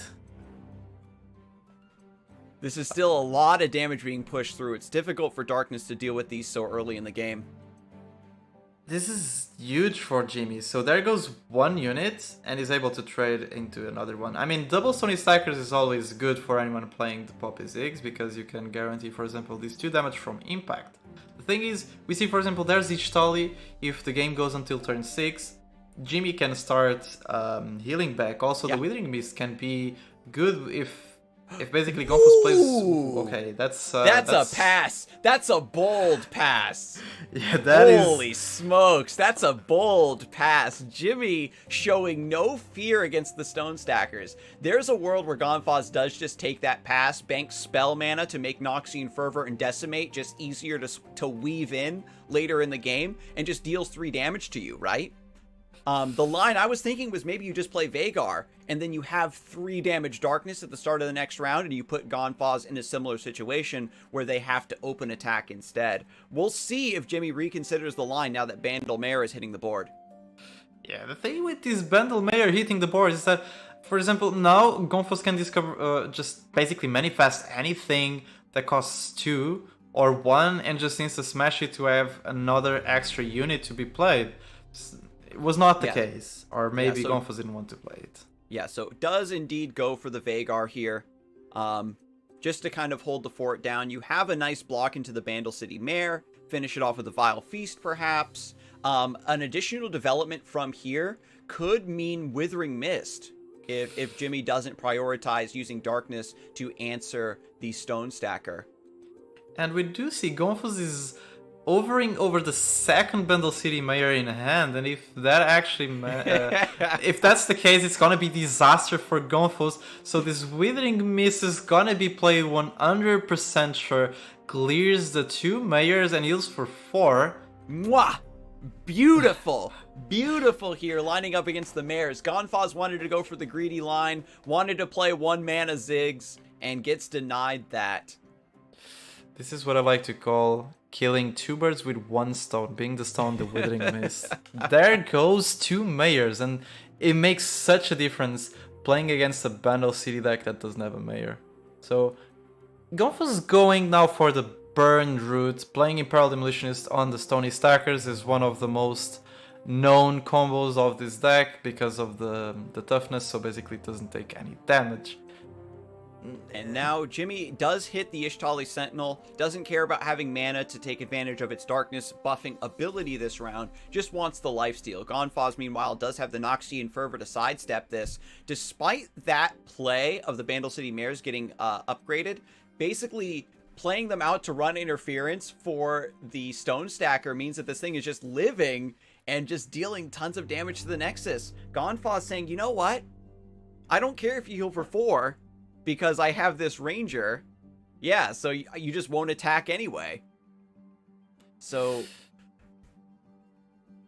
6 HP. You've got to go for the big darkness, right, to finish this off post combat. Oh wow! Actually, killing his own Vhagar here. I think he's going to do double Vile Feast or even Catalyzer. Okay, Catalyzer is fine. Yeah. So you do this in order to set up a better trade for your Ishtali Sentinel, right? Because if Gomphos attacks with everything else, then Ishtali can now trade into the Stone Stacker. Oh, there is something pretty interesting happening right now. So, there are 2 Ishtalis in hand. So there is a chance that Jimmy can actually go for triple Ishtali on the board in this game. And if that happens, it's completely GG on lifesteal. But until that happens, it actually takes a lot of turns and possibilities for Gomphos to actually play out. Gomphos went for a Tenor of Terror here, so wants to go wide and try to finish the game with damage, especially because he knows there's an Ishtali that is going to heal back. the darkness killing the scout there. Yeah, it was able to get stacked up to 5, and that's really glorious to see. And oh my god, this is Doom Imperial Demolitionist hitting the Stone Stacker is just, when you're on the receiving end of that, it feels so bad, and you're just like, oh my god, tough on Stone Stacker. But now it's just a matter of survival, right? Down to 10 HP. We'll say 14, maybe 18 if this Ishtali can get a couple reps. But again, the Noxian Fervor sidesteps the lifesteal from the Ishtali. Or you just deny the Spiderling. Is that more damage on average? I think he's thinking about it. He's probably trying to think of what deals more damage possibly. But I don't... Because you get... The one drain is negated by the impact on the base of Burden, the 3/2. And as long as the Ishtali Sentinel blocks anything other than Stone Stacker, you can just fervor that. Okay. So he wants to kill the Ishtali here because he's not aware there's more Ishtalis in hand. Probably Gomphos is thinking, and that's a pretty interesting and smart way to think onto this gameplay. If I kill this Ishtali, then if I have a board, there is nothing else that he can do. For example, now, so basically Jimmy Lou is going to 8 HP, and Gomphos thinks I can just win on 7 HP. My mistake. Quick math. He can just actually turn back the game after this, especially with 8 mana. He can probably try to bluff decimates into fervors, which is not the case. What he's not aware is about the other 2 Ishtalis in hand that are just gonna make this play feel really bad, because you dealt with one Ishtali, it was really well played, but now there's another one that is just going to lifesteal and there is nothing you can do about it. Yeah, so Gomphos wants to play the Conchologist here, trying to absorb this darkness from the Ishtali to get Poppy and Ziggs set up safely here.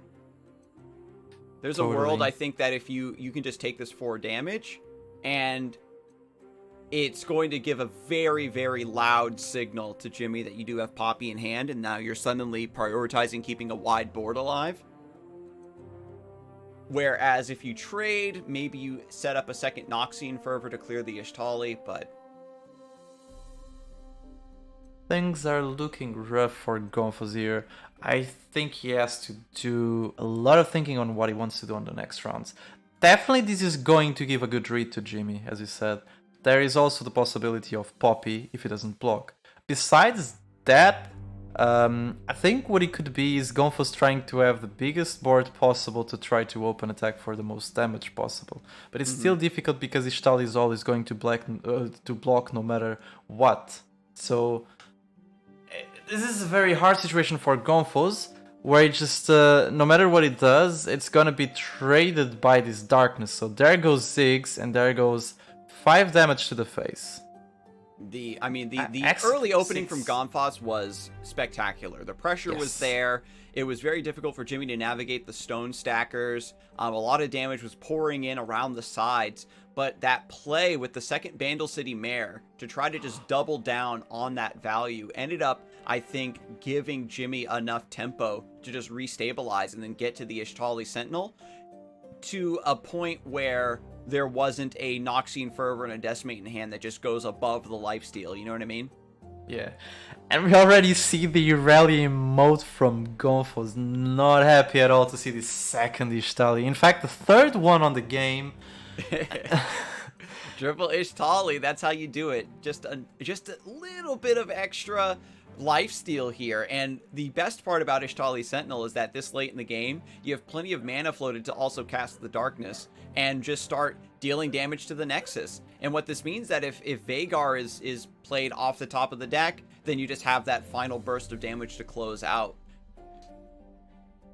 So yeah, it's just a matter of trying to find another Vhagar, and the game should be over right now, right? Because the Darkness already dealt damage enough to level the Vhagar.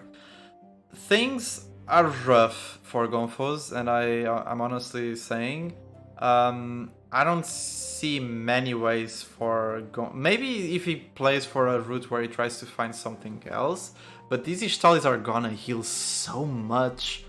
They're so tanky, I know. At This least reminds me of Radiant Guardian. like at least when you're playing like the Gangplank Twisted Fate, like the Ping City variant, you have a Yeah. very similar style of Bandle City giving you a lot of value and swarming the board. You have, you know, like the gold cards on Twisted Fate and stuff like that to maybe play against these lifesteals a little bit more. But like I said, all these aggro decks are enjoying a renaissance because Darkness and Zoe Nami, I think, are the only two decks that are, like, realistically in the metagame right now that have any healing in them. Yeah, for sure. Like, and Darkness, if you just, besides the Withering Mist, if you just hit the Ishtalis, they're guaranteed, like, to hit once or twice against these decks, because everything is so small, the Ishtalis don't die that easily. They can, for sure, trade 2 units. So, it's pretty unfortunate for Gomphos that, actually, Jimmy was the only person bringing Darkness for this tournament, and I mean, obviously got into the finals, but in the finals facing the only player playing a deck that can actually literally counter the one you're playing. And sometimes it does come out that way. For this format, 2 decks, no ban. You can run into, we've seen it before, where a player will get hard countered in one lineup, and then as that player works their way up through the lower bracket, the player that sent them there in the first place ends up like getting knocked out by a different player.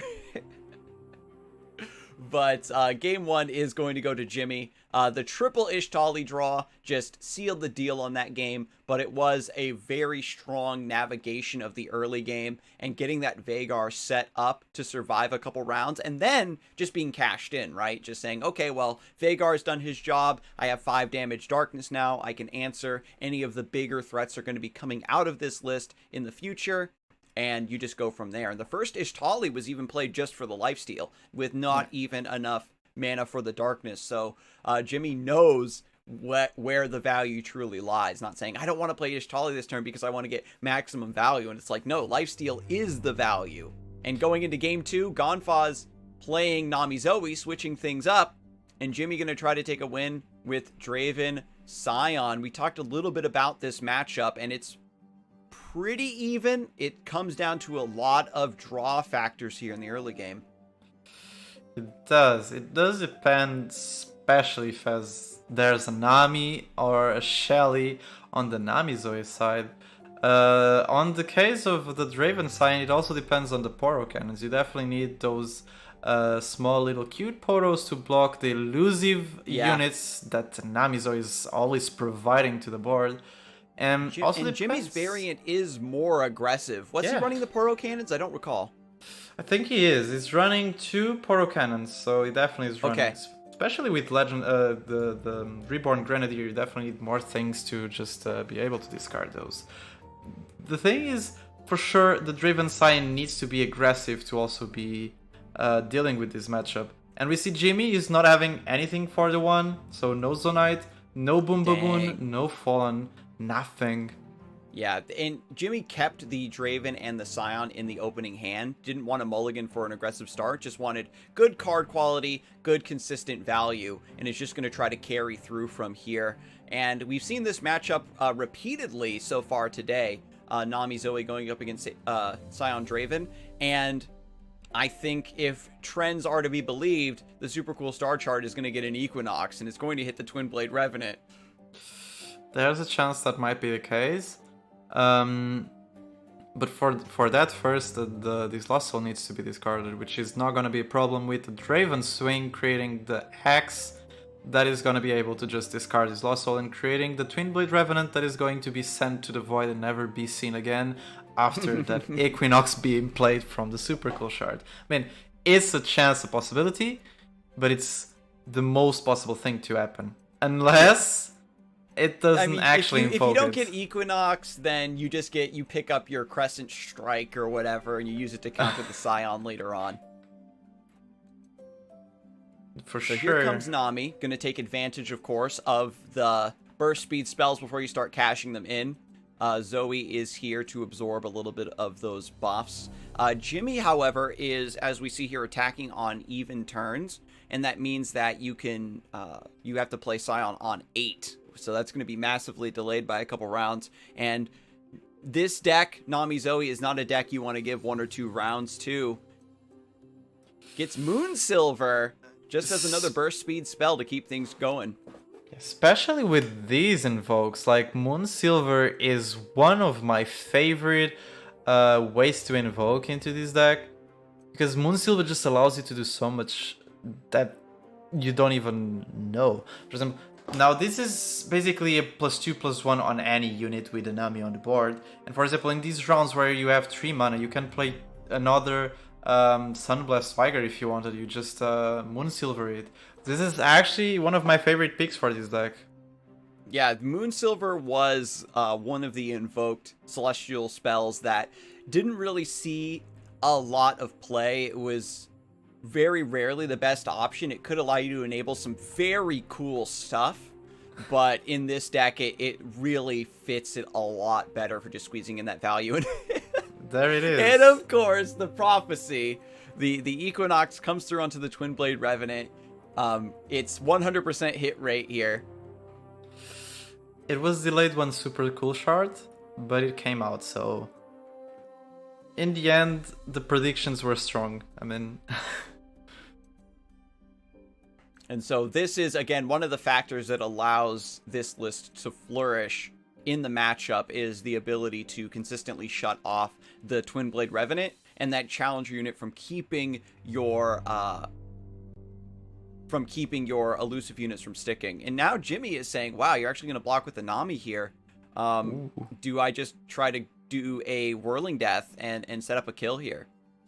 I think Jimmy goes for it. I'm kind of surprised that we see the Nami blocking here.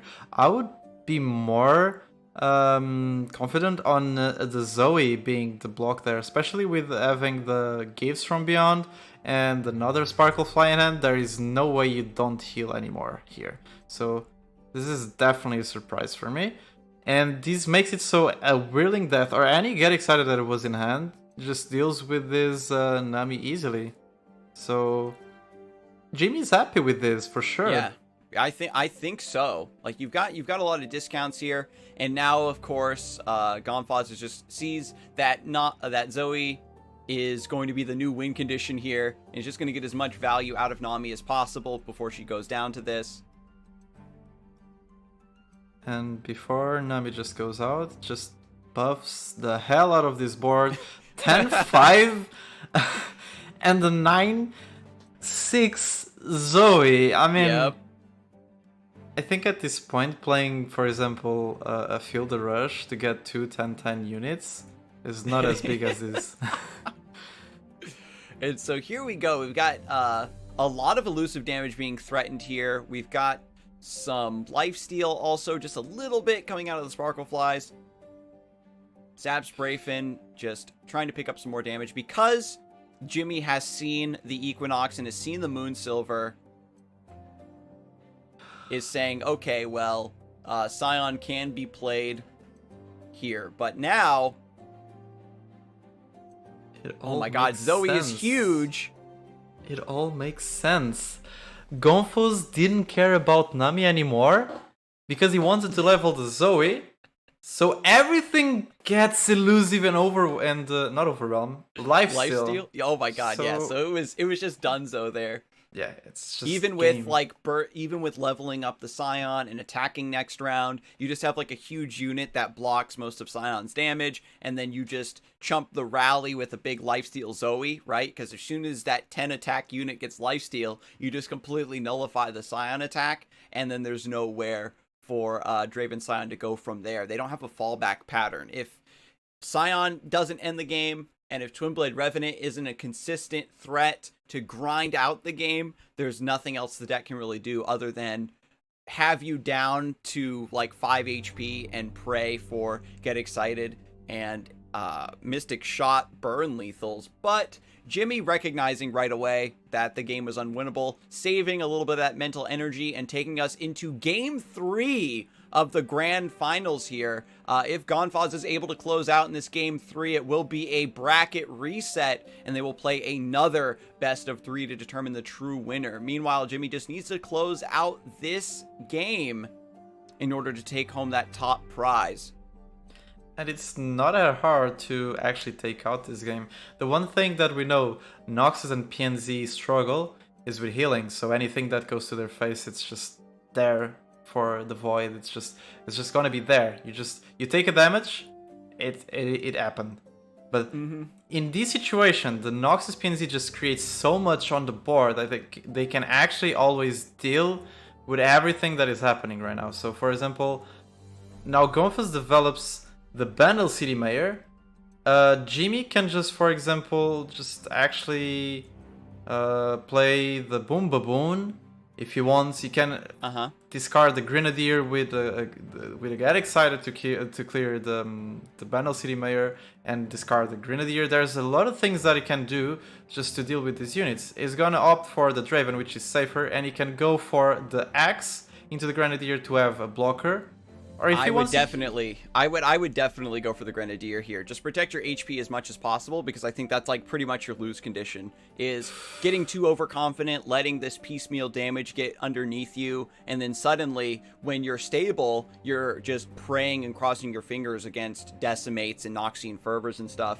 Jimmy is gonna go for the defensive play. I was really wondering there. He's crunching the numbers there. I think you wanted to do the survival skills so that Draven survived, but the thing is that 4-2 wouldn't allow that to be the case, because it would be the 4-2 getting the survival skills. So this way both Grenadiers die, you have a Draven on the board, you can kill this Bandle City Mayor with a Mystic Shot. Life is literally smiling at you if you're the Draven sign deck. Yeah, I really like this as well, not just open attacking and saying, haha, you're going to trade your Bandle City Mayor away, right? No, Gomphos would take the 3 damage and then take advantage of the discount. But using the Mystic Shot first means that you get to swing in here. Unfortunately, Ziggs is a 3-4, so Draven is now boxed out of this attack. Yeah, and we do see Boom Baboon. There's a chance that it's going to be played. I don't dislike it. And there it goes, it's actually played, because of the Flame Chompers being a good blocker to stop some attacks. You could also, if you were on Jimmy Louis' side, he has 3 Mystic Shots. So even though there is one already being played, you can always just try to bluff a second one and go for a swing with a Draven. At this point your opponent would be like, wait, why is he attacking with it if I can chump block it? And generally overthinking is what makes you misplay. So it could be a way to try and bluff that he had another Mystic Shot and could get a free Axe and another attack. Not gonna be the case. Boom Baboon, then Legion Saboteur. Now the attack from Gomphos deals guaranteedly 2 damage from the passives of both Ziggs and the Legion. And there goes Boom Baboon. So we had a lot of early game units and spells for Jimmy to stabilize from this position, but now things are looking a bit thin in the early mid game. We do have the Get Excited now to save the Draven from Pokey Stick. Reconsidering the line, do I want to just discard the Fallen Rider and get Risen Rider instead, so I have a 4-2 to threaten the Ziggs? Something that can defend against Ziggs as well. We're getting closer to Scion here. I think if you're on Jimmy's side, you have to save this Get Excited. Because you can always do the Axe into the survival skills to just make sure that your Draven survives. Yeah, there he goes. Yeah, so just goes for the Axe. That way you have Get Excited for Poppy. Exactly. And that's... And here, maybe you just play the 2 mana? The Rider. That's a really close one, because you can Get Excited to discard the Rider and then you still have 2 mana left over for the Risen Rider. But yeah, things just very awkward here for Jimmy, where you want to play reactively. Just gonna pass. This is very awkward, but there was a very good spot for Jimmy to start a bluff, because Gomphos had the information that is a spell in hand because of Get Excited going into the stack. But he doesn't know which spell it is. So what could happen is, he doesn't know, but he probably had an idea that it was a Get Excited.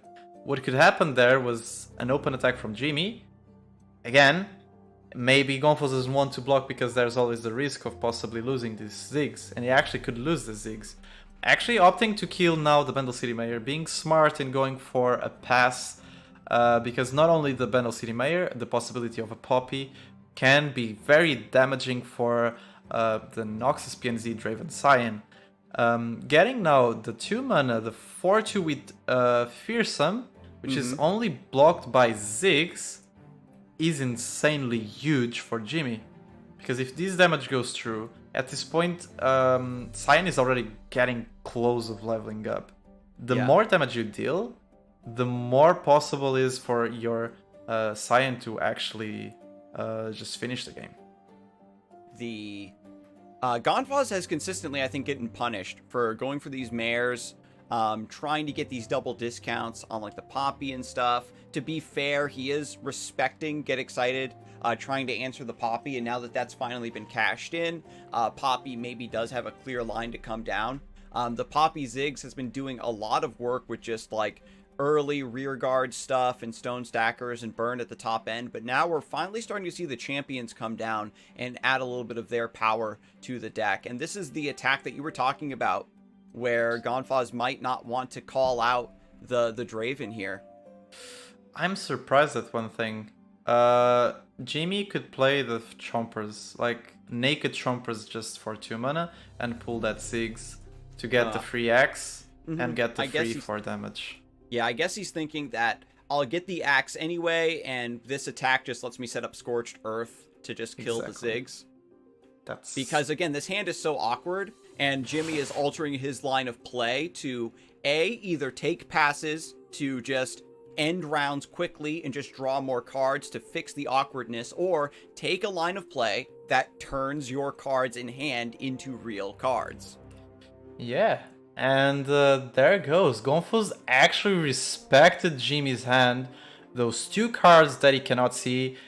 Is afraid of another Draven or a Mystic Shot at another Get Excited.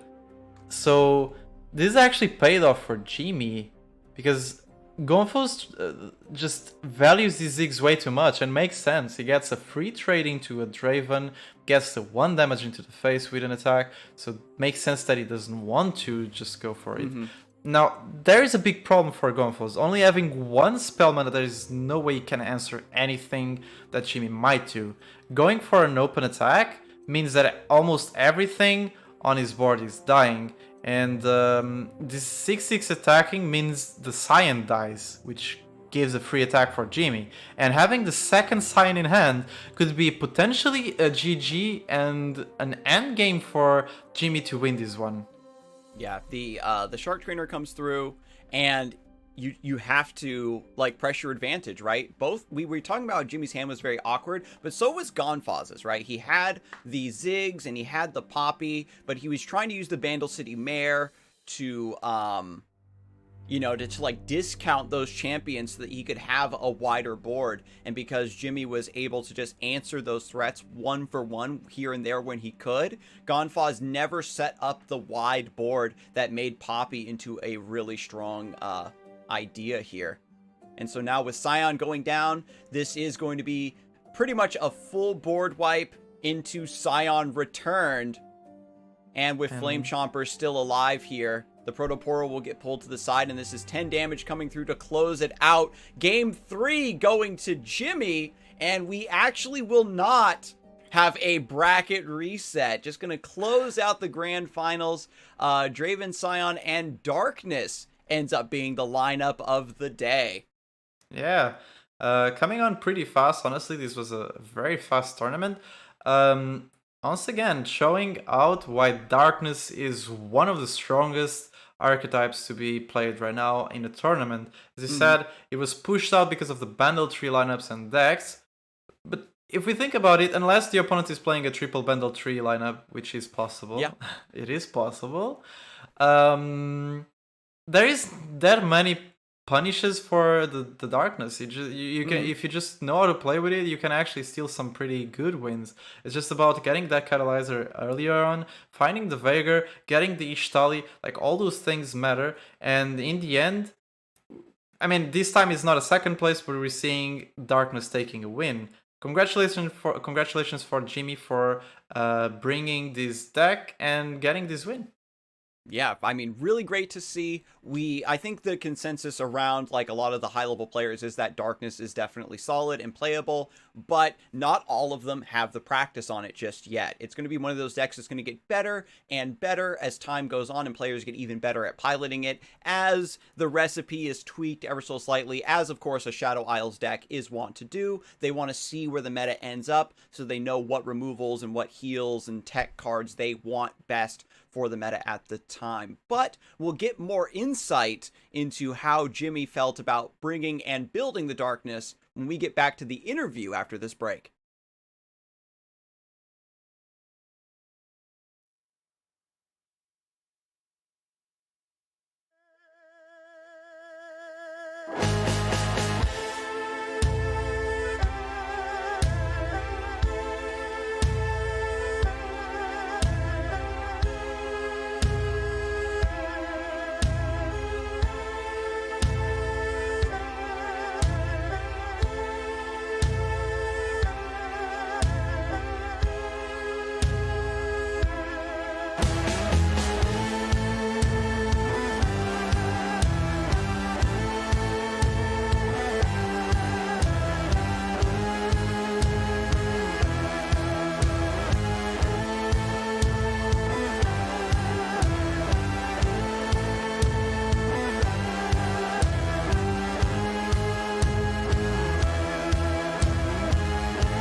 Hello, everyone, and welcome back to Fight Night Legends EU. We just concluded the bracket, and unfortunately for today, there was not a bracket reset. I know that's become a Fight Night EU classic, but Jimmy was our champion for today. He got the bye in round one, was able to take down the very aggressive player Gable, and then Gomphos in the winners finals. And Gomphos valiantly fought all the way back up to get the rematch, taking down Darlian, who was a favorite after bringing Shellfolk, but wasn't able to close it out.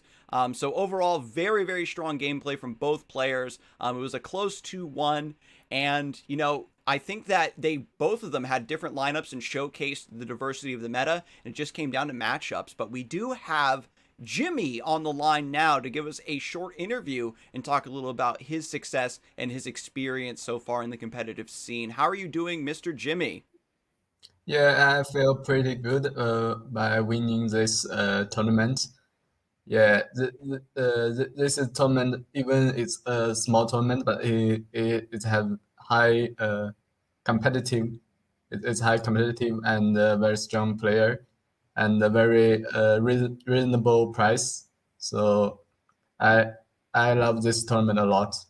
I'm really glad to hear that you enjoyed yourself and that you appreciated the caliber of competition. I think the question on everybody's minds is how do you feel about the darkness? Is this a deck that you've been practicing a lot, or do you feel that it's just a very strong deck right now and you absolutely needed to bring it? Yeah, I'm very confident about the darkness. I think I'm the best darkness player in Mm, the EO even in the world. I have okay. such a confidence.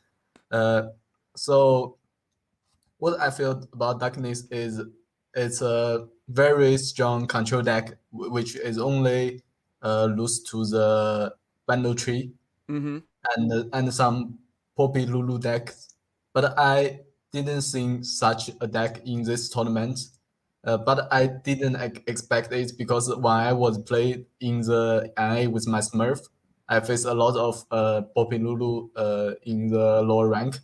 But in the EU, there is no such a deck. I don't know why people don't want to play it, but it's a fact. So I decided to bring the darkness, and I also I'm very fond of it. So I just play it. Yeah, I mean, your piloting of the deck was definitely masterful. You're showing everybody that the list can compete here at the highest levels, especially with those counter decks being a little bit less common. The second deck that you brought, the Draven Scion, the list was a bit more aggressive. Is this something that you've always stuck with, the classic aggressive Draven Scion, or something you've returned to as the meta has shifted? I actually didn't practice this deck a lot. I just copy from some top skills and Nice, player. nice. And the reason why I play Draven Sign because because this format have no bans, so I think you need some very well run decks. Mm-hmm. I think Draven Sign is the most well run decks in this meta. It's very good against any deck besides the uh, Nami Zoe. Yeah, So I lost twice against it, but other than that, I win all. So I think this deck is very successful for me. yeah, that's really Okay. good to see. Yeah. I Manittas, do. did you have any questions for our Yeah. champion? I do have a question for Jimmy. We Yeah. definitely notice on your darkness list there is no stress defense, and it is common to see at least once or twice, like 2 copies or something like that. I don't know if you want to explain to us your ideas of the tax and why not getting the stress defense in the list. But if you want to share with us, we're actually curious on why not having a stress defense. Yeah, I think most of time a stress defense. If you want to use a stress defense to protect your champion, it's just a +0 +2. It's equal to the Exo Iron, Yeah. right? It's only worth 1 mana, so it's very uh, worthless. And Okay. if you want to use it against the yeah, it's very real Mm. use to against your opponent to make the 1/6. It's not efficient. If Okay. it's 0/6, I would suggest to uh, play the strat event, but it's still 1/6, so the strike effect still happens. Yeah, that's true. So I don't think this card is very useful. But in some Hmm. situation like against the Cyan Driven, it's very useful, but only for that. Yeah, So that's definitely very fair. And the but fact that you're willing to experiment with the deck as well, like not afraid to cut cards that a lot of players agree might be core or are very good, and just going with your own ideas about the list. I mean, shows why you are such a high level player of the darkness. And speaking of which, are there any other high level players you'd maybe like to give a shout out to that maybe helped you practice, or you would like to have invited to Fight Night EU to compete against you? uh, in EU there are many high level competitive player, and I think most of them have been shown in the Fight Nights. Mm-hmm. If you want to recommend someone, I would recommend the uh, Is there anybody in particular maybe that you would like to face? Cast Dreams. Okay. Caster Gems. Oh, that'd be a fun one. I wonder if he'd be Yeah, down. yeah. I think Caster should also be involved in the night. It's a good point. Yeah, so I really like that. We'll see if maybe we can get him on the horn. But for those of you who don't remember at home, Jimmy and Gomphos will both be invited back for the next Fight Night Legends EU. And I do want to thank you once again, Jimmy, for taking the time after your big win to share some insight for this interview. Congratulations once again, and you have a good one, my friend. Yeah, thank you so much. And so that was Jimmy, our newly crowned champion for Fight Night EU, telling us that he claims to be, and I mean, I don't think I can dispute him, the best Darkness player in the world. We need to get Yamat. Oh my, I want to see that showdown. But let's go. Fight Night EU, very, very strong tournament today. I want to thank everybody for stopping by and just supporting the return of Fight Night EU after everything crazy has been going on with Worlds and with EU Masters. But we still have more Fight Night Legends content available for you soon. Fight Night NA is still happening on the Americas Shard in a few hours. That's going to be at 6 p.m. Eastern Standard Time, and that'll be midnight European time. And so we're going to have, I think it's still Casa and Blevins this week, and hopefully, you know, the America Shard will have a spicy and diverse bracket like we did today. And Manittas, do you have any closing thoughts? Not much. I mean, I do have one thing to say. I'm pretty sure that Jimmy is better than me at playing Darkness. That's for sure. So. That's for sure. He's better than me. I'm stealing his deck, and I'm going on the ladder with it. But his claim of being the best player of Darkness in the world is very bold, I would say. So I definitely would like to see Yamato versus Jimmy on a Darkness mirror match eventually. Darkness mirrors aren't a real match, though. That's the problem, because it's like, I got Catalyzer on 2, but we're getting off the rails. Yeah. He definitely played it solid. Definitely one of the best Darkness players in EU, and he's the Fight Night Legends EU champion for this week, so that's got to count for something. And we'll see if he can do it again next time, and we'll see you then. Have a good one.